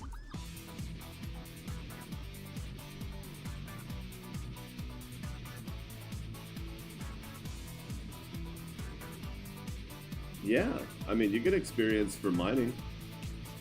As long as you have invest enough in defense and speed to not get killed a lot, you can absolutely get to 50 without making any kills. That's why this exists, to tell you where your experience is coming from. Business is, mining falls under business.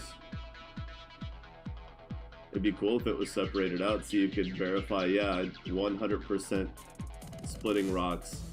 Never fired my weapons at another ship. But you'd still get points for trading just for selling your mining loot. Unless you don't. And you don't have any income, you just keep all of your loot and craft stuff. Don't do that, that's a bad idea.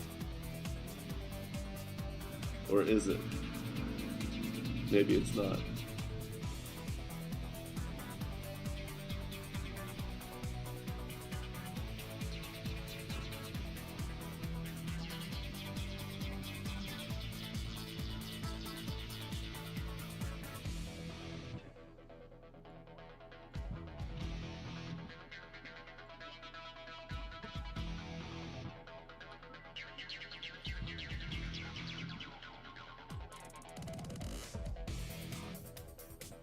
Wait, what?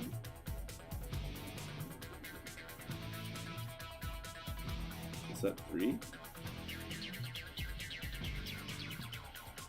Yeah.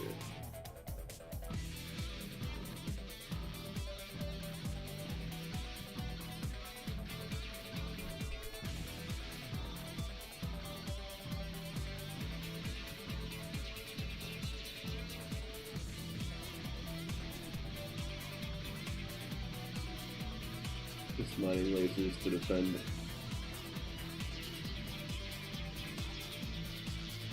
You can do it either way. I mean, you can go complete pacifist where you literally only shoot at rocks, and if somebody attacks you, you just run. If you want that excessive challenge. But it's really tough. It's a really hard way to play. Obviously, right?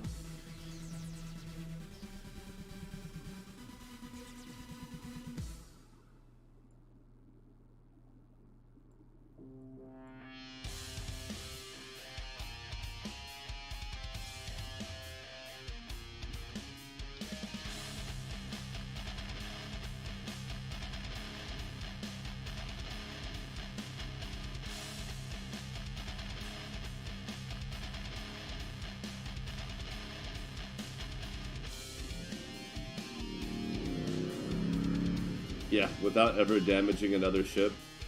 There could be achievements for that. I could see that. Just making it the first 10 levels without killing anyone is pretty tough.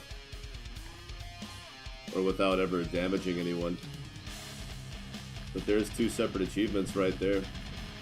One for never destroying another ship. And then one for never even damaging another ship. Like, can you imagine how careful you have to be for that? Wow, really? You're attacking Jack? What an asshole. Come on, Jack.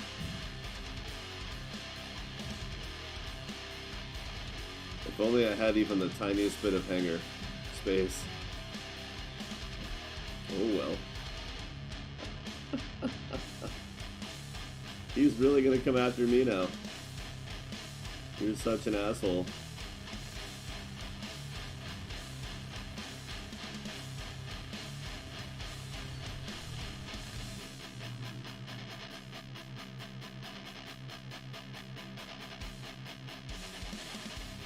Exactly. Get a perk that gives you a tiny speed and damage reduction bonus for being a complete pacifist. And then a bigger one if you never even shoot anybody.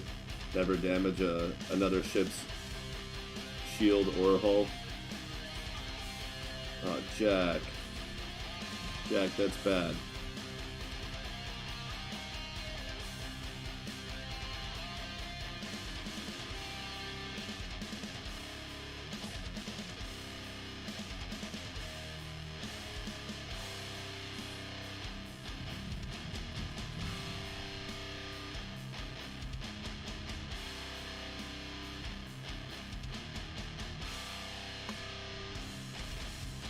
Really, really hard to do this with a shuttle and no hangar bay.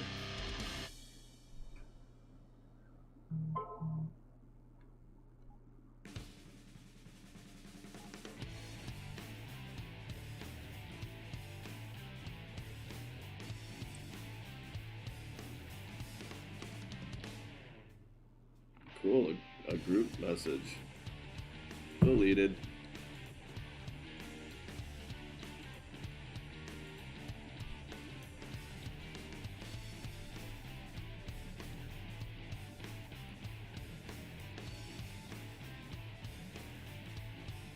weird way that you would have to play this game if you did that, though. Holy cow.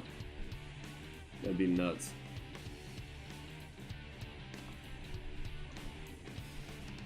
Oh.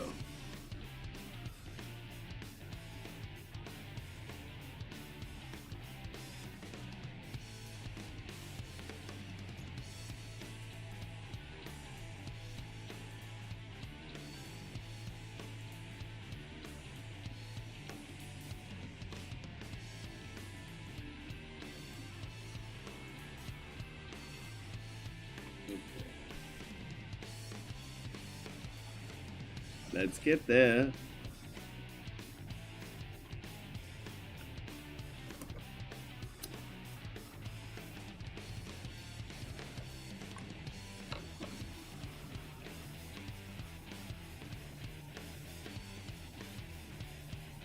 Ooh.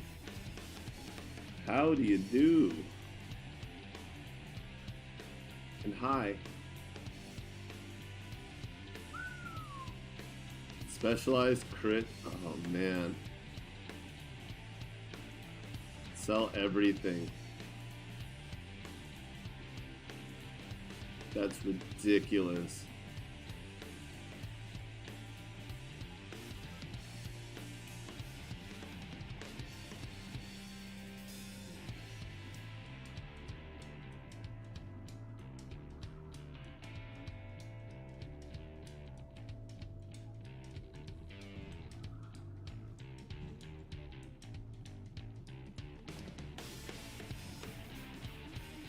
Yeah, I was gonna train them.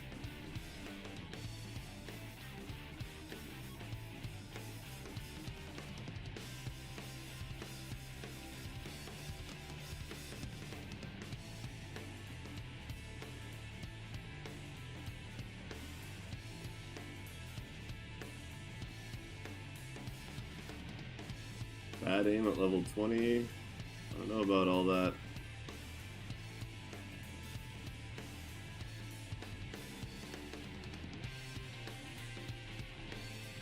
Green, but lying to me.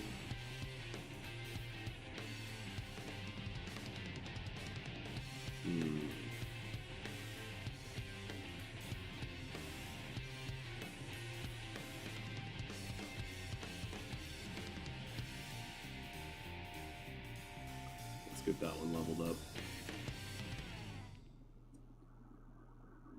By the way, finally kill a Ravager with the dragon. Takes a while because of the limited damage. Oh, just with torpedoes, yeah.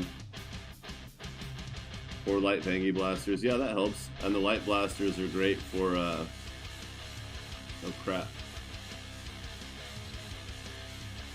Spent too long in the...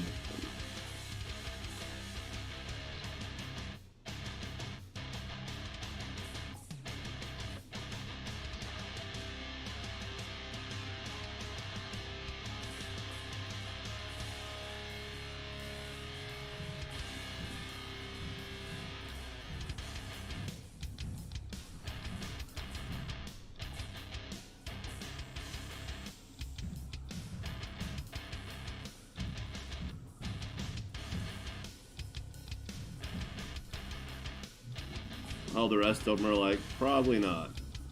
Oh, you're gonna come after all of us anyway? Okay, then probably. Oh wow, that was all the reputation I needed. Although we can go a little bit negative.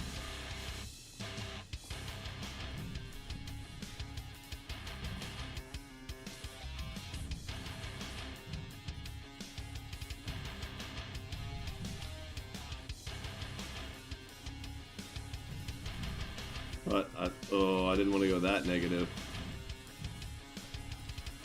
So now it's going to be hard to get it back.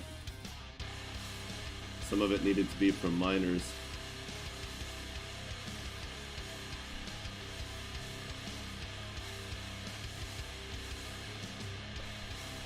Let's just get out of these low-level systems. I need to go find me some... I don't have enough energy cells. Let's go buy energy cells. I need to go find some huge batteries so I can get the hell out of here so I can warp around more.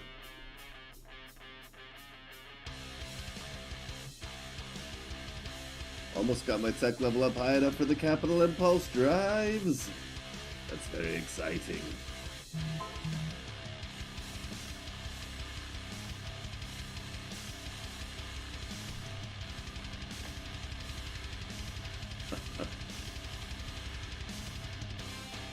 Oh, I'll scrap the hell out of that.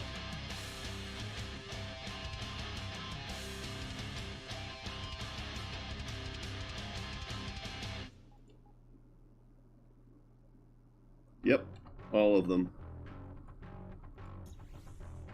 Yes, indeed.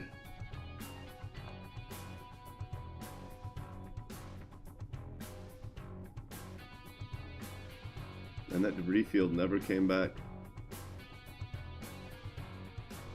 What a shame.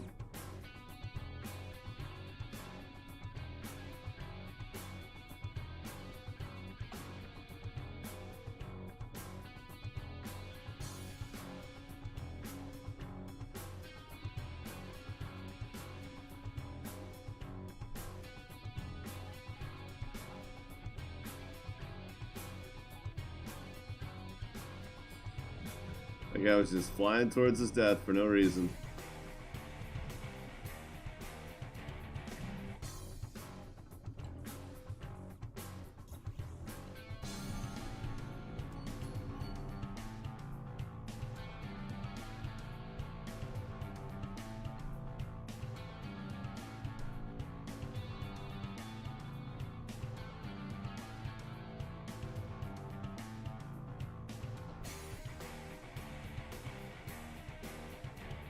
Yeah, +3. Bullshit.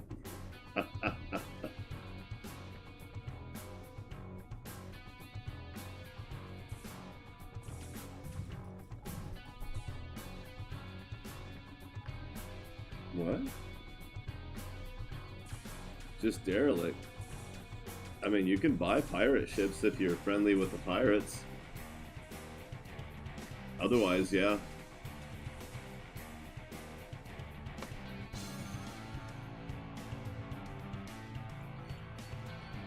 Nice, those were worth a lot more.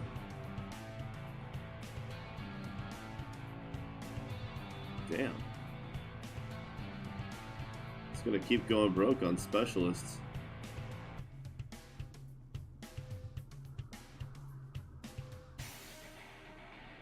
Maybe not.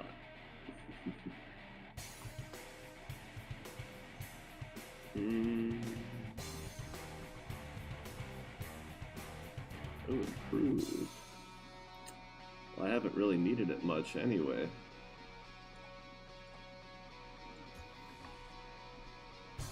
Keep forgetting to bring them out too.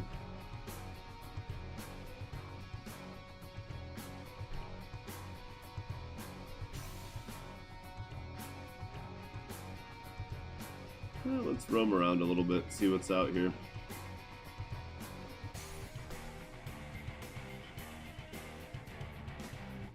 Just need a wee bit of tech level.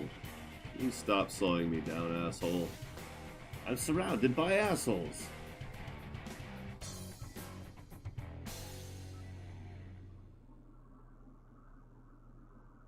Well,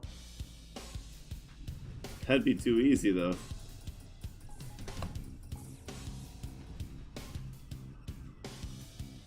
Maybe like a limited, like getting to reroll your skills. Like every 20 levels you could get rid of a perk. Start with one, get one at level 20, another one at level 40. But even then, I don't know if something like that should work on backgrounds.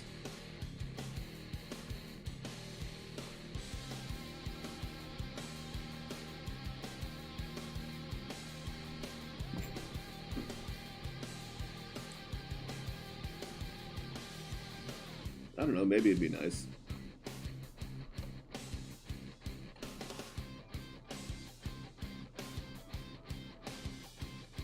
It definitely should not work on Marauder, though.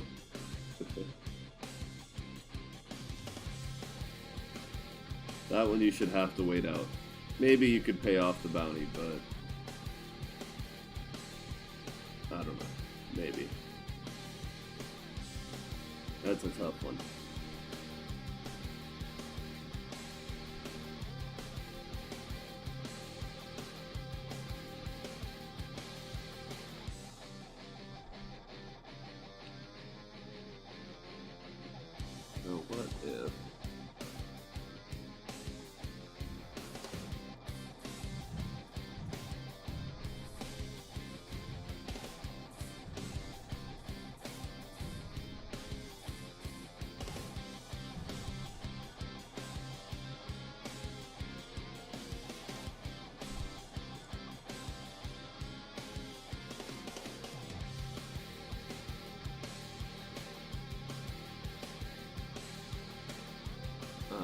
That's not helpful.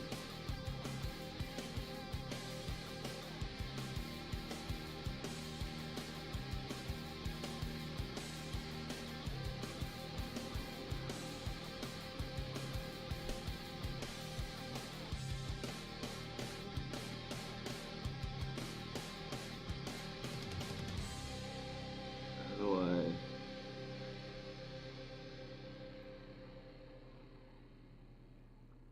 Weird.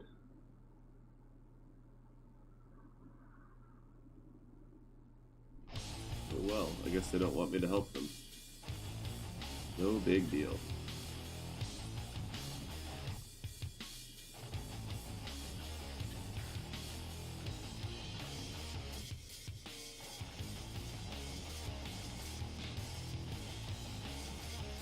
Or purple C, 5 heat sink. Purple C. I don't.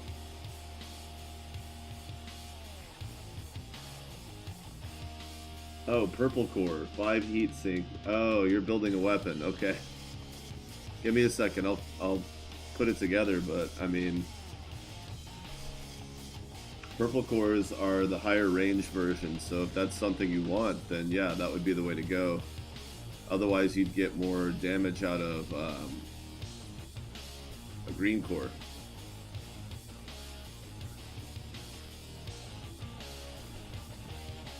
But if you want that range, then yeah, stick with the purple core, because it's better to go that route than to just add range to a green core. Pretty sure. You can always compare the two. That's pretty simple. But I mean, it just depends on what ship you're running it on, if it's going to overheat or not.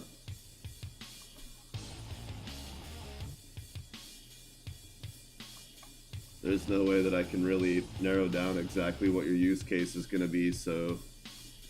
I mean, it sounds like a fine weapon, but there's no way to know.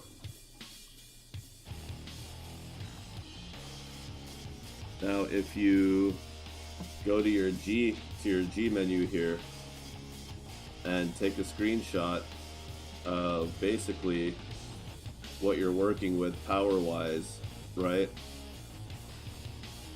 And heat-wise, what ship you're in, that kind of thing, into the Valor crafting channel, then people can look at it and then post up that recipe actually built in the game. So you'll have 2 screenshots, one of the weapon in the crafting menu, and then one of your ship stats and what ship you have, and people would be able to tell you from that. So actually get this part in too, right? So people know what boat you're using. And doing that, then people can actually suggest whether it's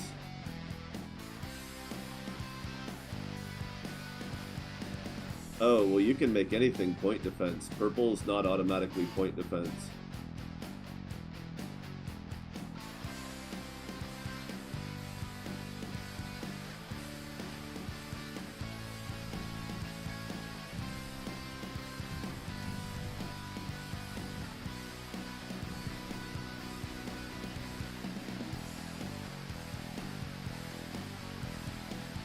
Ah, yes, that happens a lot.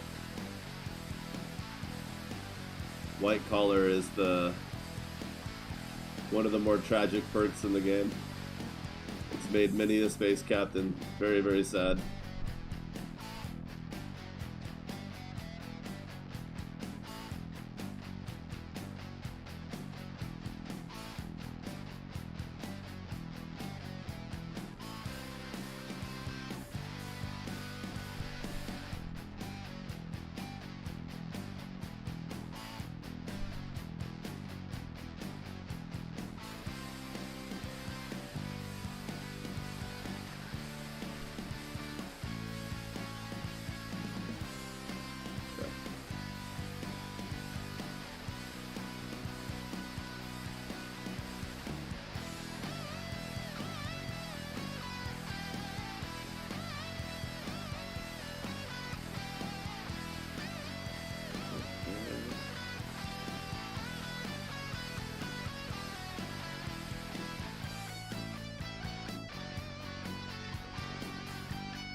Hey.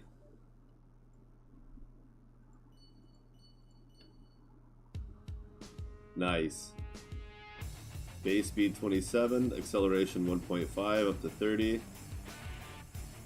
Oh, space. I don't have enough room.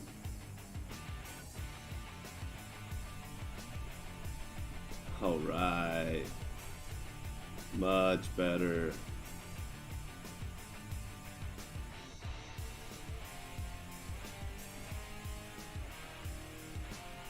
Just have to work back some of these.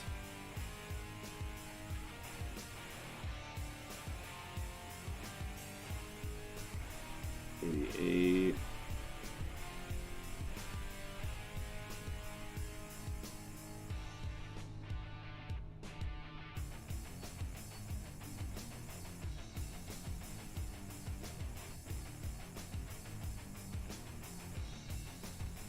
Oh, I'll have to find another improved one first. Should have upgraded that instead. Oh well.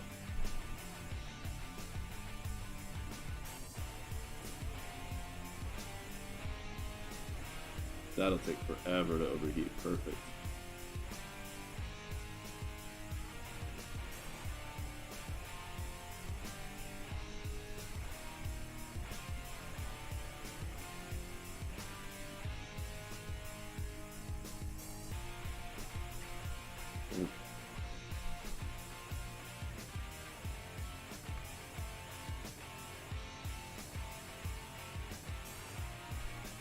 And his shield is glitched.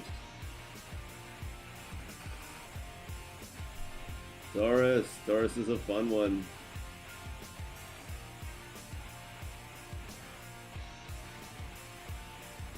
I can't tell you how many times I've accidentally taken white collar when I didn't want it.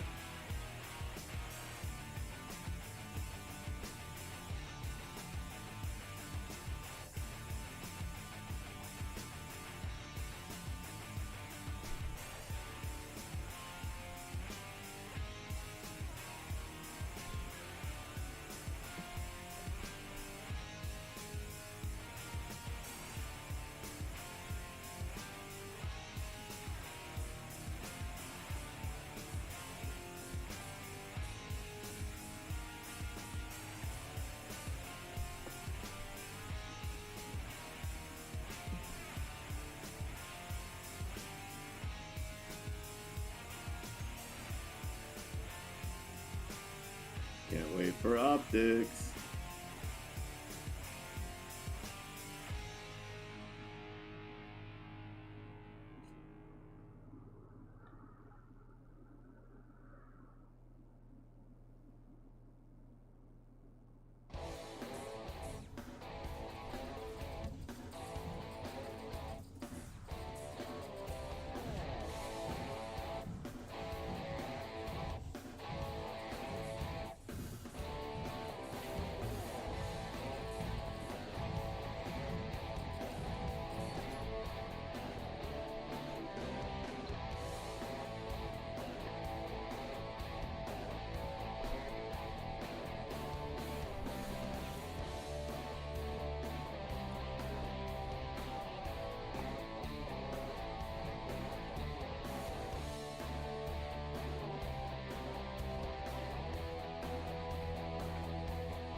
Go.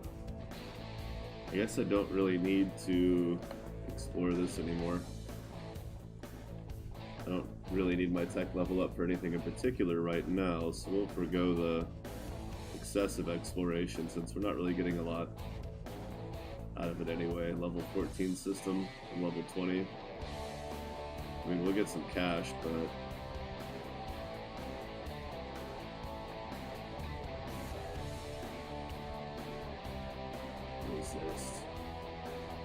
resist.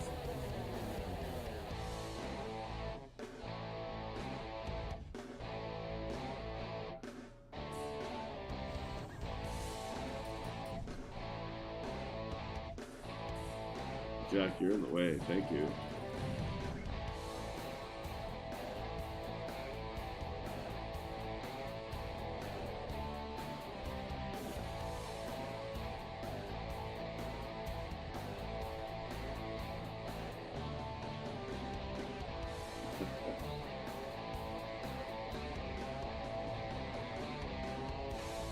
What do you mean balance the shield charge? I probably have too much shielding right now. I just put it on because it was accessible. But eventually, if nothing can burst your shield all the way down, you should just keep adding recharge constantly.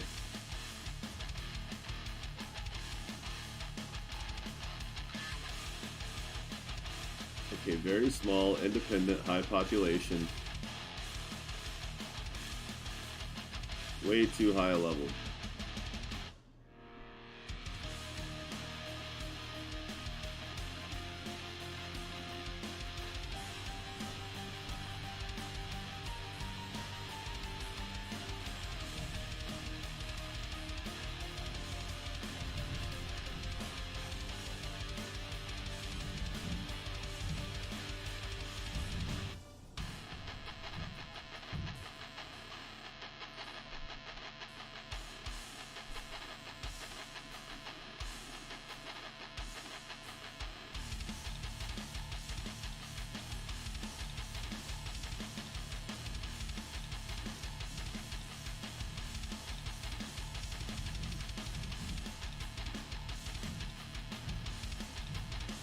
Oh.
Oh, sorry, bro.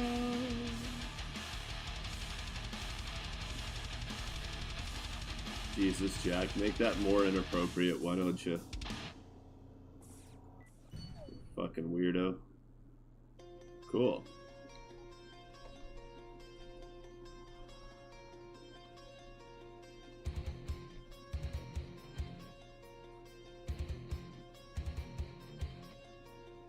Yeah, mining lasers in the Maw are really powerful because their main disadvantage is their range, but in that role it really doesn't matter that much.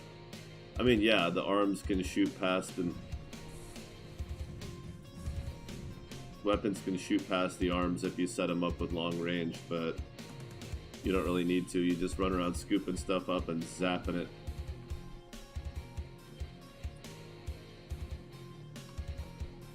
Wow, that's weird. What a flyer.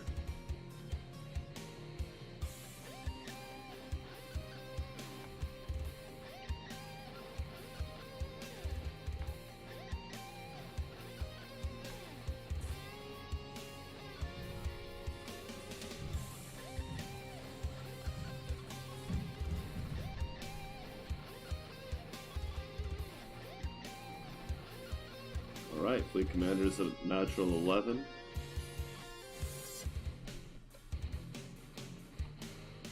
Should probably keep getting these.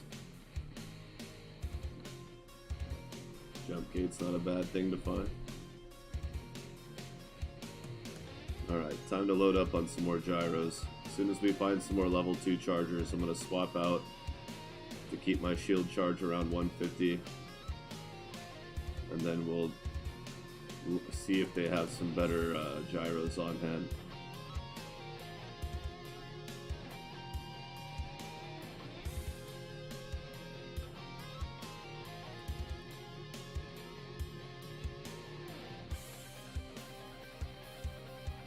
Well, when you put it that way.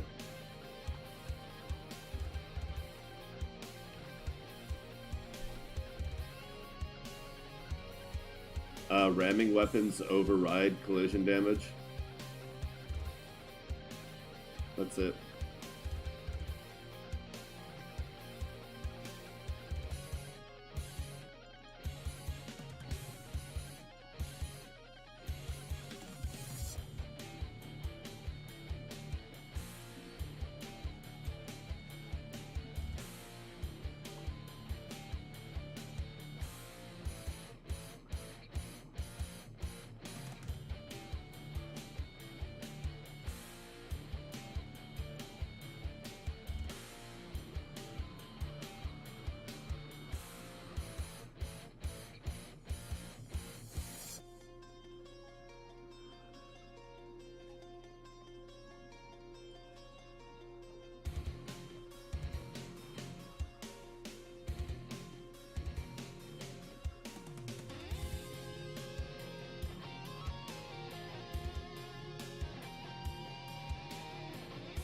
Okay.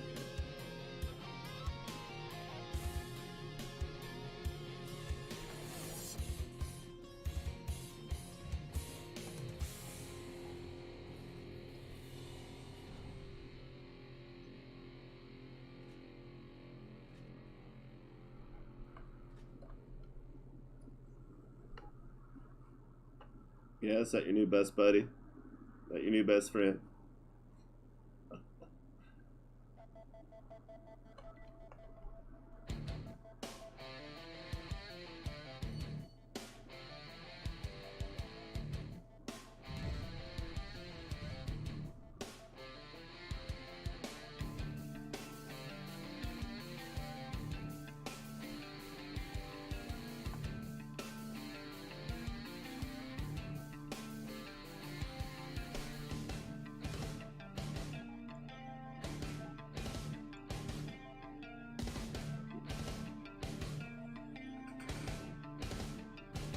Yes. Yes, indeed.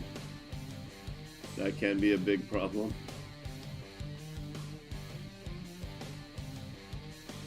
Come on, I need huge batteries, damn you.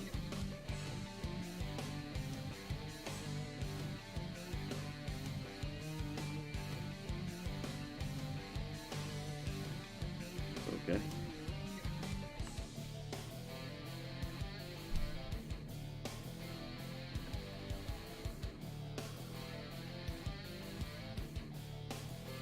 It's nice to go almost 40. Oh, a little over 40. Yeah.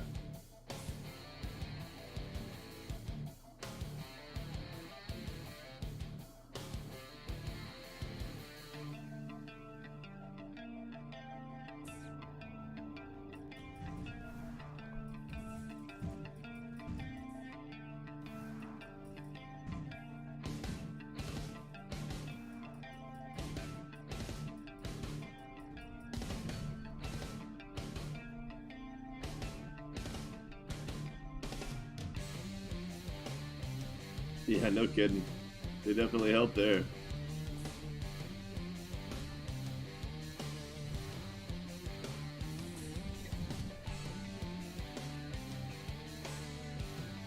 Okay.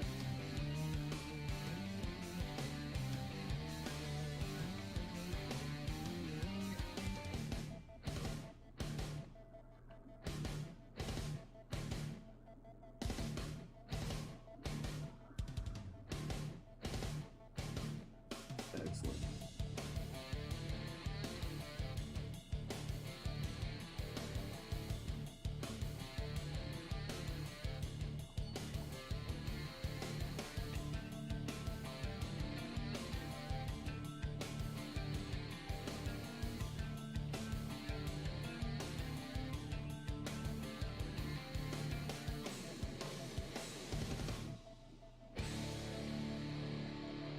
That's exactly what I wanted.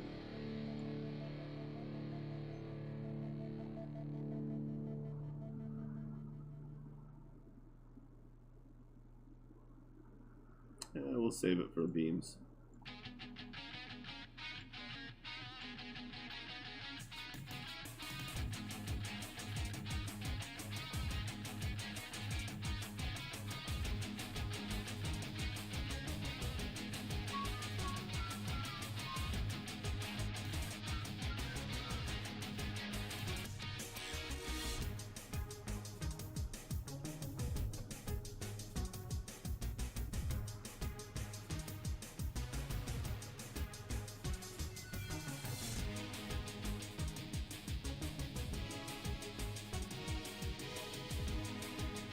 Yeah. I mean, you don't even need ramming damage to be, or collision to be on to benefit from impact absorbers in a rush system. I usually opt for just straight shield recharge instead, because then I don't have to refit between mining and combat.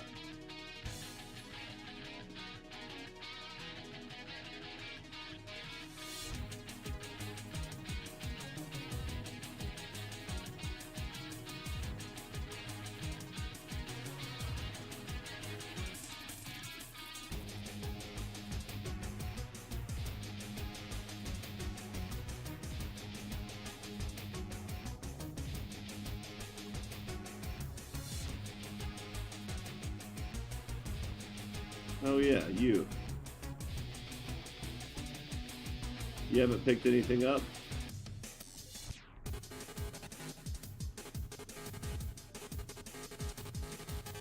Oh, that's because I'm stupid.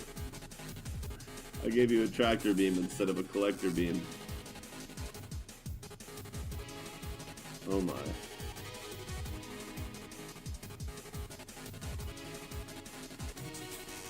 Now it doesn't have enough power.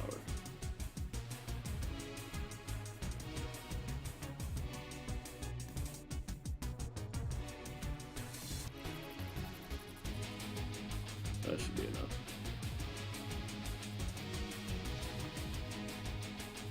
Okay. I don't feel like flying off to find the gate.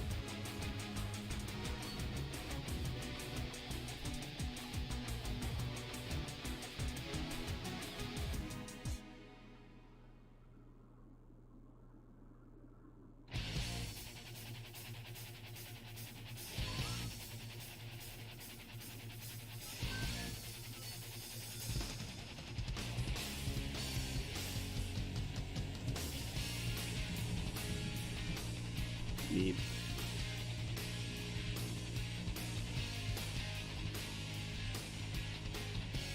Ah. Ooh.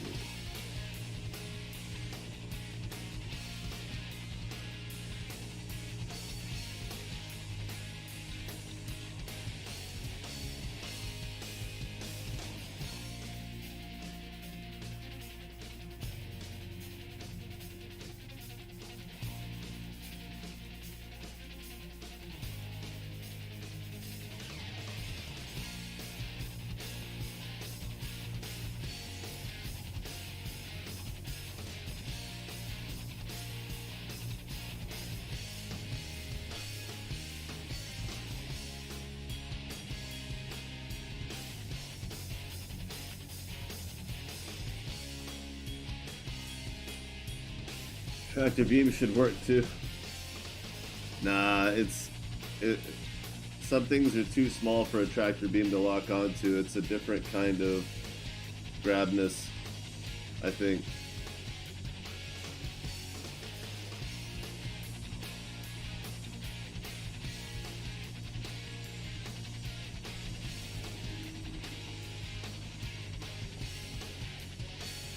Different, I mean, I think it would make sense if there was a module that could do both. Don't get me wrong. But I can see how some people would want something simpler that only does one or the... Oh my god. Wow. Just kind of casually puked up some gold there. Oh shit, my bad, dude. I thought you were gonna post up your specs in the crafting channel on Discord. If you do that, then I can actually tell you if it's a good weapon or not. Otherwise, there's no way to know. But I can at least put it together. I mean, I can look at it, but without knowing the ship that it's going to go on and how much power and heat you can handle, then there's no way to know if it's actually going to be good or not.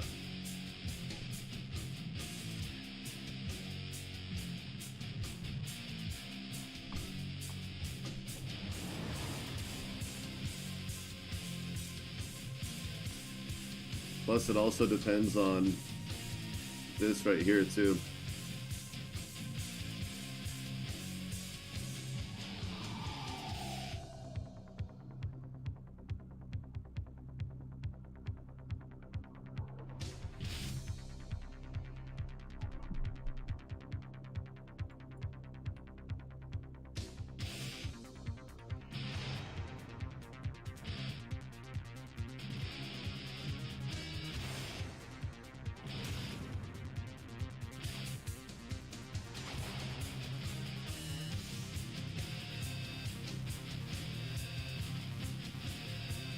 Oh, I can't make it anyway. My tech level's not high enough.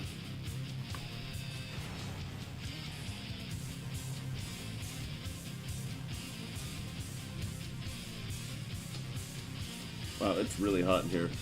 Hold on, I need to fix this. And I need to... Oh my.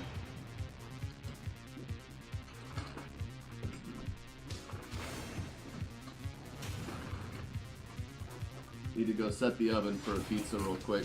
I'll be right back, 2 minutes.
Okay.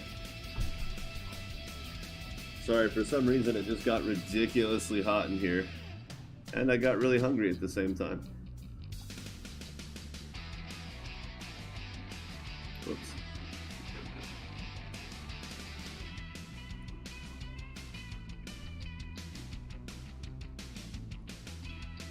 They don't have them either. Oh my god. 1,500. Oh my god, so I would need 10 of those? Wow. That sounds bad.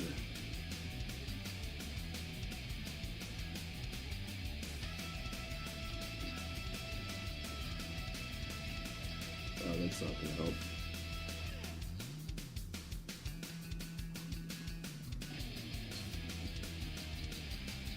Oh. It's not a really big change though.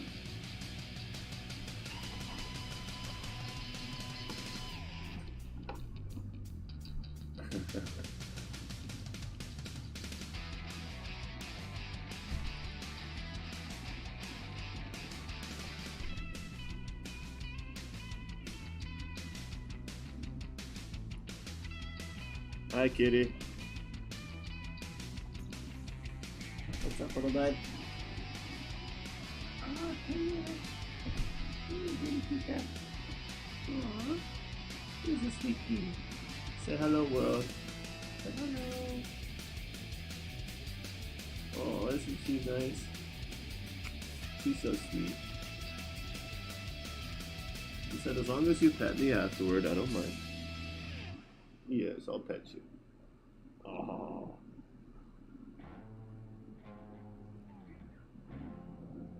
Scratch your cute little kitty face.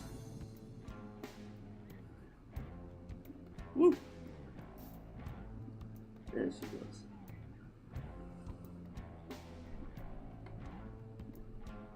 Independent. Ooh, high level.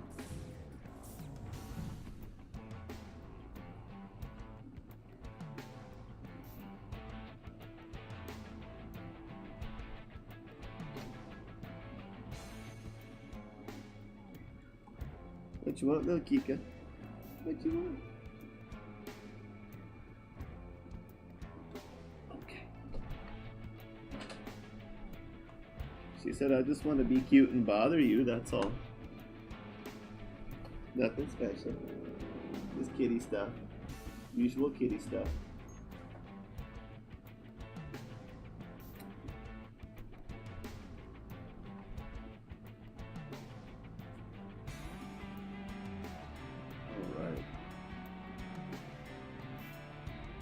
Yeah, it was like 90 degrees in my room, and then I realized that the door to the outside was slightly cracked, and I was like, oh, well, I mean, that would do it.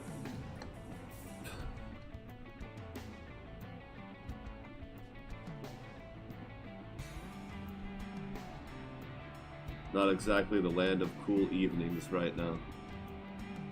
In fact, it doesn't get below 90 degrees until well into the night. Once it heats up around here, it stays that way. And if you're lucky, it's only 70 in the morning. Well, if you're lucky, it's in the 60s. It's usually 70 in the morning. Or at least in the 70s. On the Fahrenheit scale, of course. I will take those. I will make a fiend. Vendetta's always making fiends while Charlotte makes friends.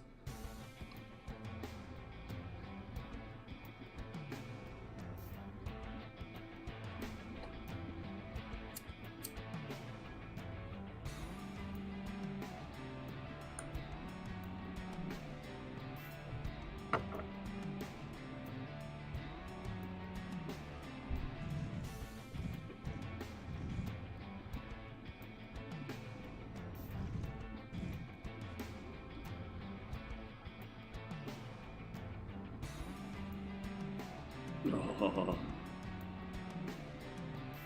silly cat. She said, hello, I bother you. Hi. But then if I reach down to pet her, she walks away. Just out of reach. I don't really know if I need that.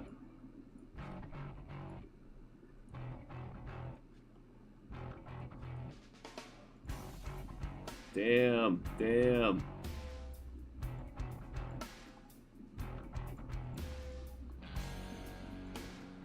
How am I gonna have room for all that? Like this.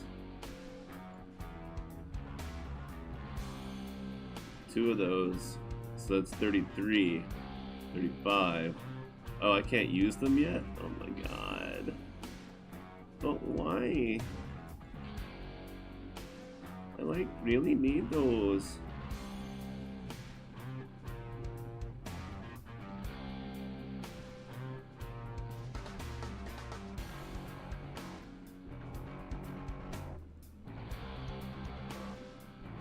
Guess I'm broke.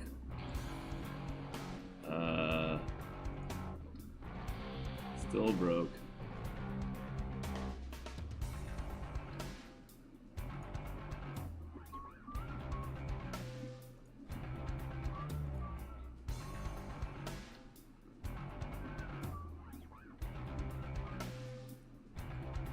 Oh, I did not mean to sell them all.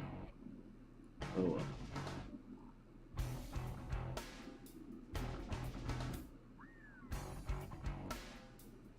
Damn.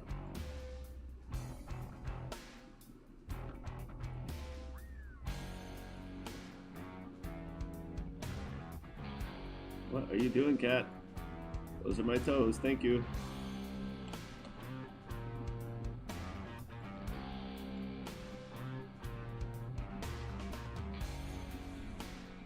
Oh. Now you're just laying on my feet. She's so funny.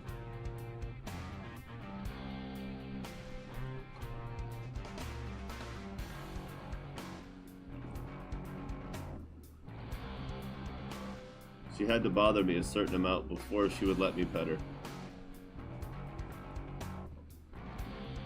This is gonna hurt so bad. No, it's not. Oh. Well, that's almost disappointing.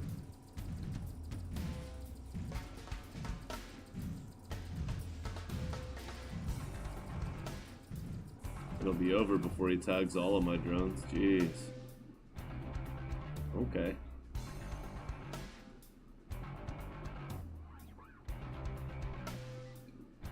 And the station.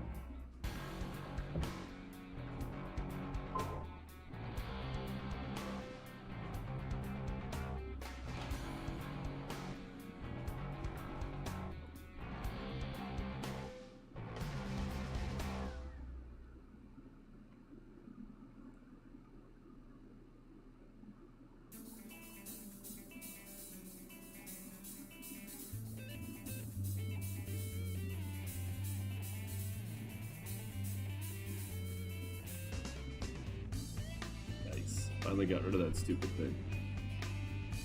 Alright, time to go put the pizza in the oven. I'll be back in just a minute. Oh, the kitty's like, no, you can't leave.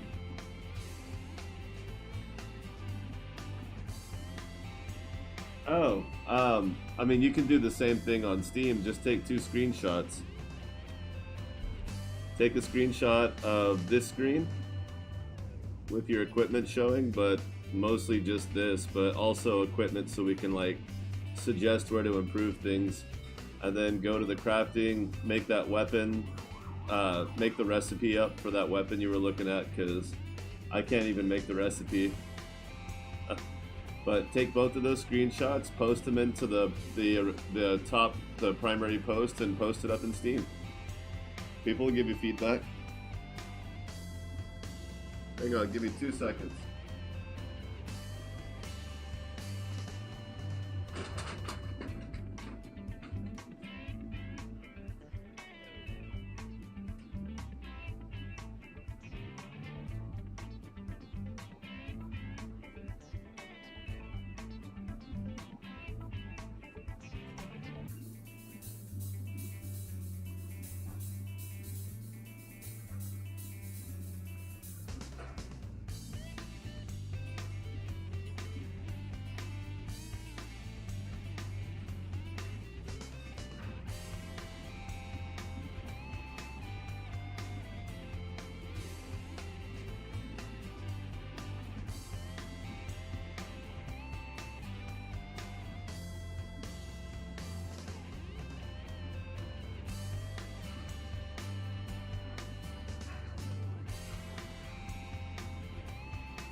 Alright. I usually just order food when I'm streaming, but I spent so much money over the last few weeks because my car's been out of commission. So I had to spend a lot of my savings just to get back and forth to work to keep my job. So I'm just... It's not that I couldn't order food if I wanted to, it's just at this point I'd rather rebuild my savings.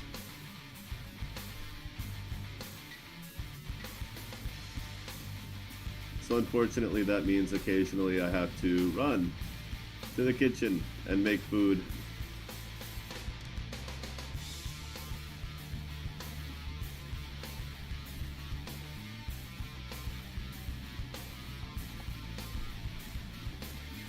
Although tomorrow, and I might make video of tomorrow as well, I'll be cooking orange chicken. My personal recipe for orange chicken from scratch.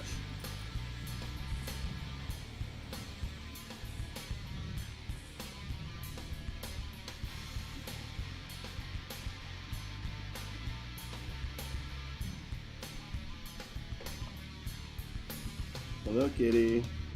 How can I help you? Oh, so sweet. She just wants some attention, that's all. Yes. She just wants some attention. That's all kitty wants.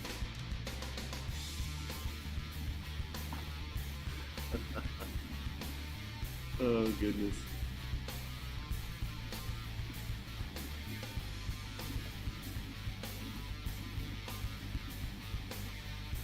Nice. It's also a lot of fun to grab Titan Ravagers with a Sanctuary. If you've never had the chance to do that, I highly recommend it. It is hilarious.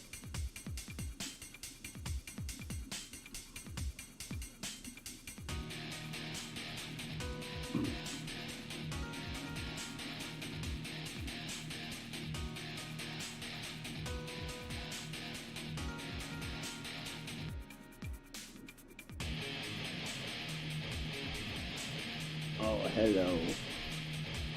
Hello, kitty. Oh, goodness. You're so funny. Oh, you're so funny. Are you okay? Did you need anything in particular really, really badly? You're just saying hello. Say hi, everybody. Hello, kitty. Go on. Go run around and explore. Stop messing with my toes.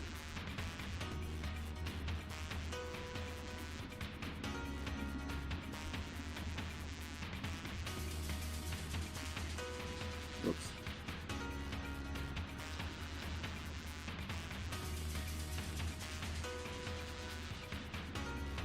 Perfect. I like having the repair boat, but it's not strong enough to just completely rely on yet, so I won't.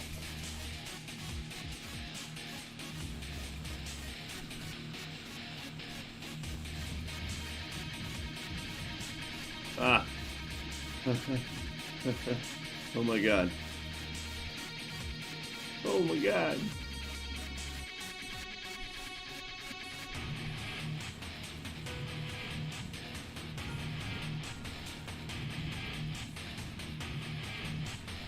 Wow, 148 shield recharge, not enough for this sector.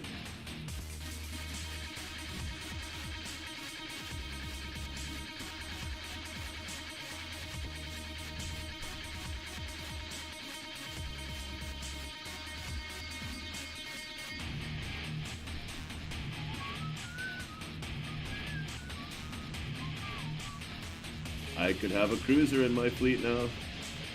Hey, what do you think, Jack? You want me to give you a cruiser instead?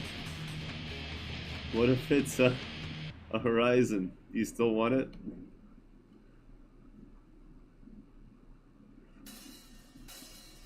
Don't be mad.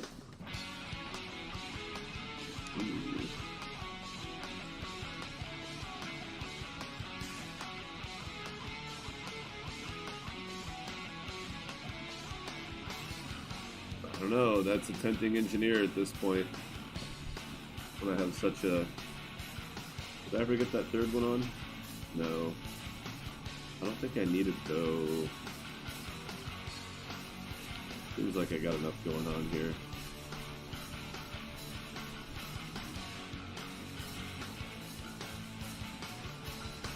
Ah! Really glad that's not high level. Run, Jack. Run, Jack. Okay, just leave then.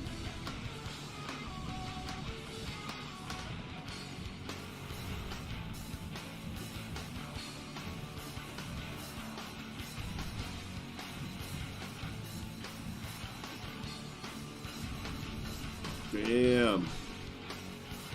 Jack, you're a liability sometimes, bud. You know that?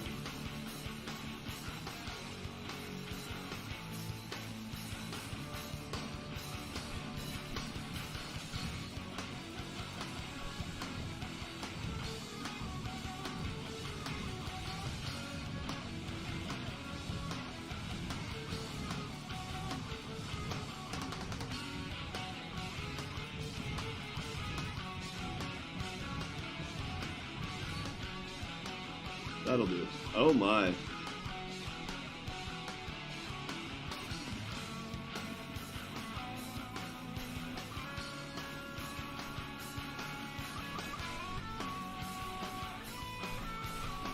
Well, since our fleet commander is so much higher than tech level. What is the fastest base? Mercury? Pretty sure it's a Mercury.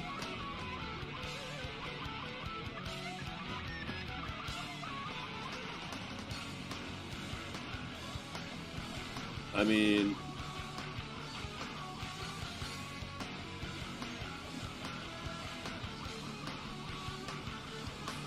honestly, it might. You could post it in the help channel, but you'd probably get more response in general discussion. I wouldn't have a problem with it being in general discussion if it's about crafting. I think of help as more like I'm stuck or I don't know how to do a thing.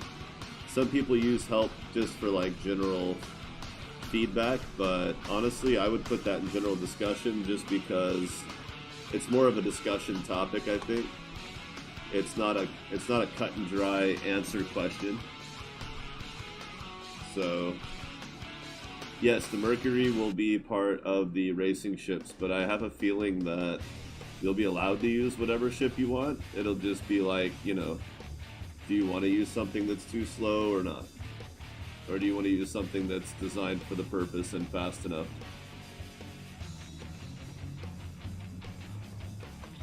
But the Mercury has no guns, so unless you put attack drones on the shuttle with incredibly low equipment space in the first place, you won't be hurting anybody.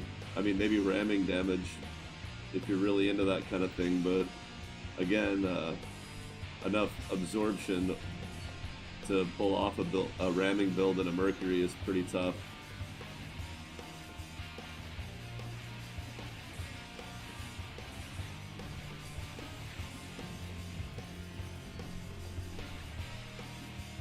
So effectively it doesn't do any, it's completely non-combat. The Magellan's kind of the same way, fast for a Corvette, decent equipment space, but no weapons.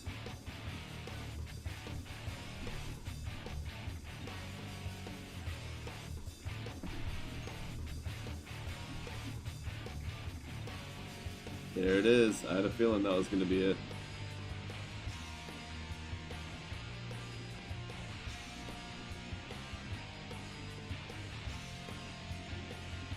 Yep. Now the Magellan's not going to be a racing ship, it's a taxi.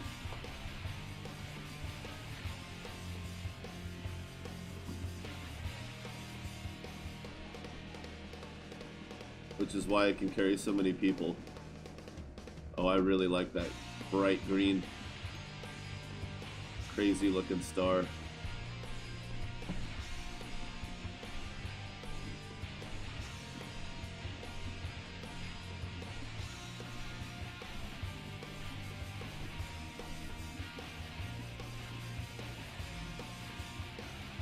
It's like a giant egg.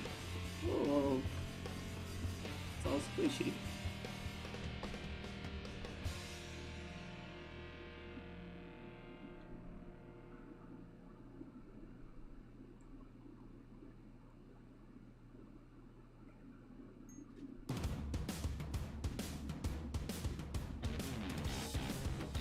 What? There's not a specific crafting channel. That's why I was saying just put it in general. If you're on Steam, the Steam forums, just use the general discussion. It doesn't have to be a real specific place.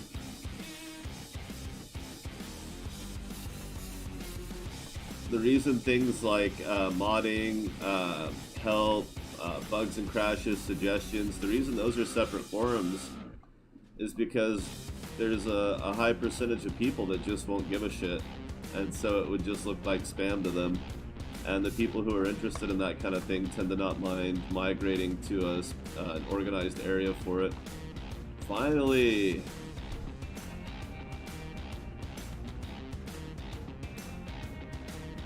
Finally got the blueprint for improved upgrade kits. And a couple of pieces of refined metal in order to actually utilize them. You know, it's one of the benefits of this. Refined metal when scavenging.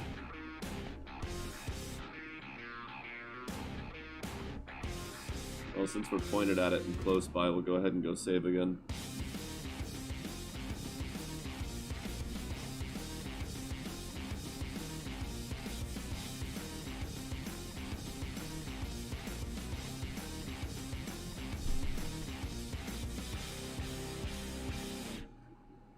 Holy crap.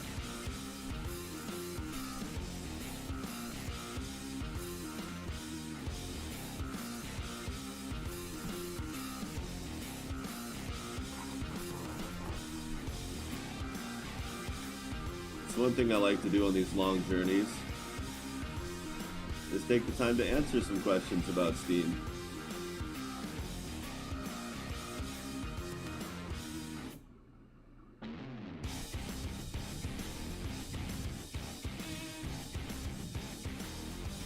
Can't get game to load. I give it around 5 minutes, but nothing.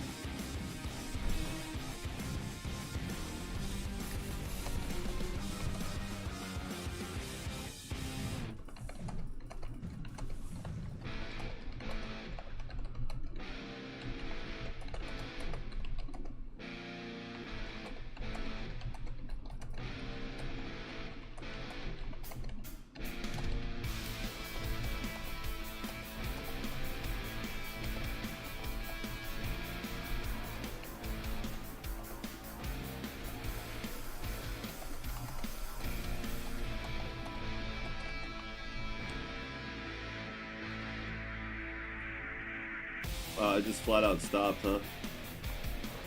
Great. No, I didn't mean to do that. Shit.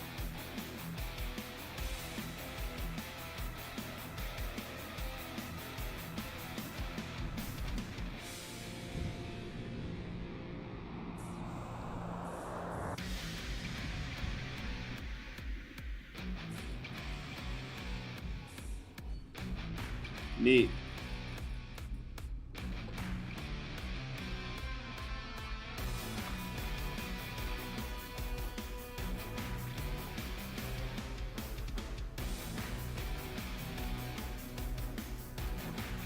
So yeah, if the game is taking 5 minutes to load, and we're talking about the save file rather than the actual game itself, if an individual save file is taking a long time to load, I mean, I've definitely waited several minutes, and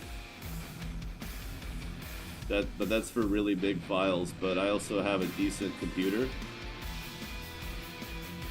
so I don't know. I mean, so if you're gonna post about long load times on a single save file, we need to know how big that save is. Well, you have to take screenshots through Steam in-game F12, and then you go to the screenshot menu, right? You go in through View, Screenshots, and then this comes up, and you go to Star Valor, and then you click on it, and then you click the upload button, give it a caption, click upload, and then once you've done that, you open it, and then you click share, then you click here, and don't use the right click, hit Control C. So you want to make the post first in the forum and then do that, right? So you go through, you make your post, and then you go into the post, And once you've done the view, screenshot, view online, and then you click share, highlight that, make sure you highlight the whole thing, hit Control C, and then you hit the back button. Oops, you hit the back button, and then you come here, and then you click, you go to your original post here, or you can post it down here if you want, but then you click and go to edit, and then Control V. And boom, there's your screenshot. And I need to take that out because it's not relevant. And then you do that with both screenshots, and you can put them both in the same single post here. Just make sure there's a space between them.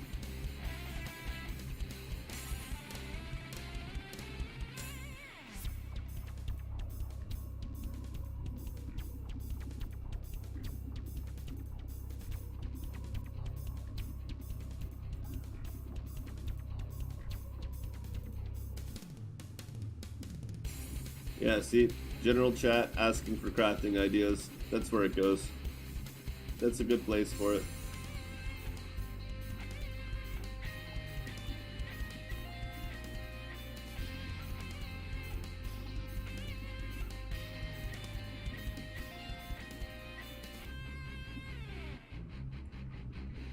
Ah, still can't use that one.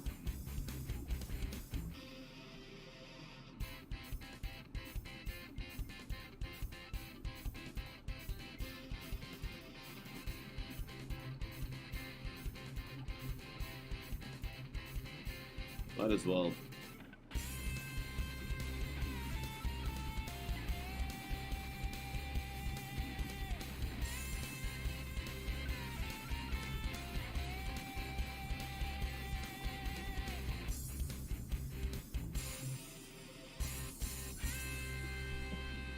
Oh, that's you? Okay.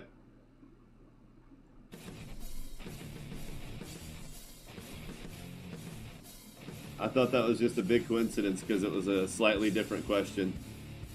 It was less specific, but it doesn't matter. You do what you want to do.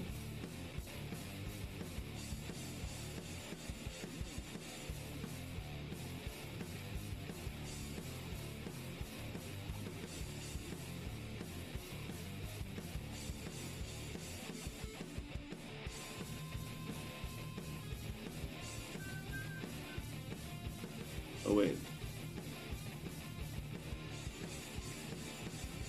There we go.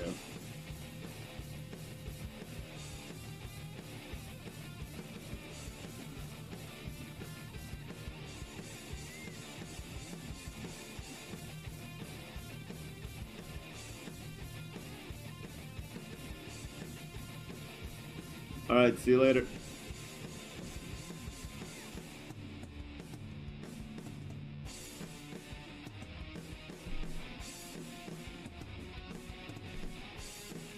Oh wow, I could totally choose myself a high-grade NPC here.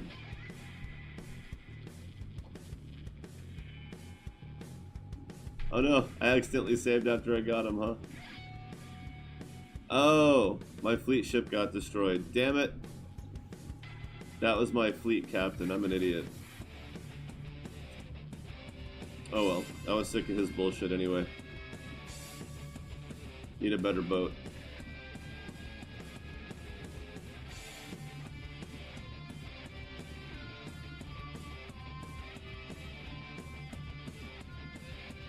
But it ain't any of those.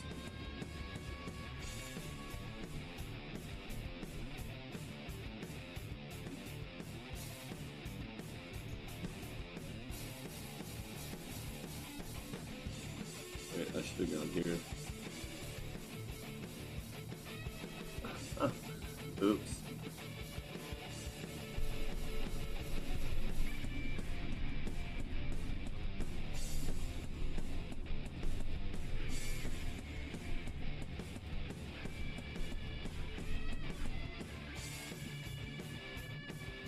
I guess I could go ahead and try to make some cash real quick.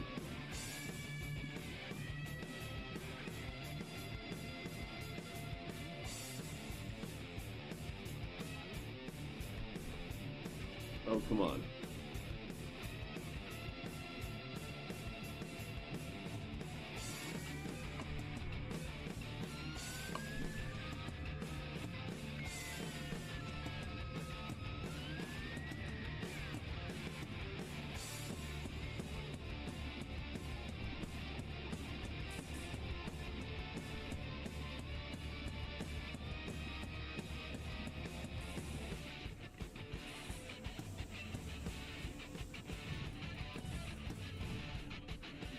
See? 800 credits.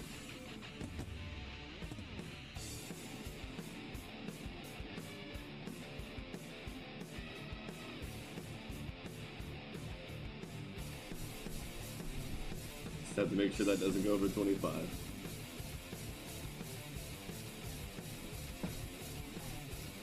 What? Trigger something? I don't think so. What would have triggered? I don't know what you mean.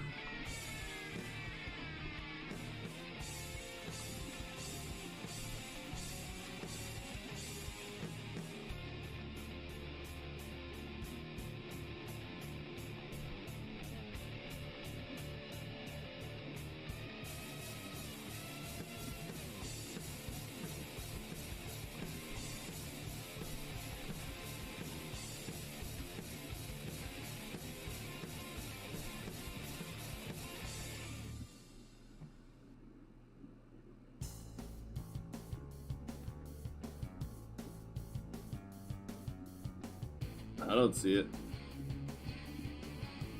Is there stuff on your screen? I don't know.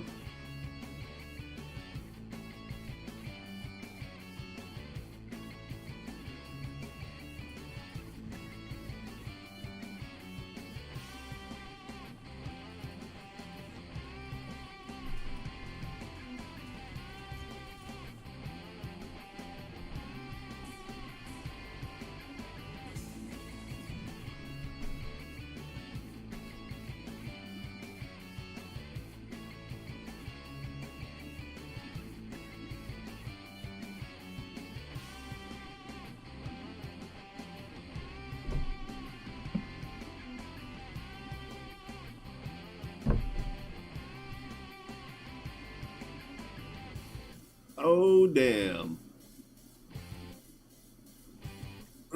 Sell everything.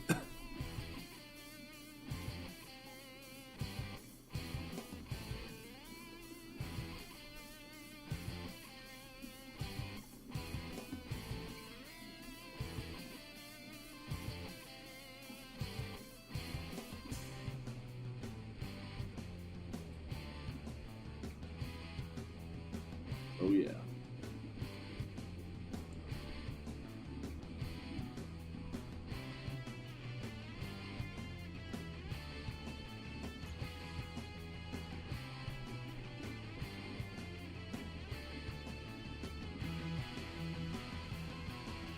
Oh, no, you can't.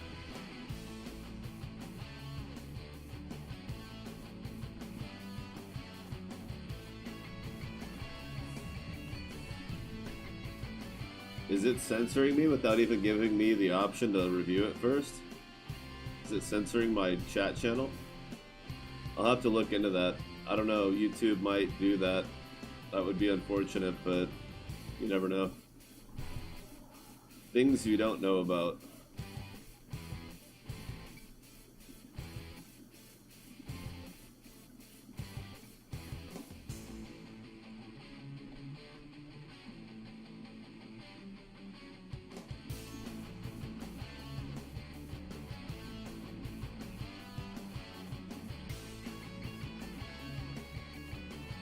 Oh.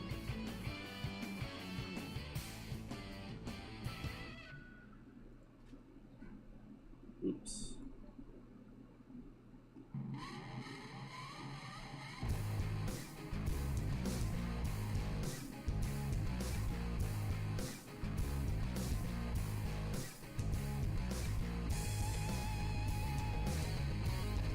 Oh. There was an extra, or there was a U there on accident, huh? That would do it.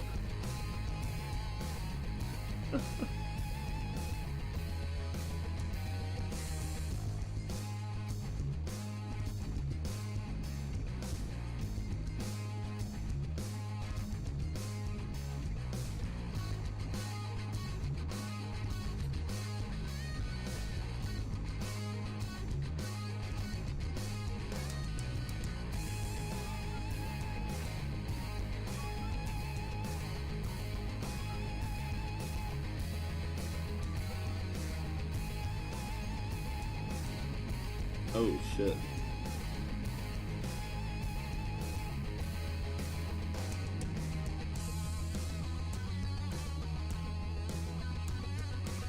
It doesn't need that.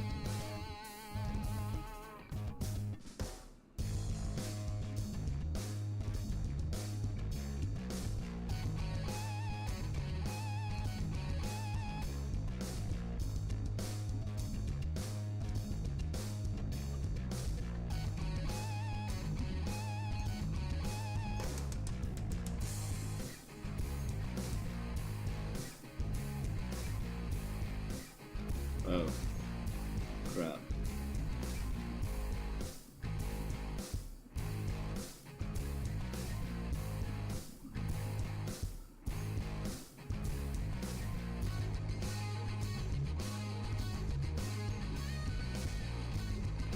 Did I leave him at that station?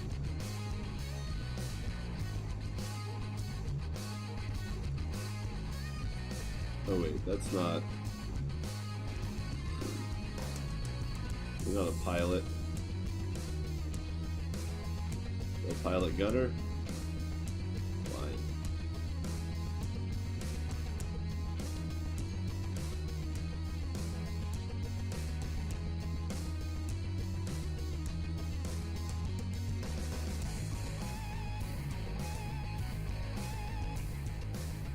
Alright, let me go check on that pizza right quick.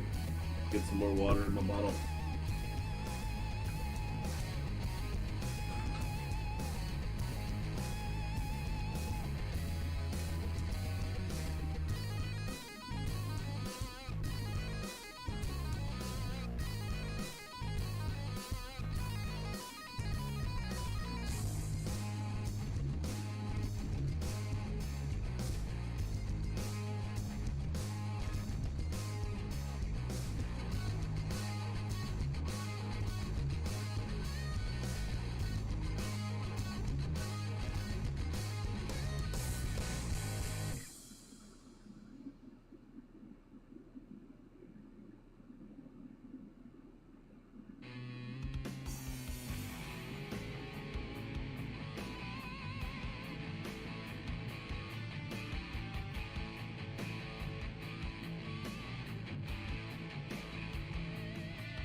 Okay. Now it has pizza. So I'll put a napkin over my mouse, turn my camera off, and I will proceed to eat and play. because that is a necessary streamer skill. Well, for long-term streaming.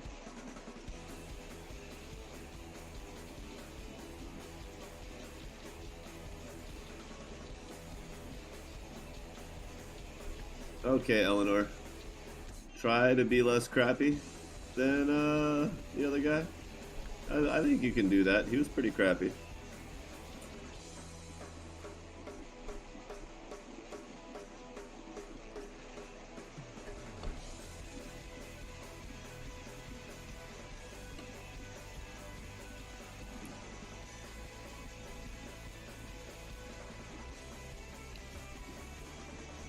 Oh shit. What a shame.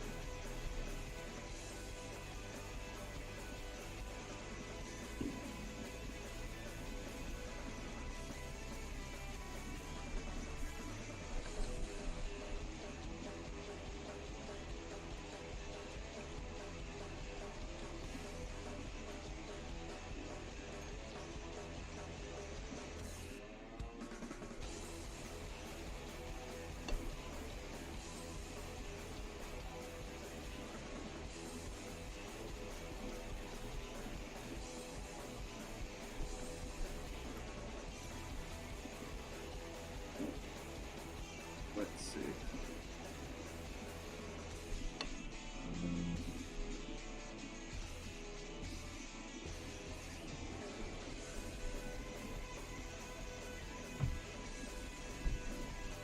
Okay.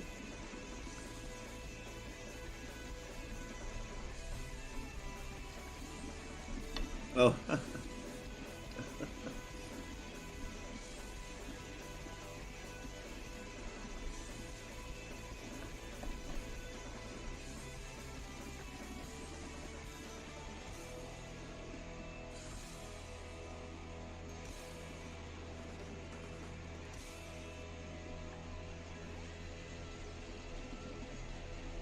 All right. We are cruising.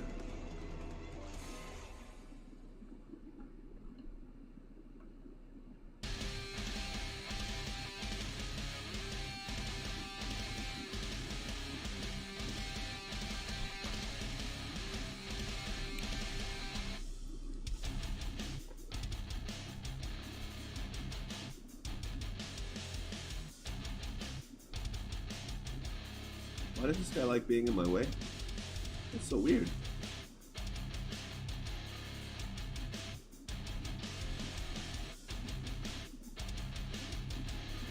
What was it? 1629.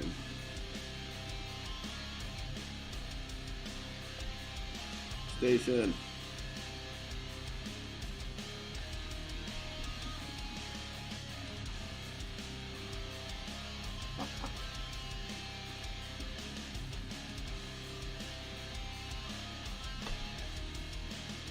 Pizza's still a little bit hot.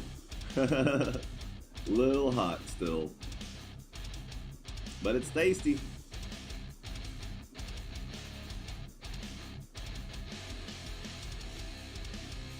Ooh. If I had more than $12.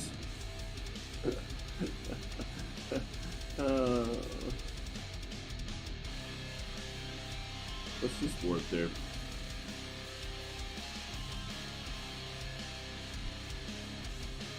Maybe we'll get some money out here.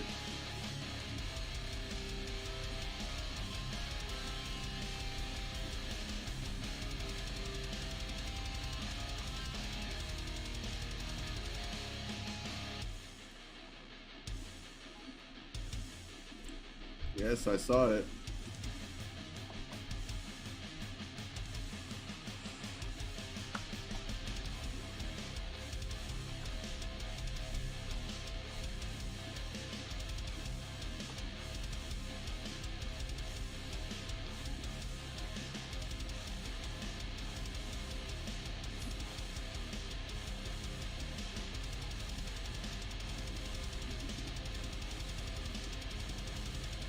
This one's closer.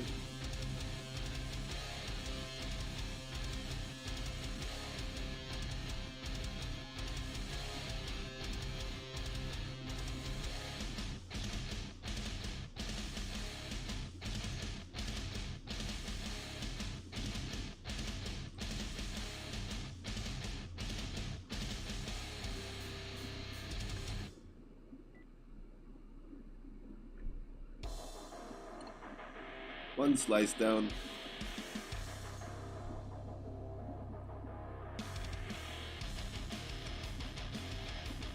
I should have got coffee while I was in the kitchen. Ah! Cafe!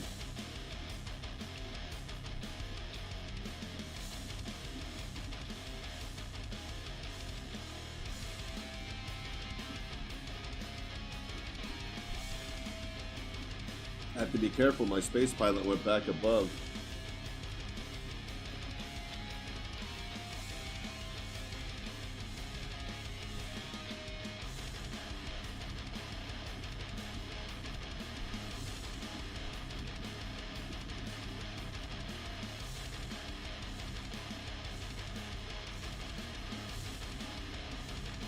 Oh, there it is.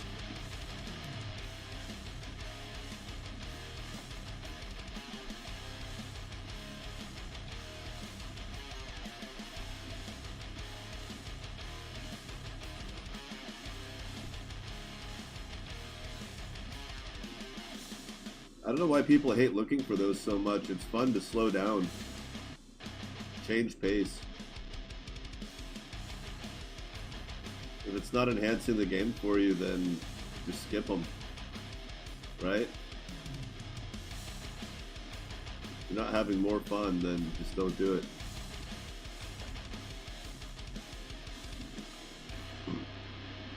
They're not required.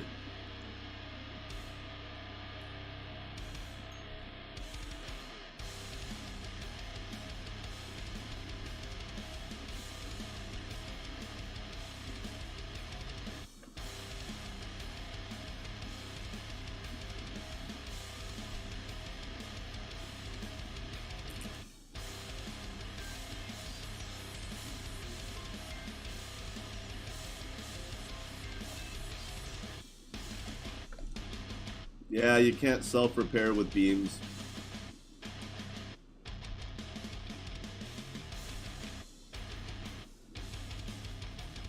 Even on ships that could theoretically shoot themselves. Still not allowed.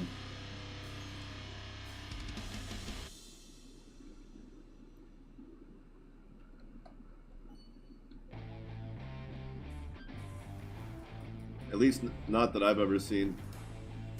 If you ever managed to do it, I would assume it was a glitch.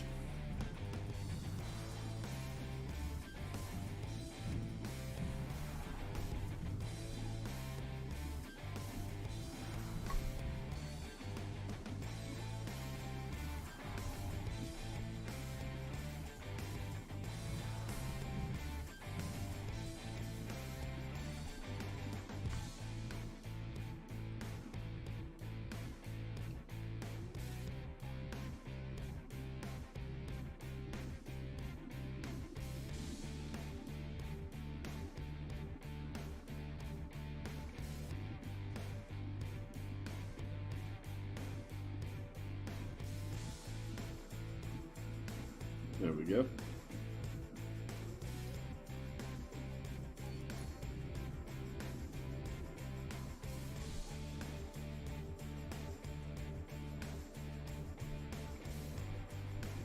You may not be able to dock properly, but I can still repair them myself.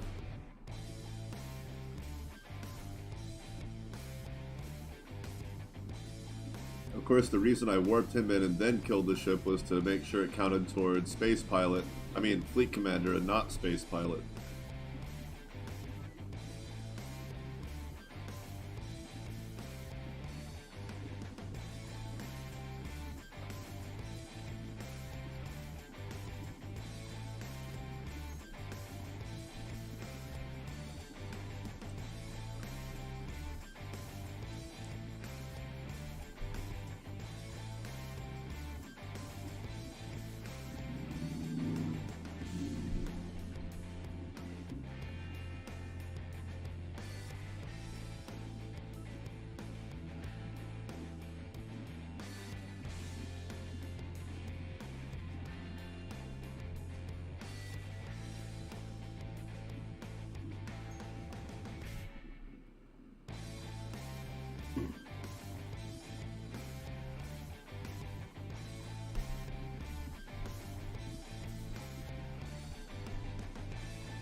Now, there's one thing I do understand that people don't like, and it's that the hidden ones, you can't see them even after you scan them. They don't stay on your radar, even though they stay in the same place. I feel like they should either stay on your radar or just move. Like once you've scanned it, it moves to a different debris field in the system.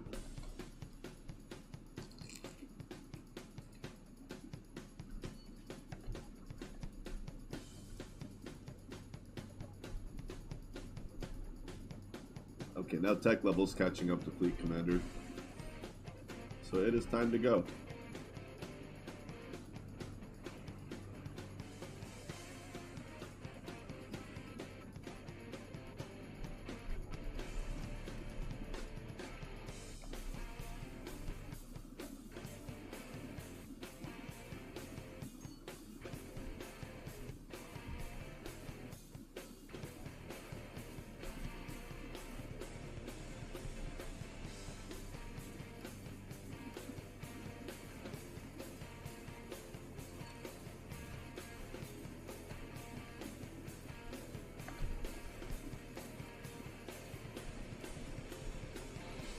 Explorer's only 8.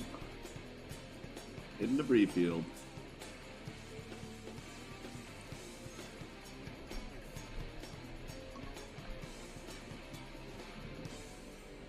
Alright.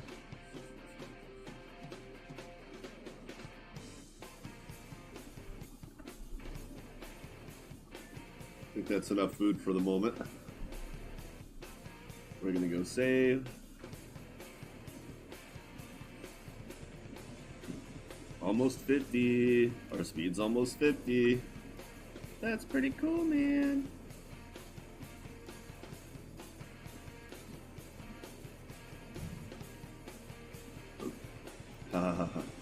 Pardon me.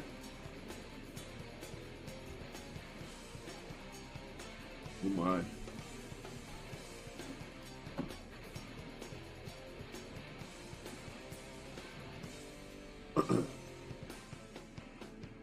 This is gonna be difficult. It's a pantsuit. Gold. It's a trap.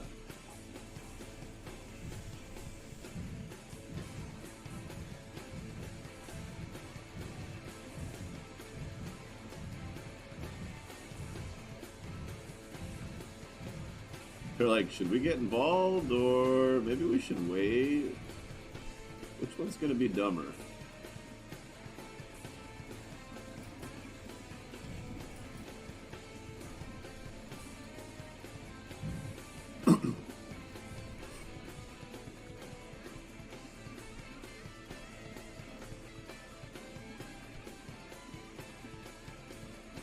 Oh yeah. Okay, maybe I should go ahead and eat the last slice. Just so I don't get hungry again in 5 minutes.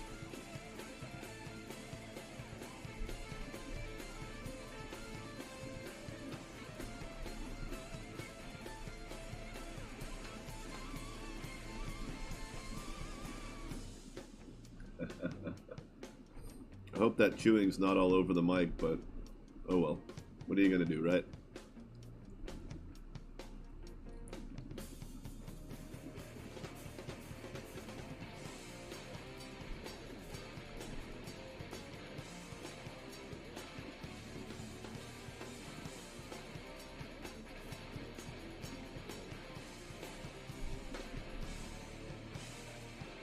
I think it'd be weird if we couldn't hear you chewing.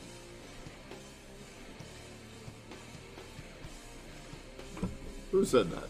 Thank you.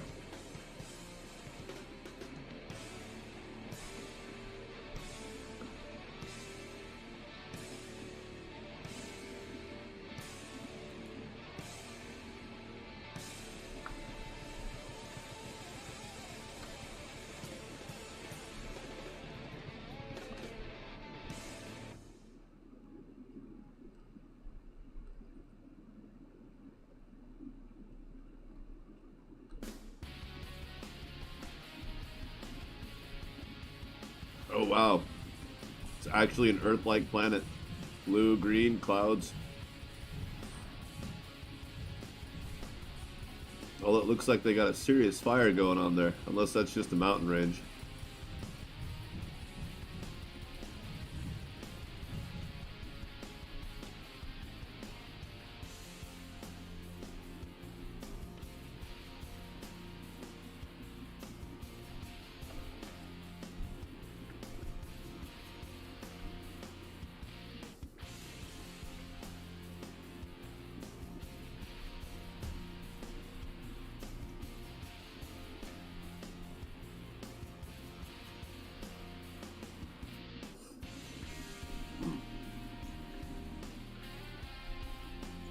Oh my god.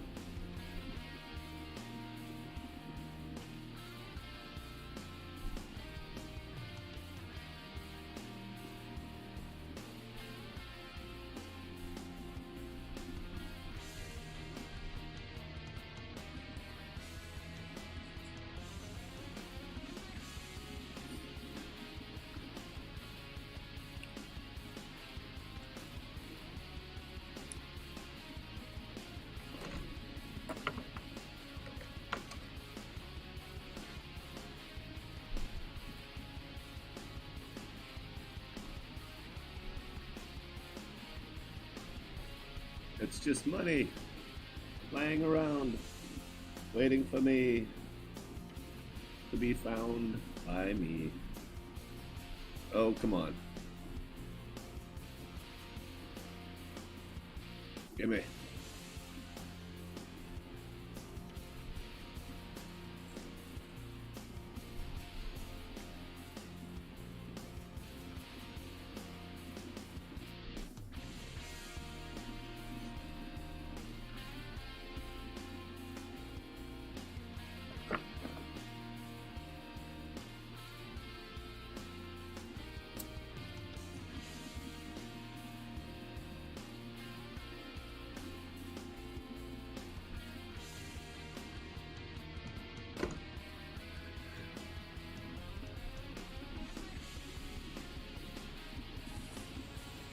Oh god, it's one of these guys. Hilarious. Like, maybe they could be a problem, but they almost never are, so... The only thing they usually have going on is point defense. Otherwise, they're a very small threat.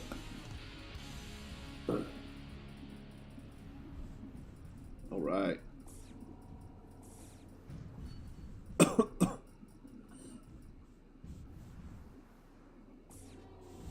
You volunteered to die next.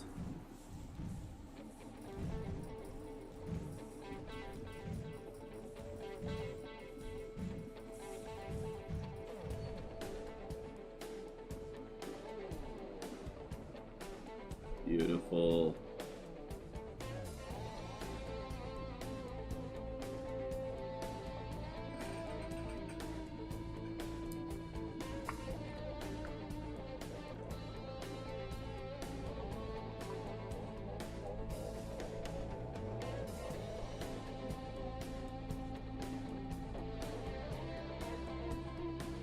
Yeah, Raymond got some love, man. Especially if you've got, what is it, Thraknar? The unique NPC.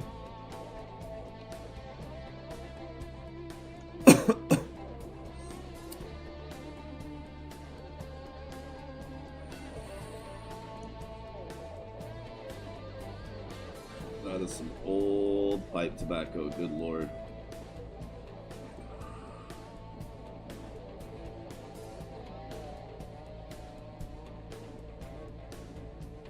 Yeah, we can do some more tech level stuff.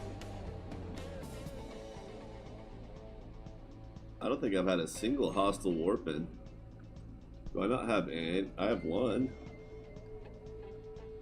I haven't attracted any enemies. I mean, I've been doing pretty good with my reputation, but not that good. You'd think a marauder would have still come around.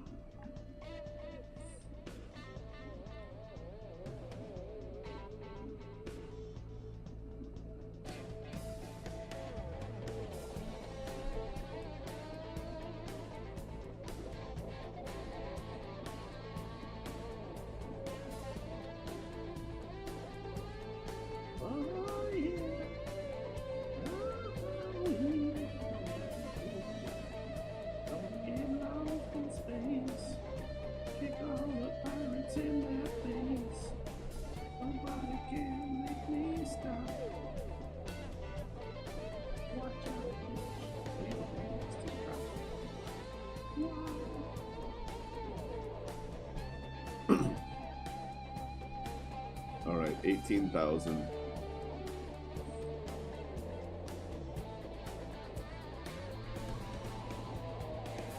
Neat. Look at that. What? Excuse me. Ooh. It won't be the last one.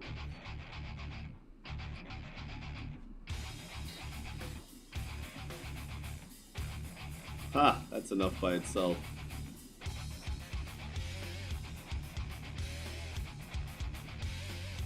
What do I do with all that space? Cloaking device.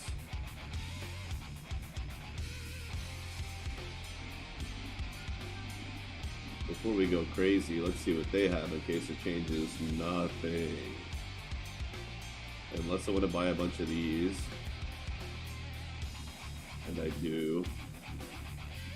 But boy, that power is going to get heavy. With that range.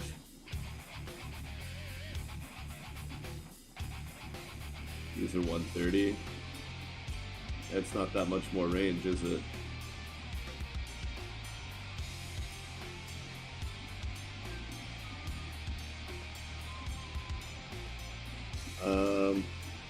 Well, they only have one anyway, so I guess it doesn't matter.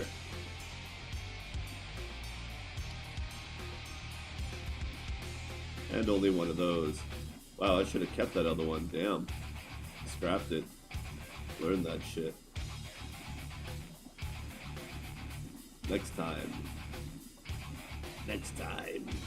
Oh, yeah. They really have nothing I want, do they? Damn.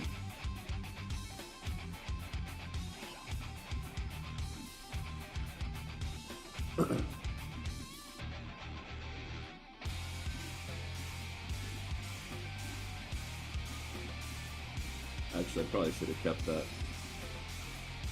No, that seems like enough power. Never mind.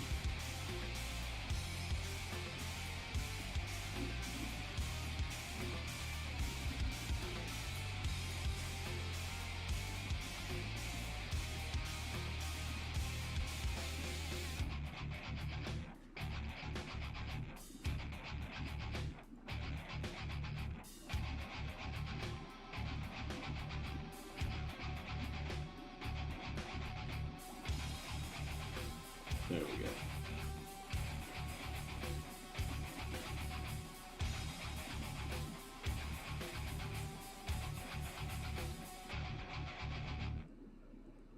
Oh, damn it. Should have kept the iron. Doesn't matter. Don't need it right now.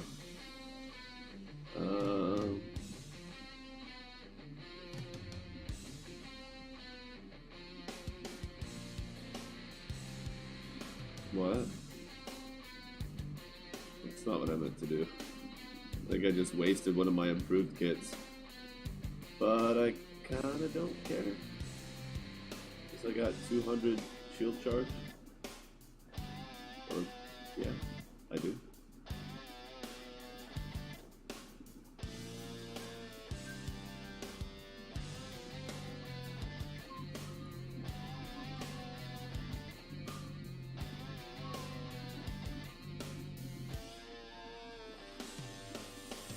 I'm using a thorium. Oh god, no wonder it's so big. How much space? 80. I guess we'll just put that back on then.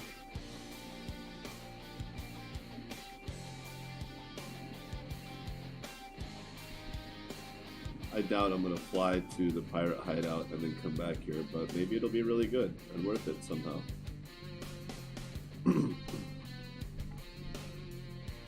Yep, that's really damn far away. So are you a big fan of ramming speed then?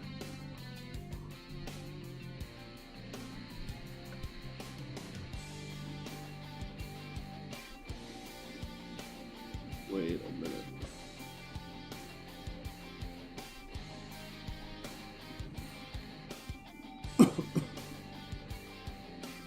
Nuclear winter.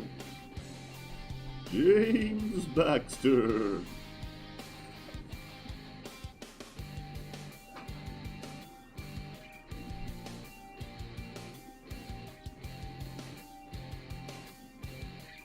Boy, there's a sound you're not meant to make often.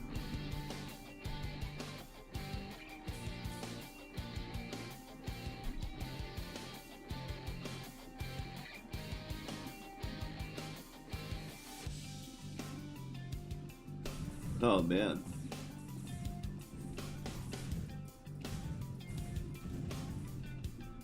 Well, I don't want to say that you'd probably have tried it if you would like it anyway.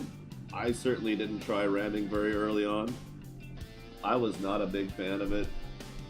I found a Hound derelict once, and it was a long time ago when that was a pirate ship with a ramming weapon on the front.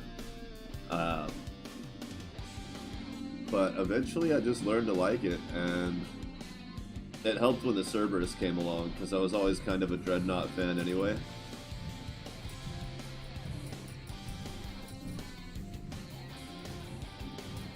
Like, I have a very, very, almost off-puttingly typical playstyle in a lot of ways. But it's conformed more around the way I respond to this particular game rather than how I play most games. There's a lot of games like this where I definitely focus on a lot more resource trading.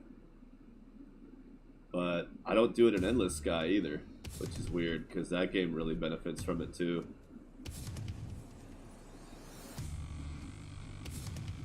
But like Naev, I really got in. The combat was, I don't want to call it clunky. It was different, unusual, kind of straightforward, but kind of the physics made it really odd for me, and I ended up doing a lot of civilian missions, like taxi missions and stuff like that.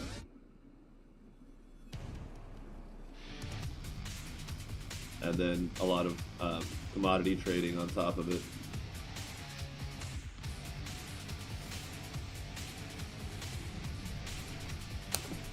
Damn, this fly keeps landing in the exact same fucking spot on my arm. It's driving me fucking crazy.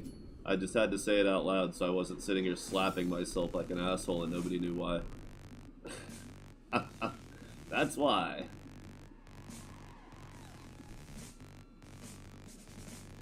It's not even my fly. It came in from outside. I want the fly to die.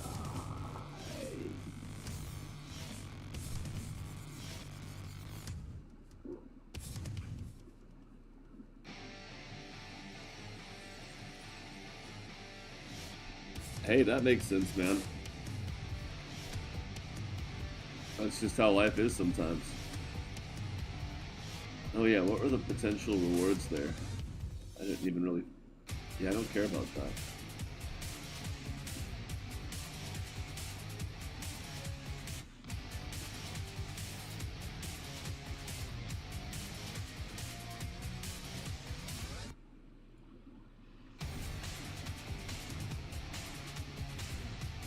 Level 25? Oh, this dude's gonna kill me.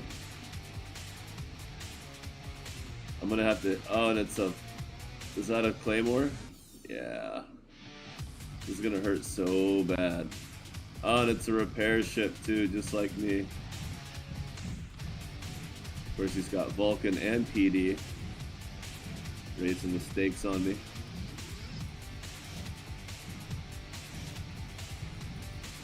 And I didn't bring any drones.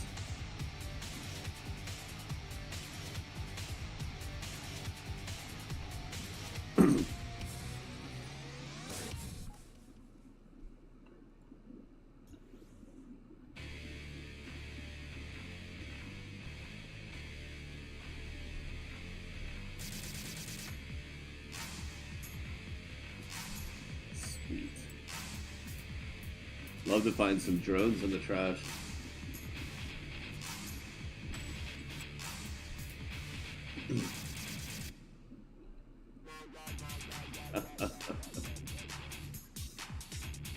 See you later.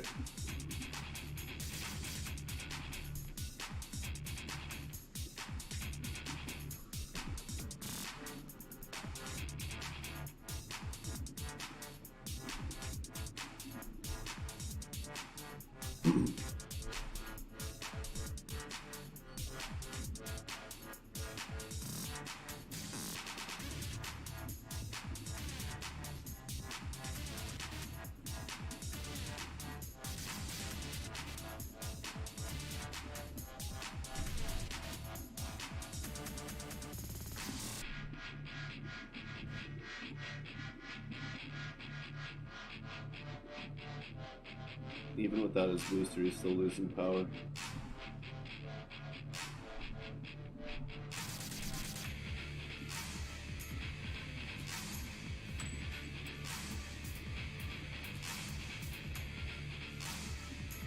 Come on, drones, where you at?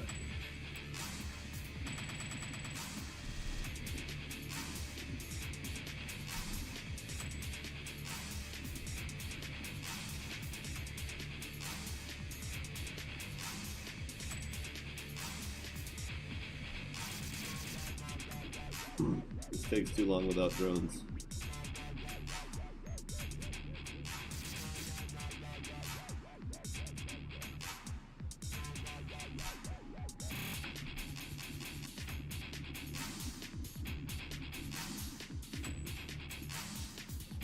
And with Eleanor not having enough power either.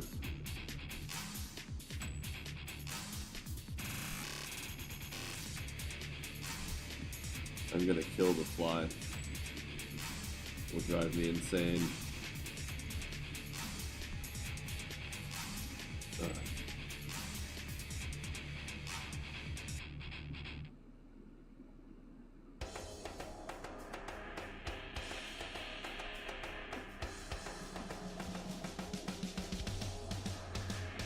That cut out a nice long leg of the journey. I don't care if it took longer, I just didn't want to sit there doing nothing for that long. I just needed something to occupy myself. That's all.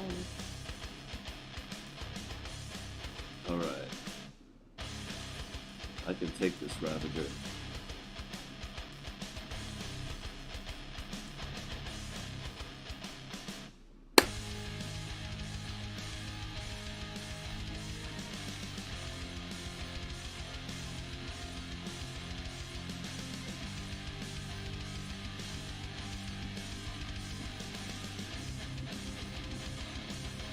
Damn it.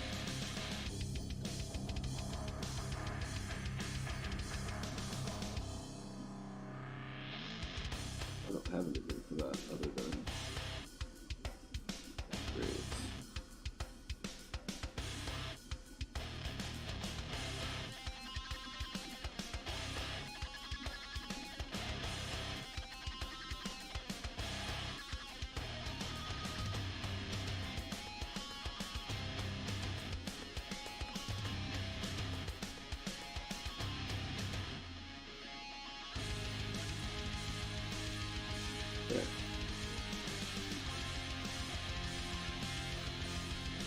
And he's not having any trouble keeping up either. We could just do that. Make a little bit of a difference. And then remember to buy drones for myself.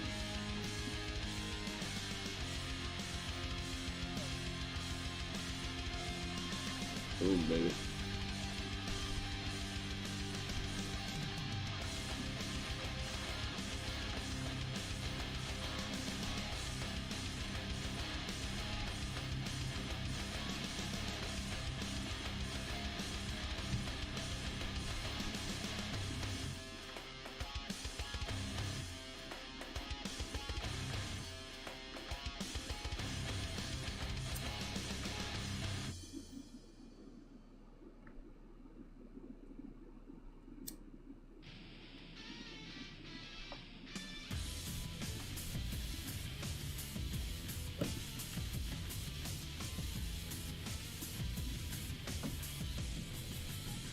Come on, warp in first.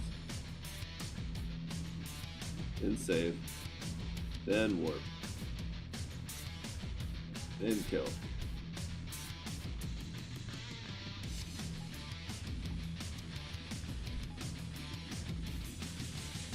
Damn, you just screwed that right the fuck up, you stupid asshole. Oh well, at least I still got the Guardian killed. But boy, did you make a mess out of that.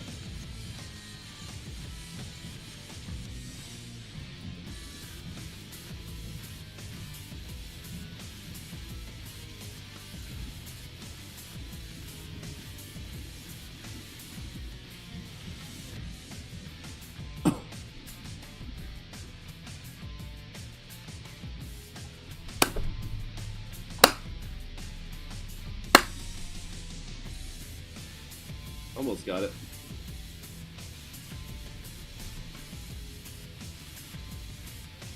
Still running out of power? Bullshit.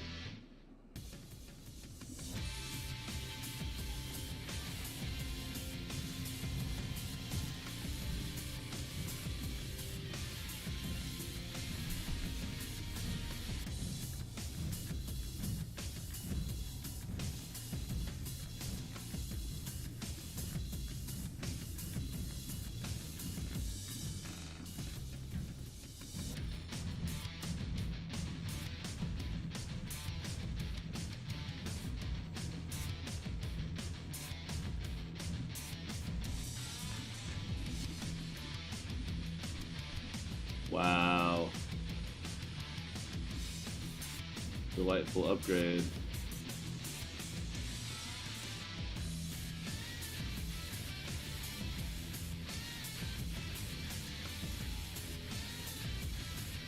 Something like that.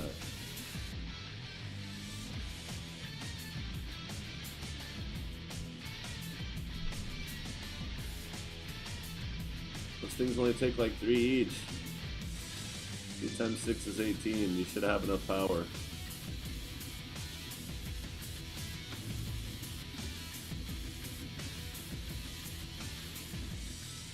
Yep, he's only firing 2 again.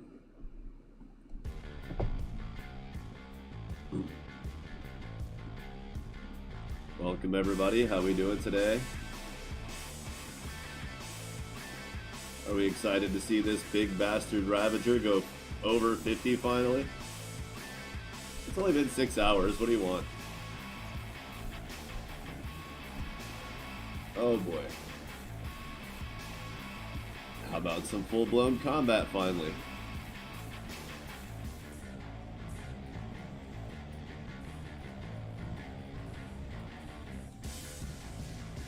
That is too fast.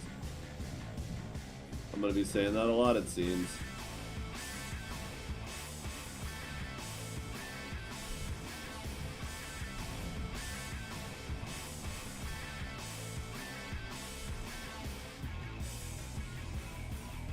Oh boy, this will be a real party treat.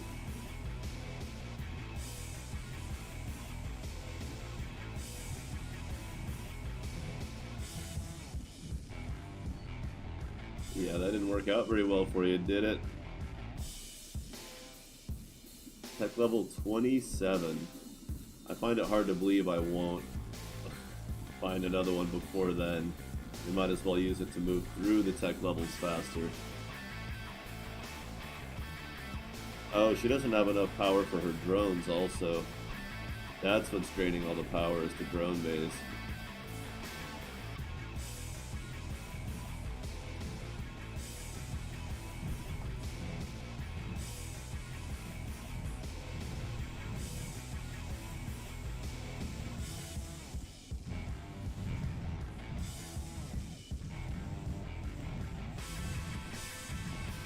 That's right, I used it.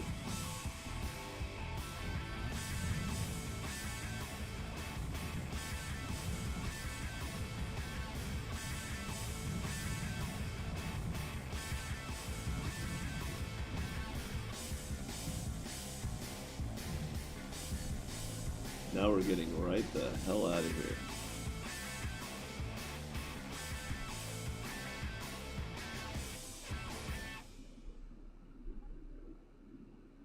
Hold still, stupid.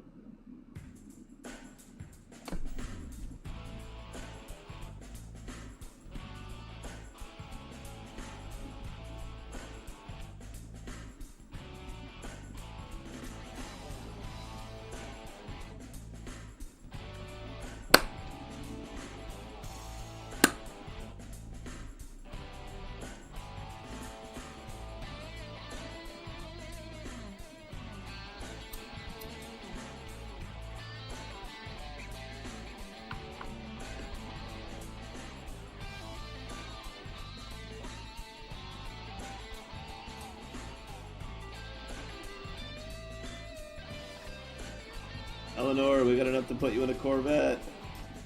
Oh, shit. I didn't see that. That's pretty amazing.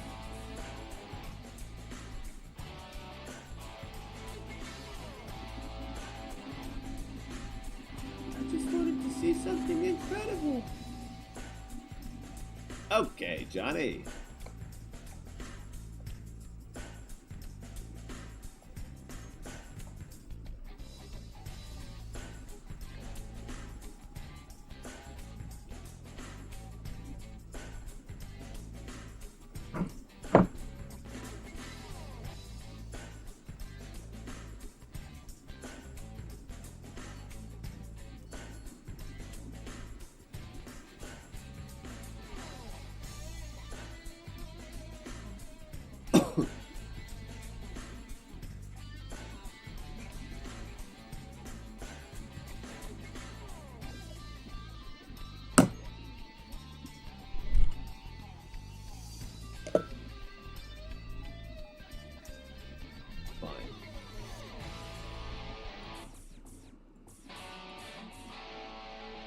No, there are dishes everywhere.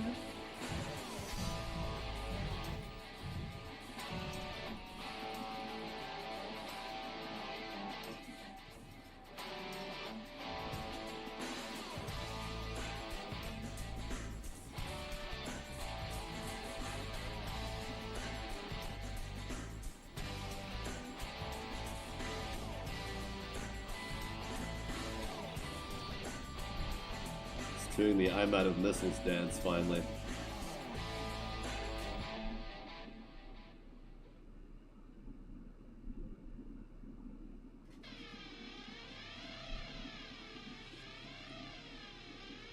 Wait, I didn't kill those pirates. Who killed those pirates?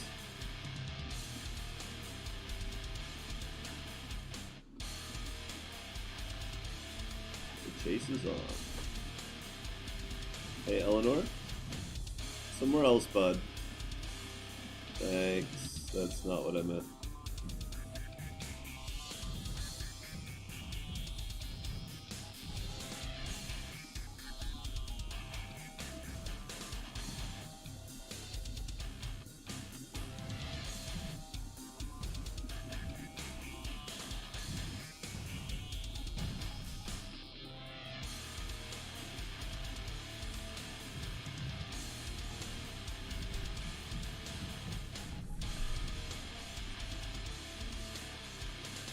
Gotta take risks. Fuck this fly. Holy shit. Oh my god. It's ridiculous. It's the most insanely hyper fly I've ever seen in my fucking life.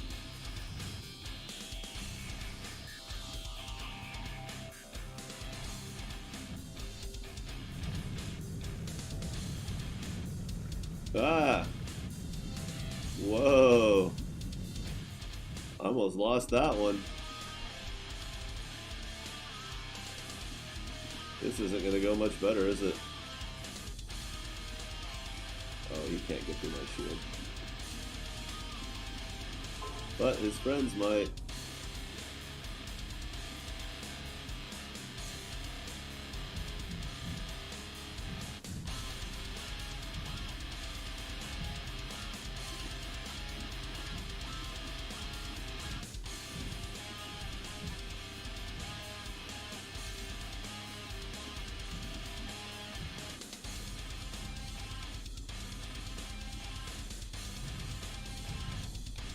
Neat.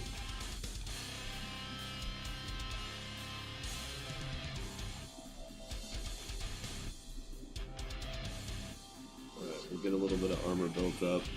If I have to warp out, I'll warp out, but we'll try to just go right through this gate, but a little bit slow on the approach to make sure I get a decent amount of armor built back up, just in case whatever's on the other side is worse than what's on this side. Well, I could just go on the offensive. Again, didn't exactly work out in my favor last time, nor is it working out this time.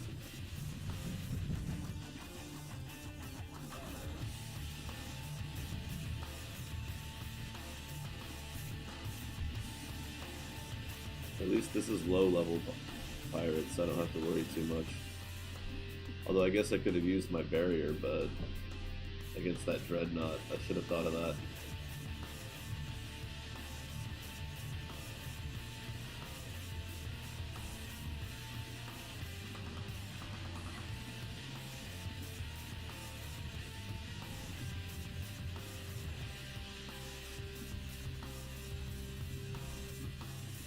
Or I could go somewhere else entirely.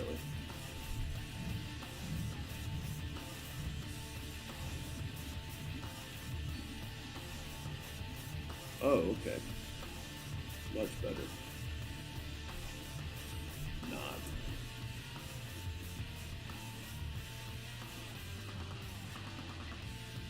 Go Sanders, crit chance up. Cool, cool, cool, cool, cool.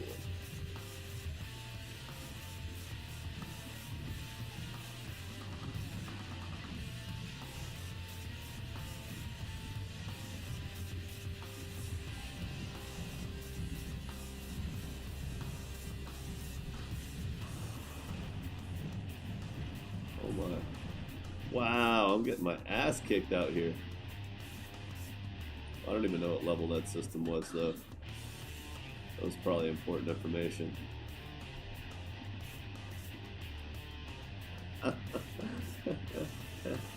Okay.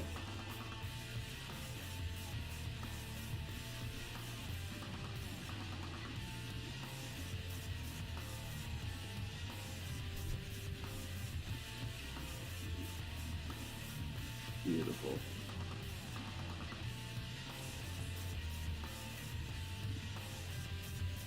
I guess we can turn the game sounds up a little bit since I'm not playing the craziness.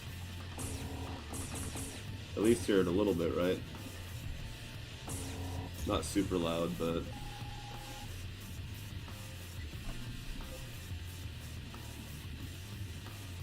I'm gonna get a gun and shoot this fly.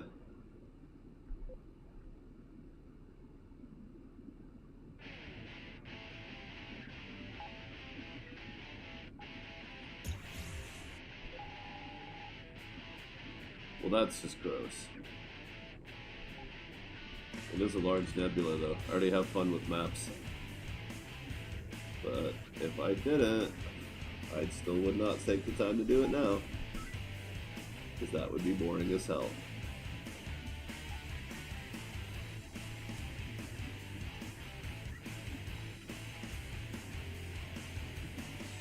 Oh my god, I want to murder this fly so bad.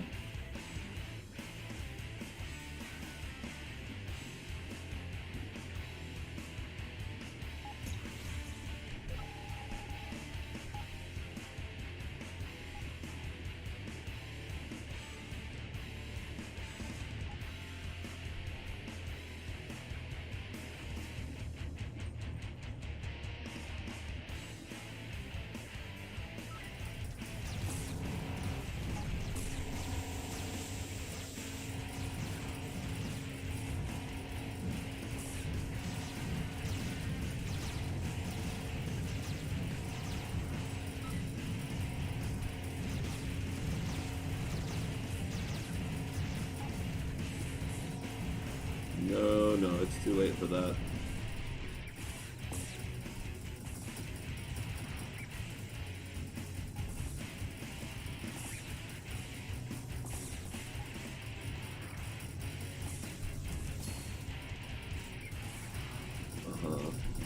Tell me more.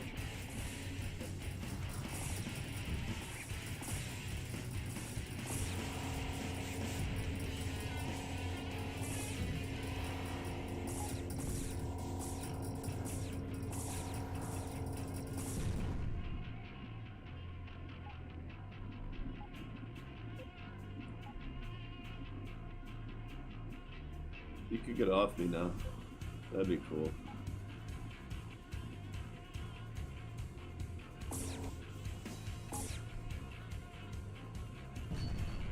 Asshole. Oh look, I'm repaired. You can go away now.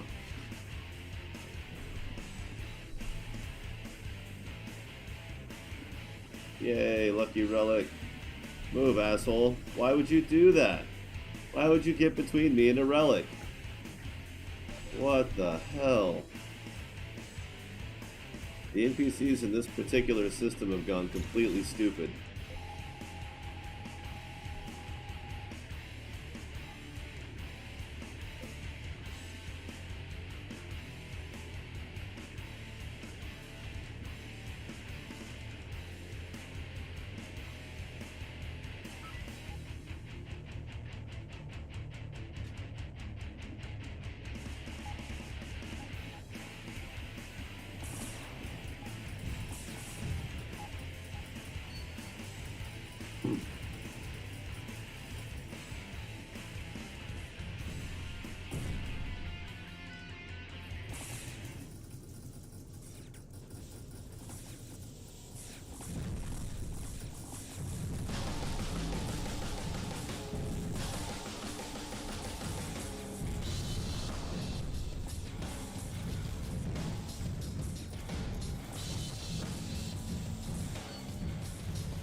That guy turned away because I started shooting at him. Not because he got hit too much, but because I started shooting at him. A miner?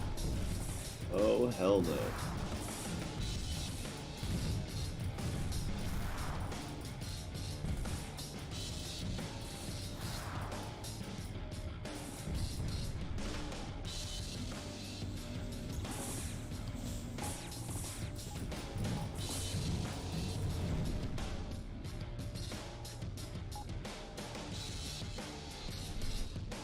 Forgot about that.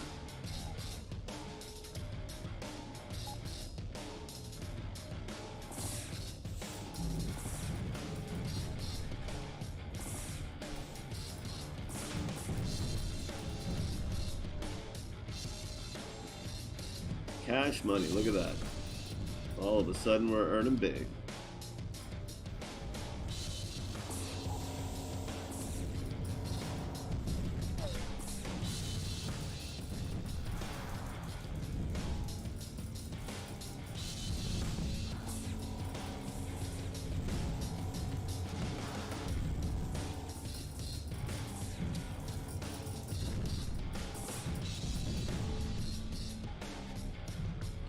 That's over.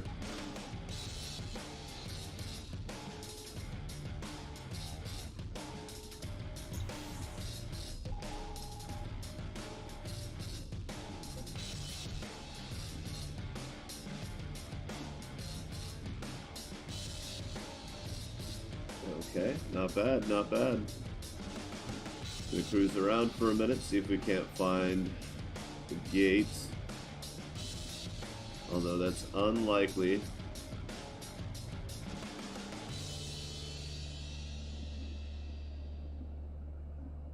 It being a large nebula and all.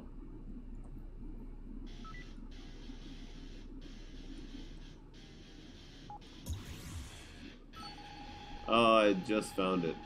Oh well.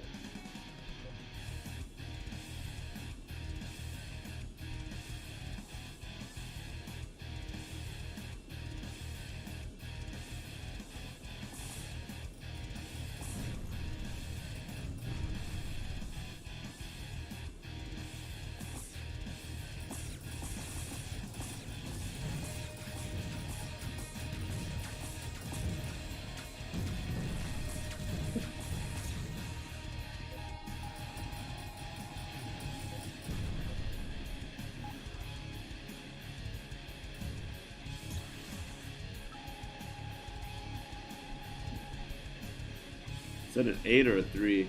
It's a 3.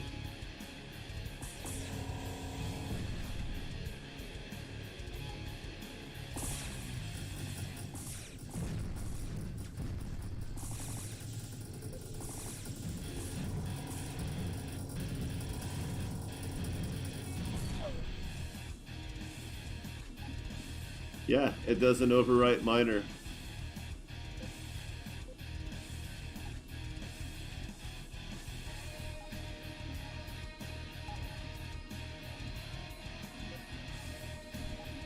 Because, do I need more? Do I need to do it again? Do I have to get back all that awesome loot that I found before? At least I got rid of Sloppy. Turn speed's up to 6.2.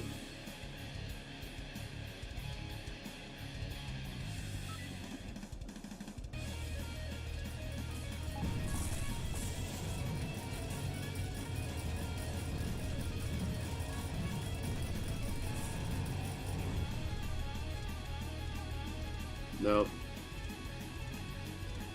Oh well. So instead of going to kill that fleet,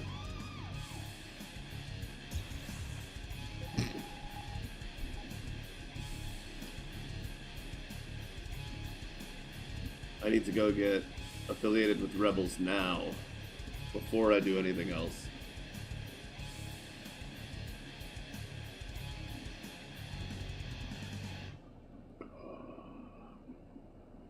Fucking miners. Leave me alone.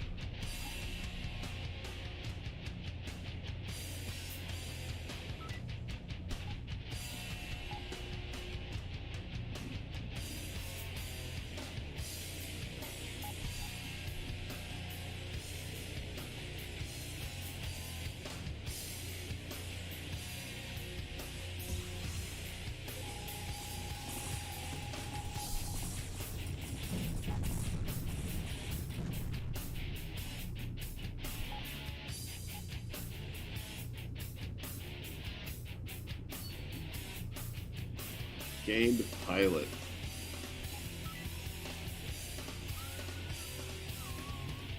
Awesome! What a useful thing for you to learn, asshole.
It's not working. What's wrong?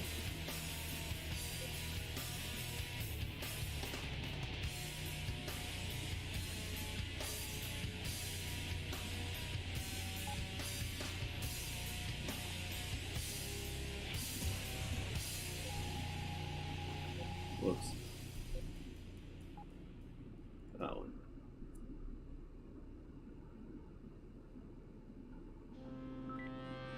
Go commit some pirate side.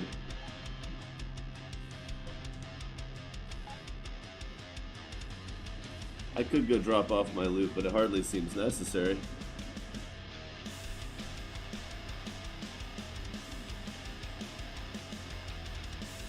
I'm under 1/3 capacity.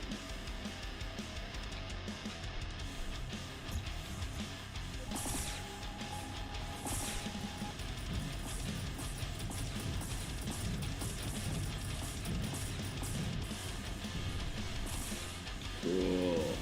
Not a heavy. Mr. Reggie. That's alright.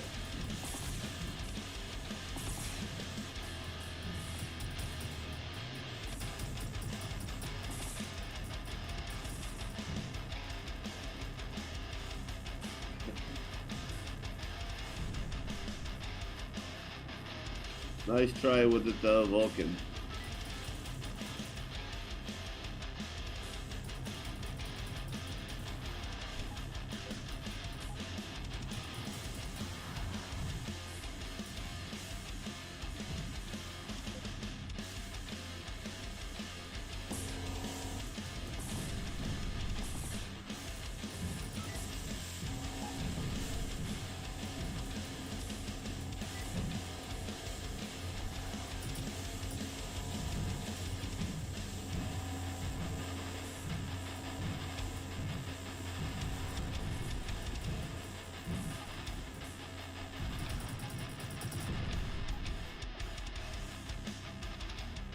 Okay, let's try another one.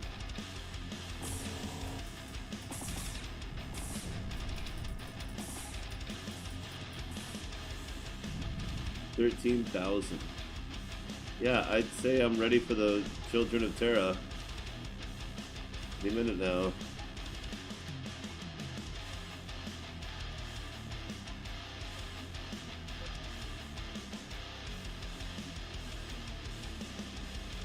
Any day now. Where's my offer?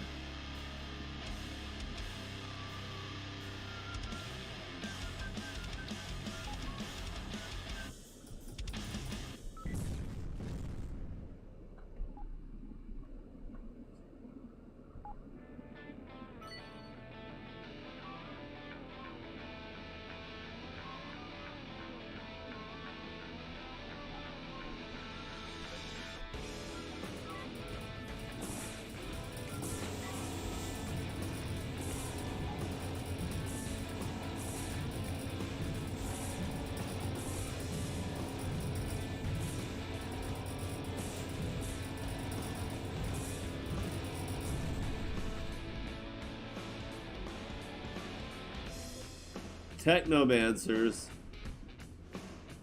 No. What? They're not supposed to be here.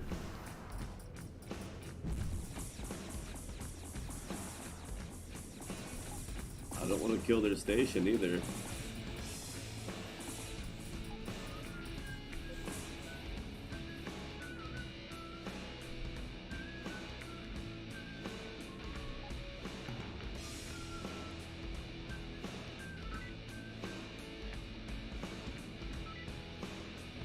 Yeah.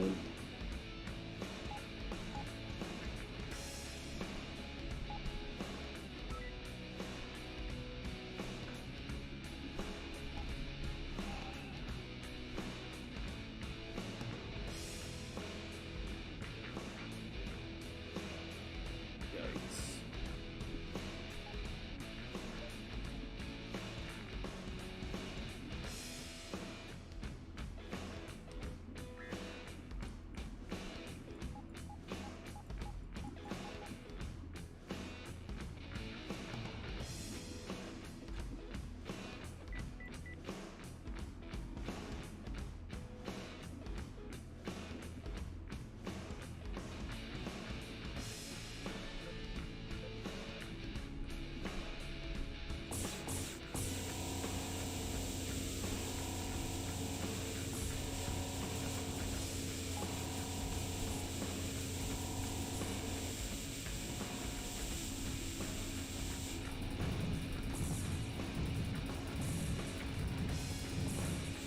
You don't deserve it. Wow, that's tough. Some real tough armor.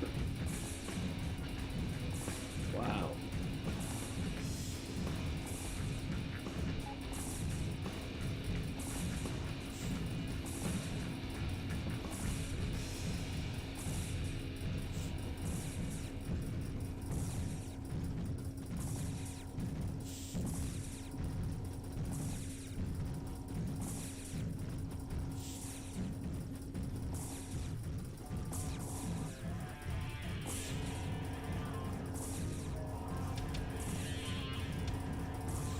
Yikes. This takes a long time.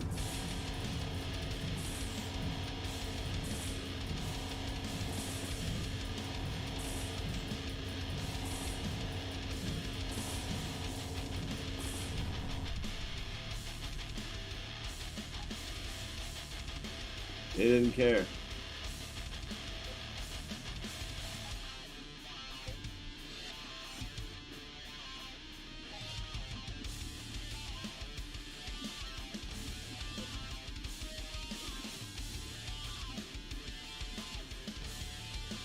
They didn't care at all. How do you like that? Fucking technomancers. Indifferent to the murder of their own. Interesting. I probably already did that once, but what are these guys doing? They're just hanging around? No loafing.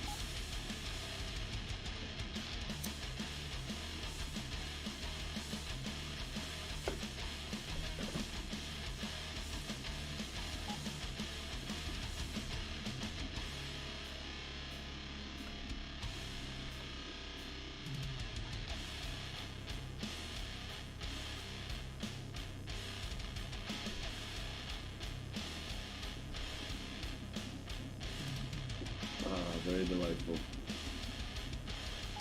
So what, do I have to do missions for you guys, or what? Is that what we're talking about here?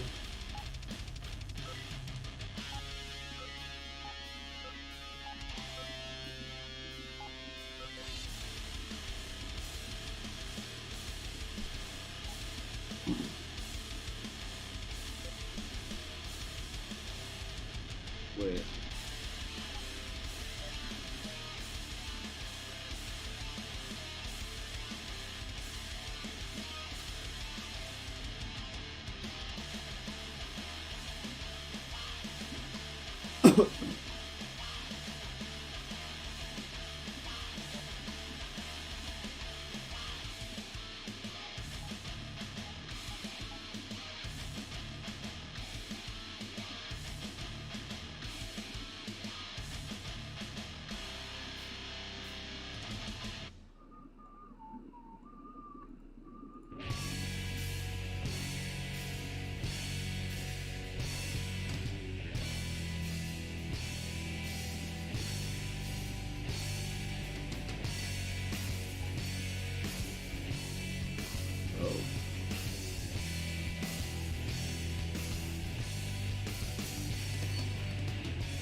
Awesome.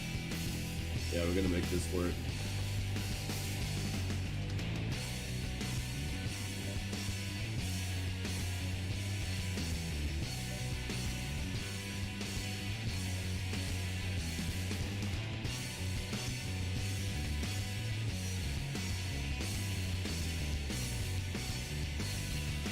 Okay, what?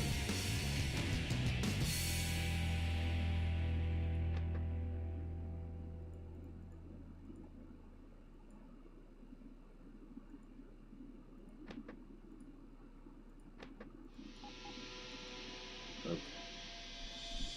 Now that's gonna get thirsty real fast. Well, that is 80. The rest of it's not so bad, but could have been. Alright. Oh wait.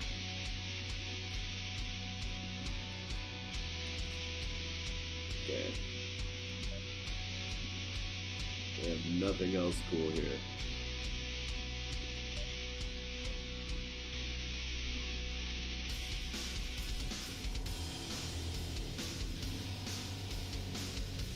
Look at them not heating up like the other ones did slowly. In fact, 67, huh? Ooh. I know what I'm making next. That thing's getting straight purp. Oh, it's gonna get purpled. Purple, purple. I can't wait. A little Christmassy on the front there.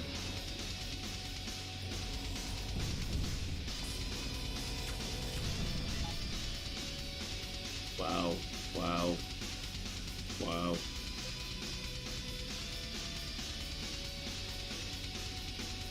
Let's just not. Yeah. Oh, I have to turn it in for the reputation though. No, I don't. No, I don't. We'll double check if I get more for turning it in, but I don't think I do.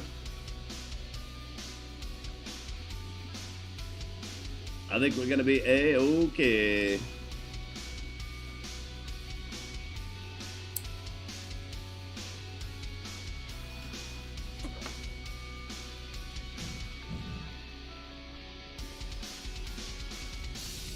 Let's see.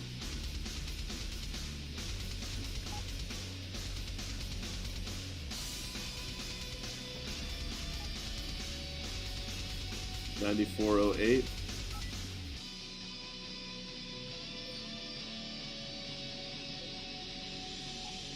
Nope, that was it.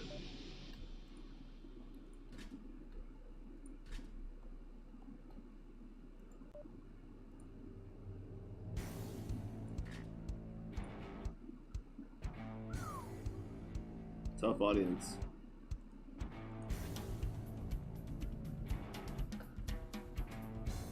You know what? That's not that much. I can just take it with me. Eventually we'll get around to these. Actually, I could just make one of those as soon as I get some more scrap.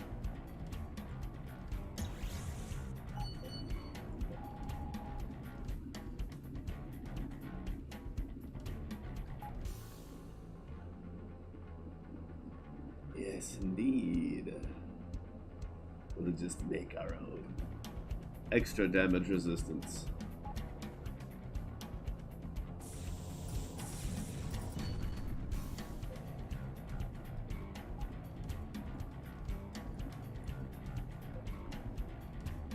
Just automate the whole damn thing.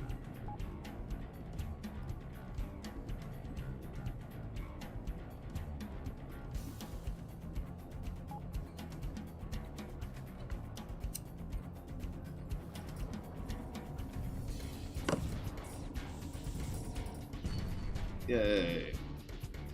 Yay. Basic scanner blueprint. Oh my god.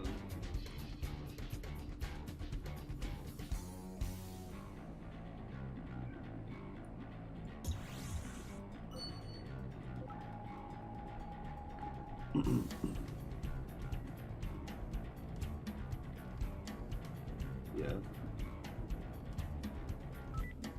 Oh my.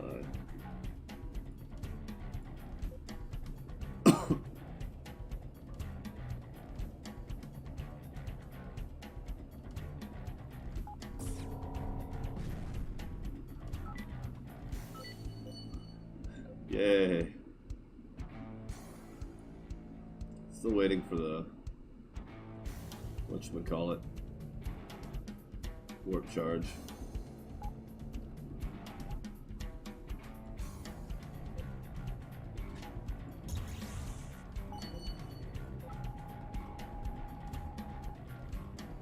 Elite and boss.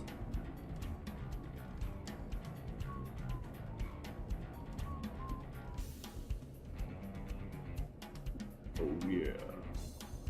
Gonna railroad this motherfucker. Let's go.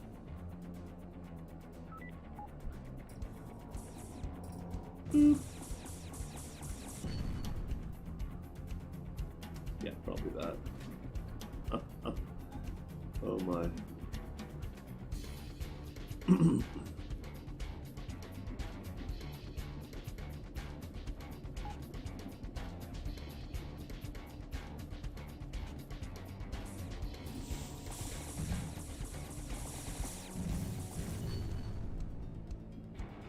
Wow. Holy shit.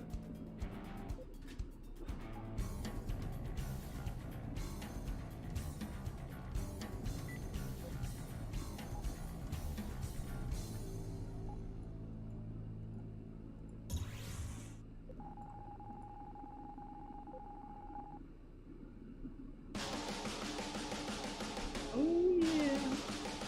Oh yeah. Rev it up. Rip it out. Stop it down. Oh man. Can't think of anything lyrically appropriate anymore. Ooh, purple red holocron.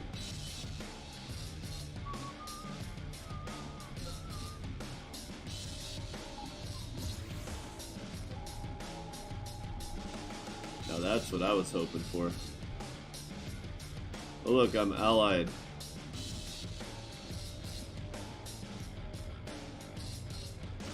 Can I join now? How about now? Can I join now? What if I wanted to join right now?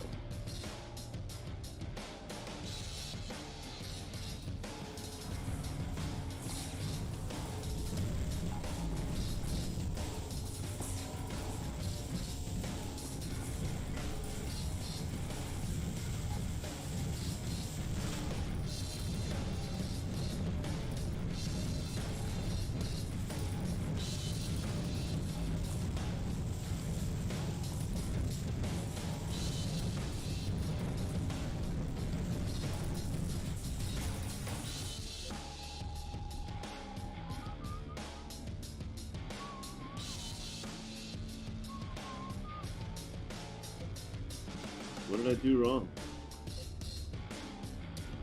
It's not giving me the option. I want my option.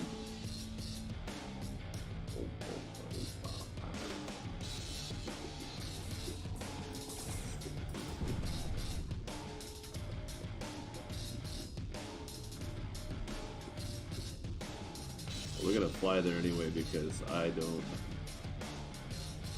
I still have to fix Eleanor. God damn it.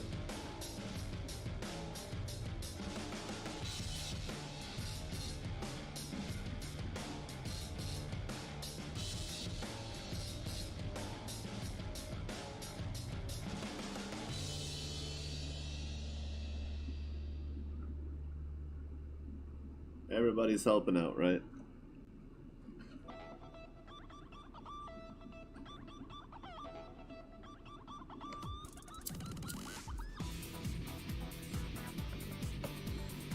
Who knows? Maybe they have a good Corvette here. Not really. Oh, I can buy that though. Not going to. Not going to. But I could.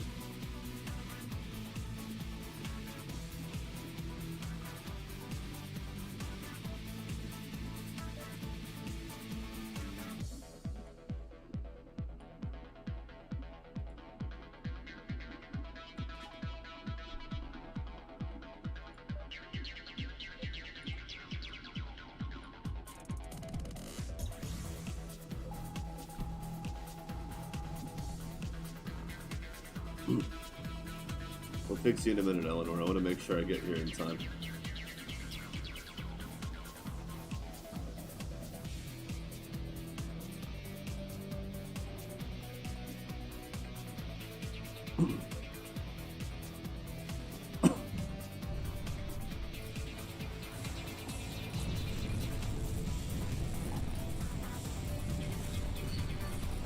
So fun.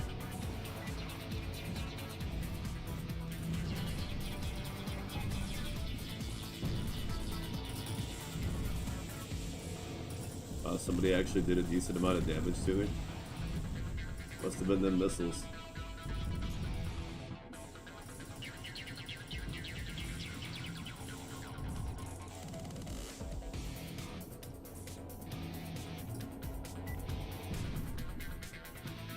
Battle fleet defeated.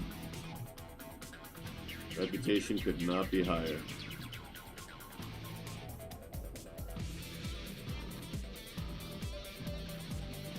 Do I have to hit a certain level? What am I missing here?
Easy peasy.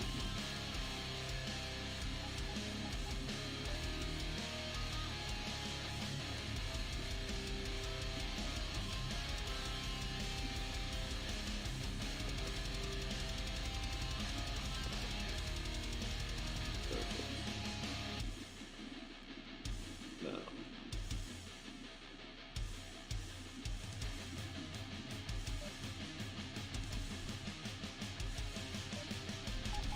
Is that gonna be it?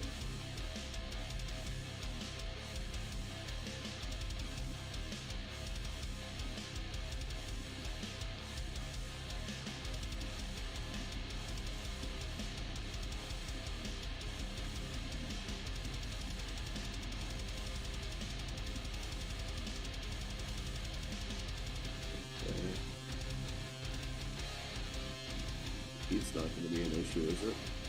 Oh, it is. It's like 32. It's got to be able to defend itself, but not like that.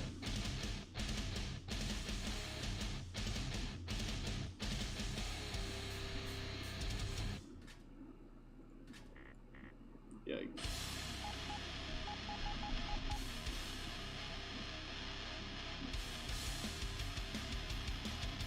Let's just go with 3. Crank it all the way up.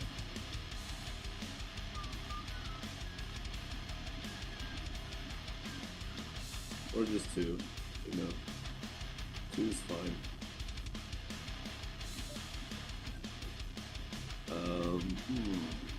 Yeah.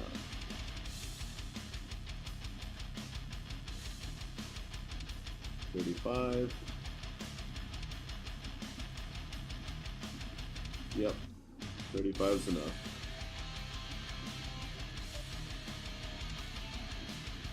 No drones, that's fun. Oh, you know what though? We never got a lot of that in.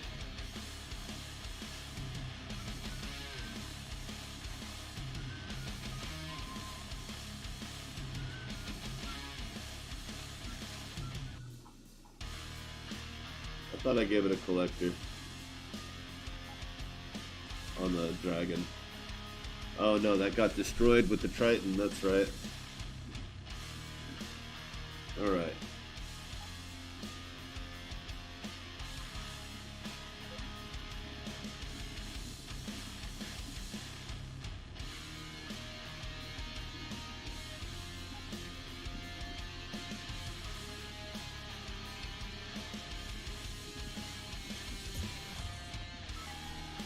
Wait.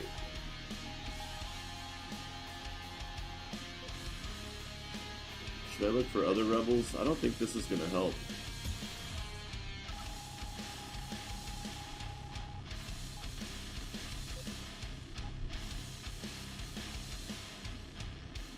No, I really don't. I think we're gonna lose a lot here.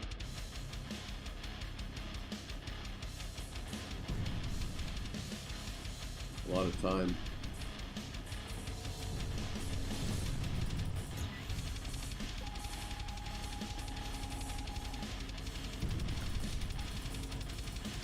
Oh.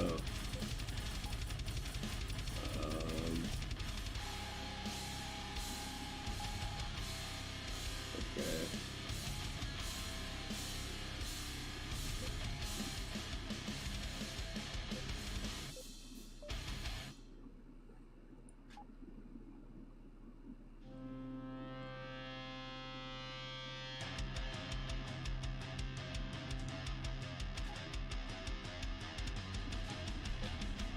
Oh my god. Fine.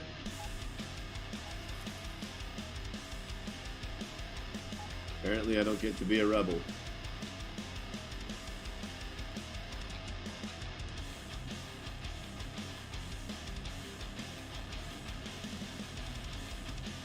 Oh well.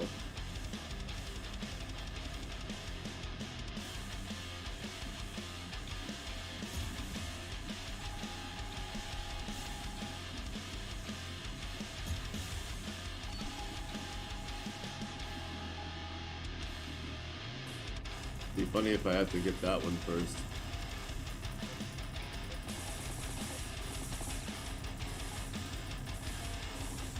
I want to.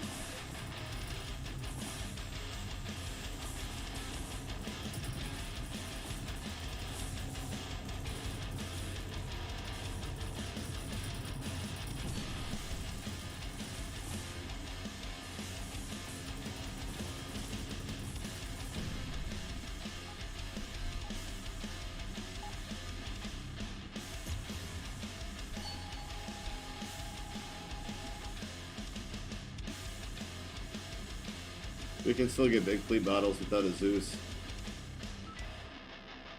Might be more fun solo for a while anyway. Who knows?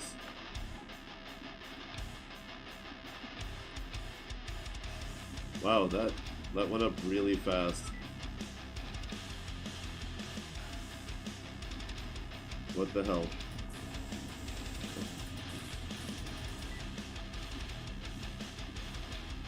Also never been to an asteroid rush in this one, and I still haven't.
Oh shit.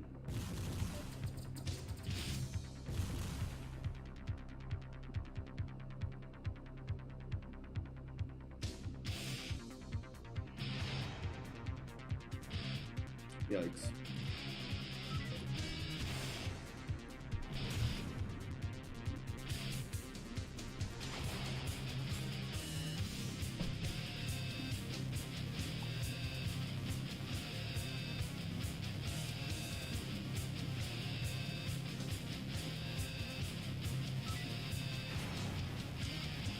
Oh shit, I guess I should check and let the time update on Steam so we can see how long I've played this game. Or save it for tomorrow. I don't know. I guess we could. Learned a lot today about basics in the game. About some fundamentals of survival.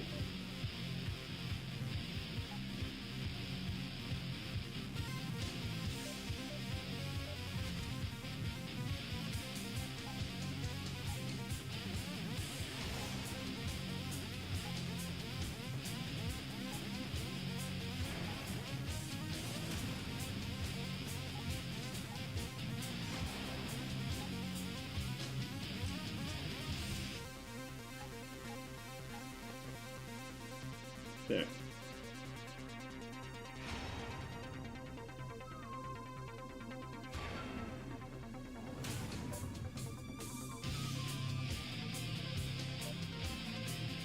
None of the above. None.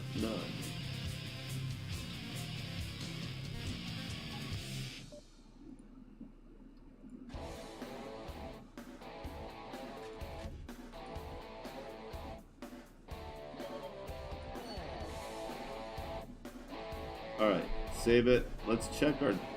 Oh, there's a relic. Well, that's cool.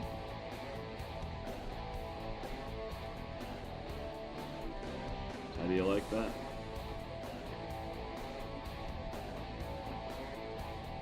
Alright, save it. I'm gonna quit just so Steam will update.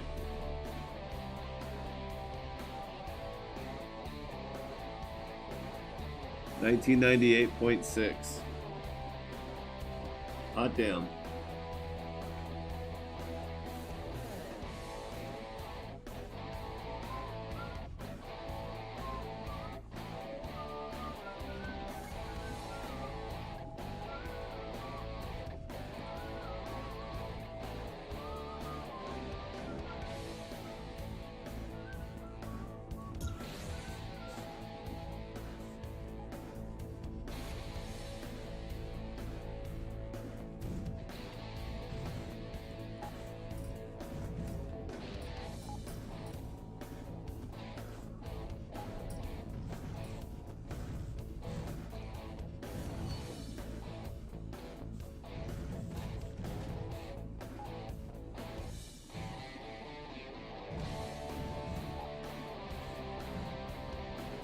Okay. Rich, so this one, very poor.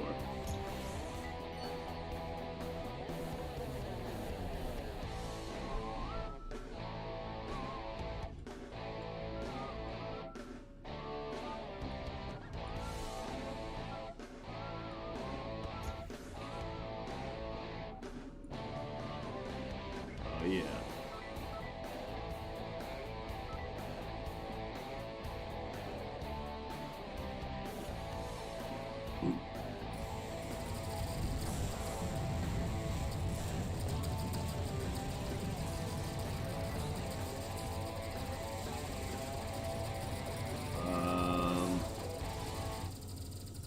I didn't really do any permanent damage to that guy's hull. Wow. And Olivia's getting shoveled off.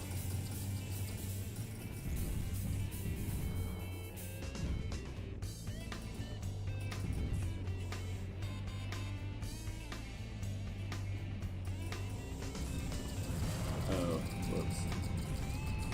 Whoa, I'm pushing the map button. Thank you.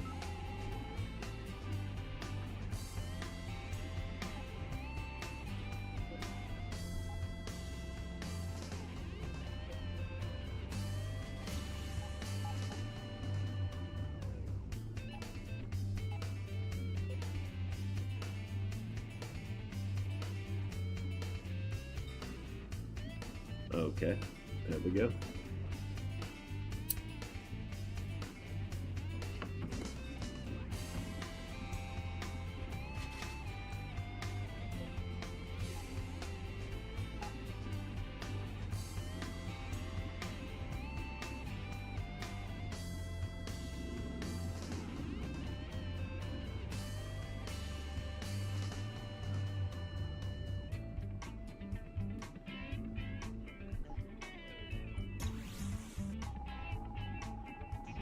Aha.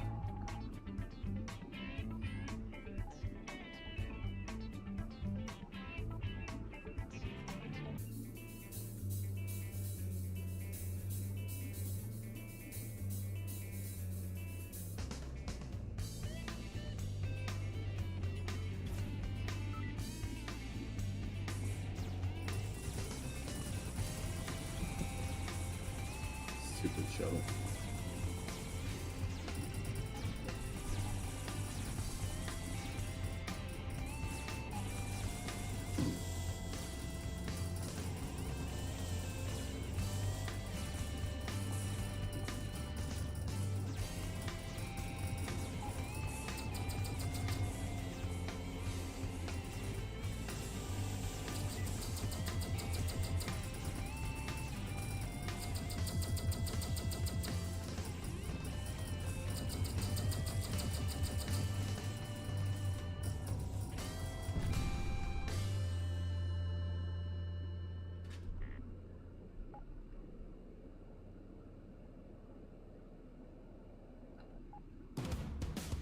Okay.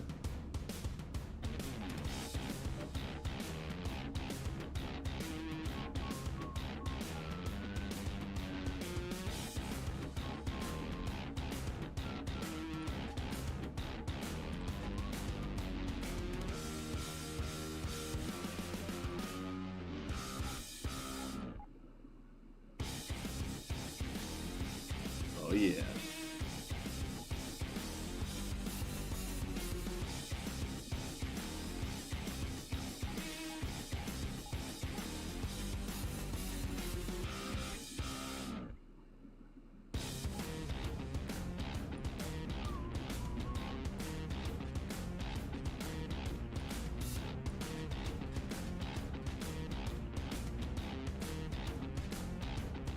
Alright, now the power draw is really going up. So it's a good thing I'm doing this.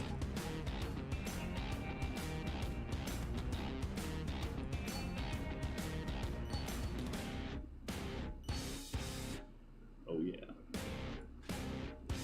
Damn right.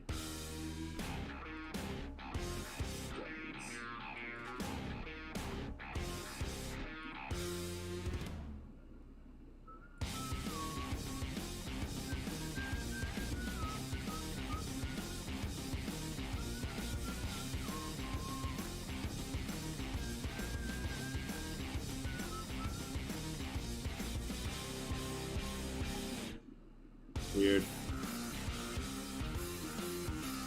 Oh, I wasn't pushing the right damn button. That would explain it.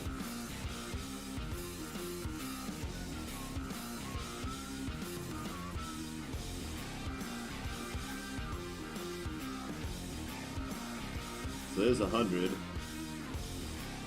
Plus another 210. Just for showing up. So, yeah. There's that.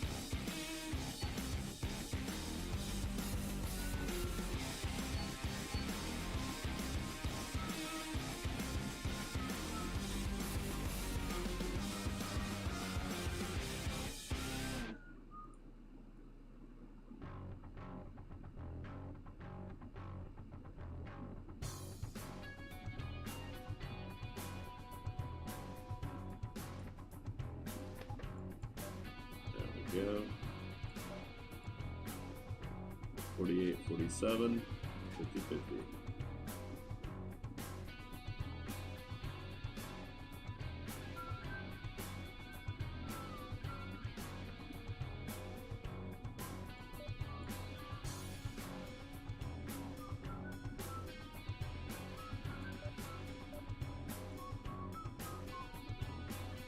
And then eventually we'll be able to upgrade to those all the way around.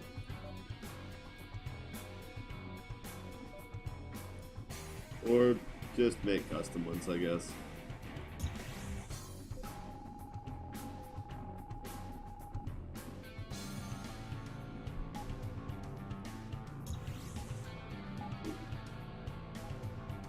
Oh wait, these are really high level, aren't they? Uh-oh. I'm just gonna leave now. Yep, that's why. I'm gonna die.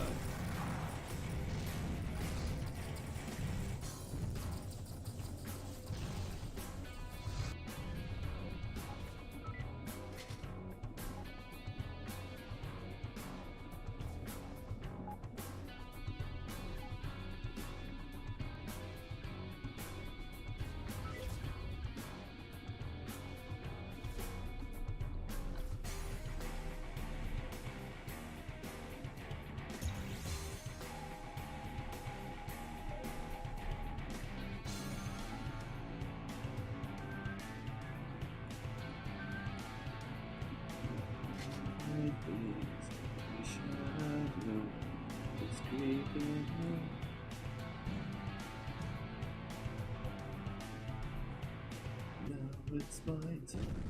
Now it's my time. Now it's my time.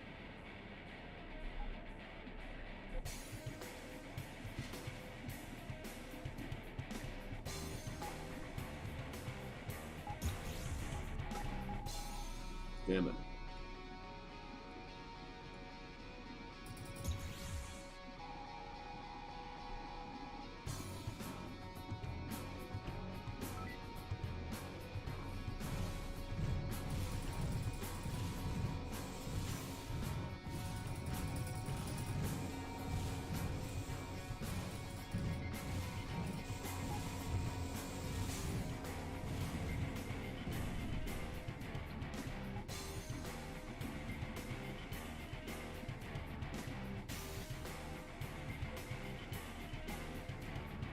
Wouldn't mind getting that up for the faster warp drive charge. We gotta get some kills stacked down finally.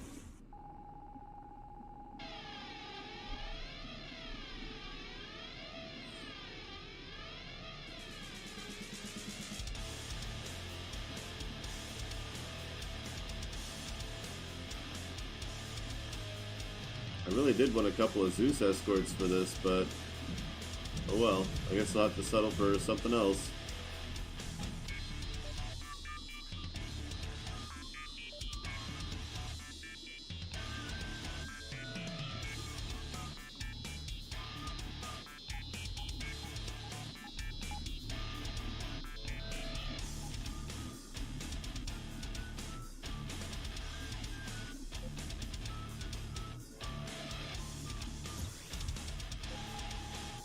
Yikes.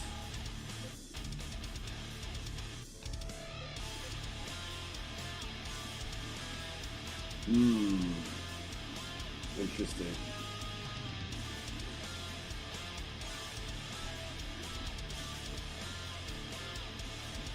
Very interesting indeed.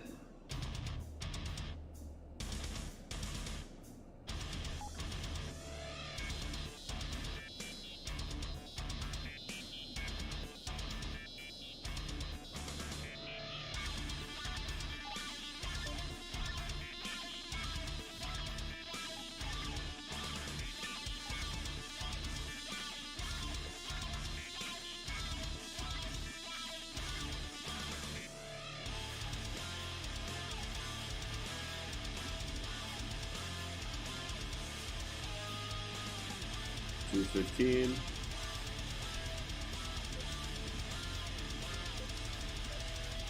Right.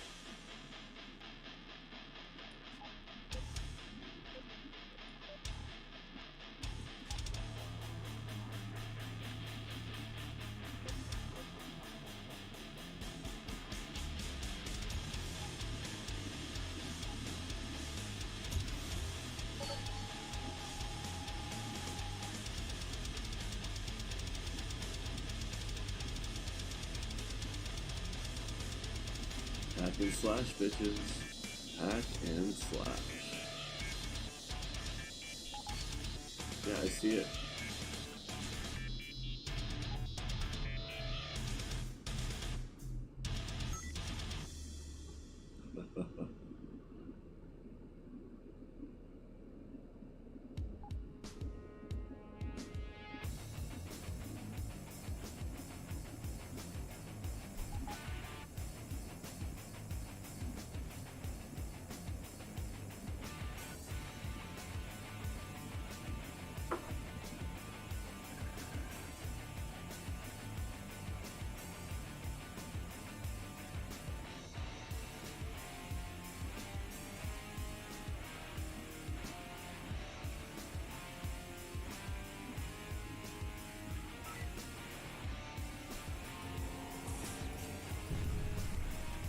Yeah. All right.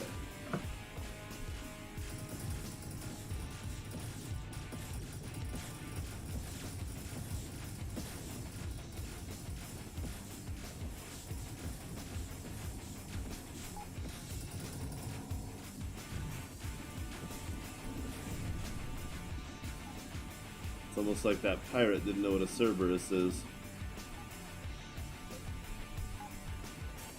Most disquieting, I must say.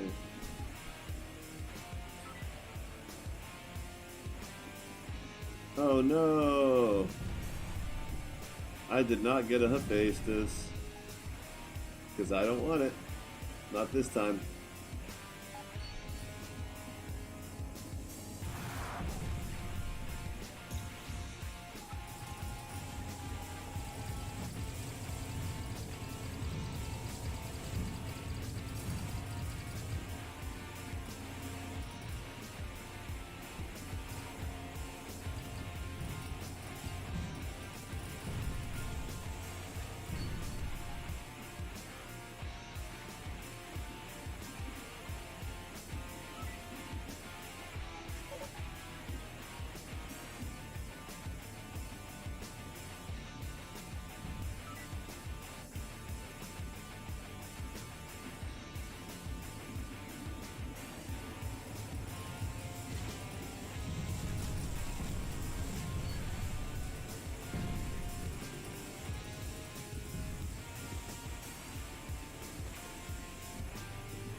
Alright, we got a hunter fleet.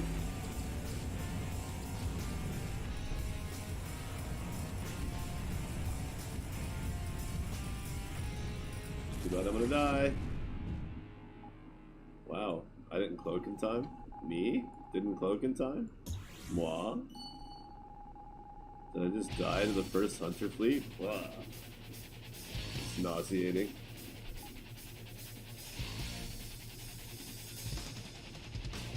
What a bunch of horse shit. Let's try it again, shall we? I think we can do better next time.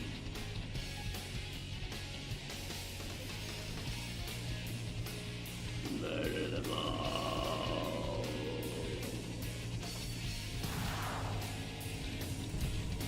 Deep fry this bitch. Do it. Don't let them live. Yeah.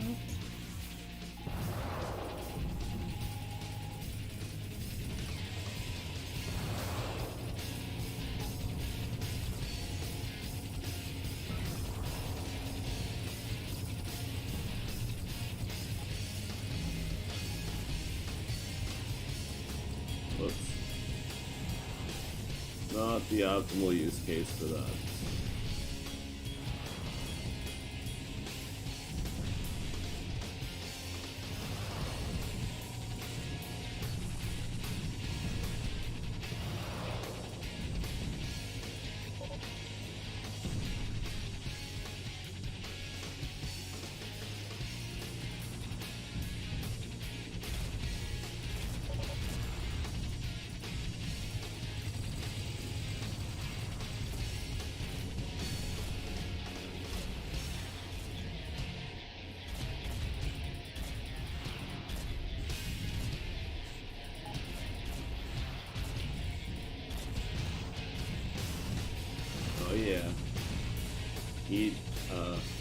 fucking bag. All of them. The entire bag.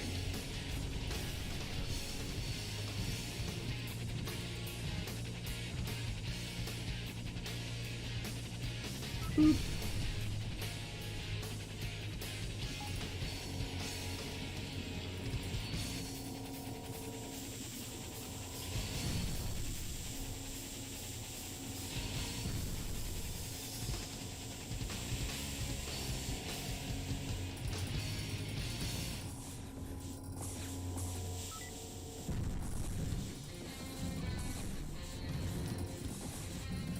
Alright, where's the next group?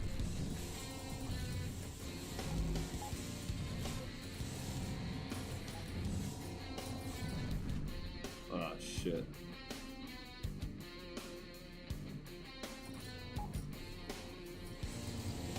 Not good timing, fellas.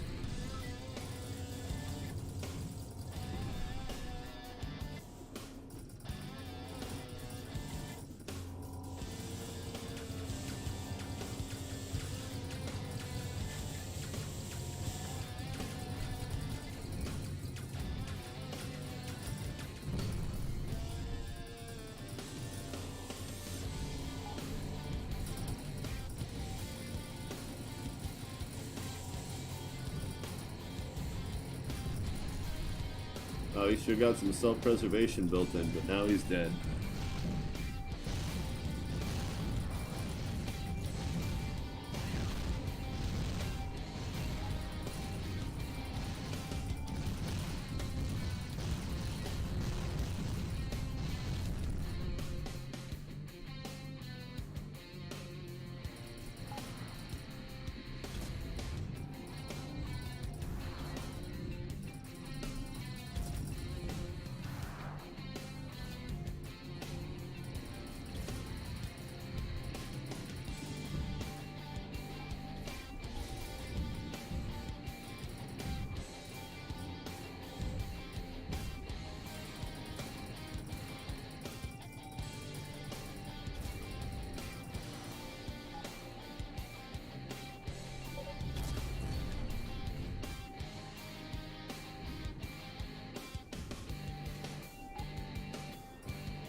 Okay.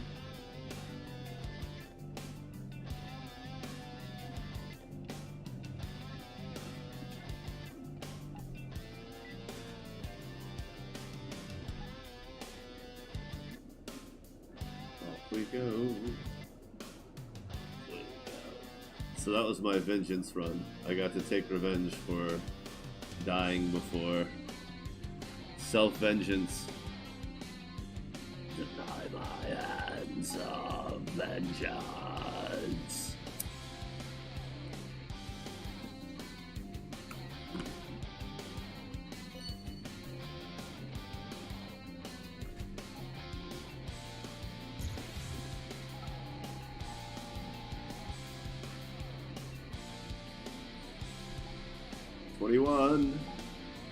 We're about to get our perk. I probably should have saved. But I can always cloak. Oh.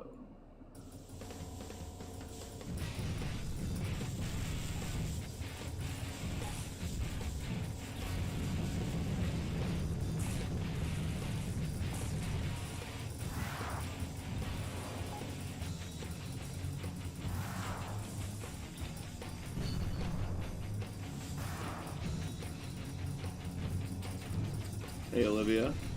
Somewhere else, bud. Try somewhere else. That's fine.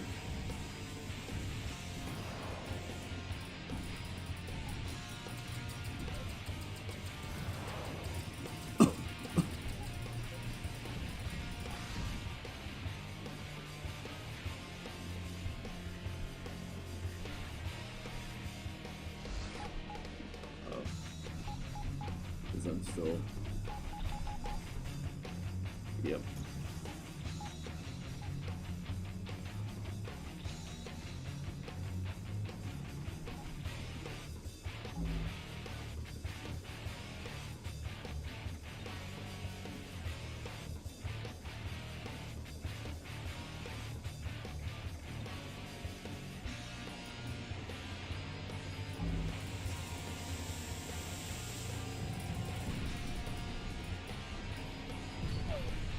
No. You've got to be shitting me. It's going to let me be a miner, but not a fucking...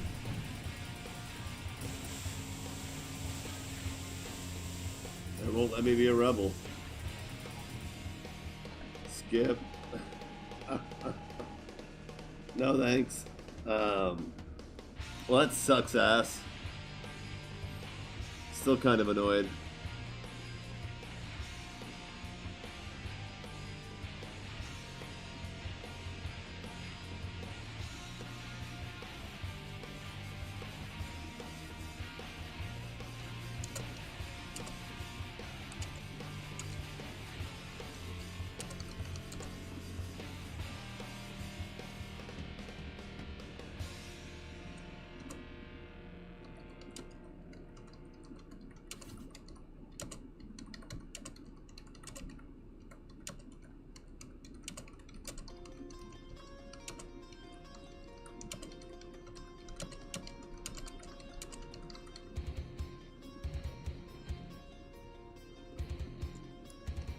All right. Let's see. Now what are we at? 1999. All right. I'm actually going to call it a night there. I'll be back on tomorrow with more Star Valor. We're going to cross that 2,000 hour mark tomorrow because I am starting to lose my fucking sanity. My brain's just drifting away, and I'm losing it. I'm just kind of tired. Plus, I gotta wake up early, finish working on my car, the beautiful Buick. We'll get some video posted up of that later on. That's gonna get cleaned up, edited, voiced over, stuff like that. Should be fun. But yeah, don't forget to like and subscribe, all that stuff. Oh, we'll see you tomorrow. I feel good. That's a good one. Good playtime. Had fun. Take it easy.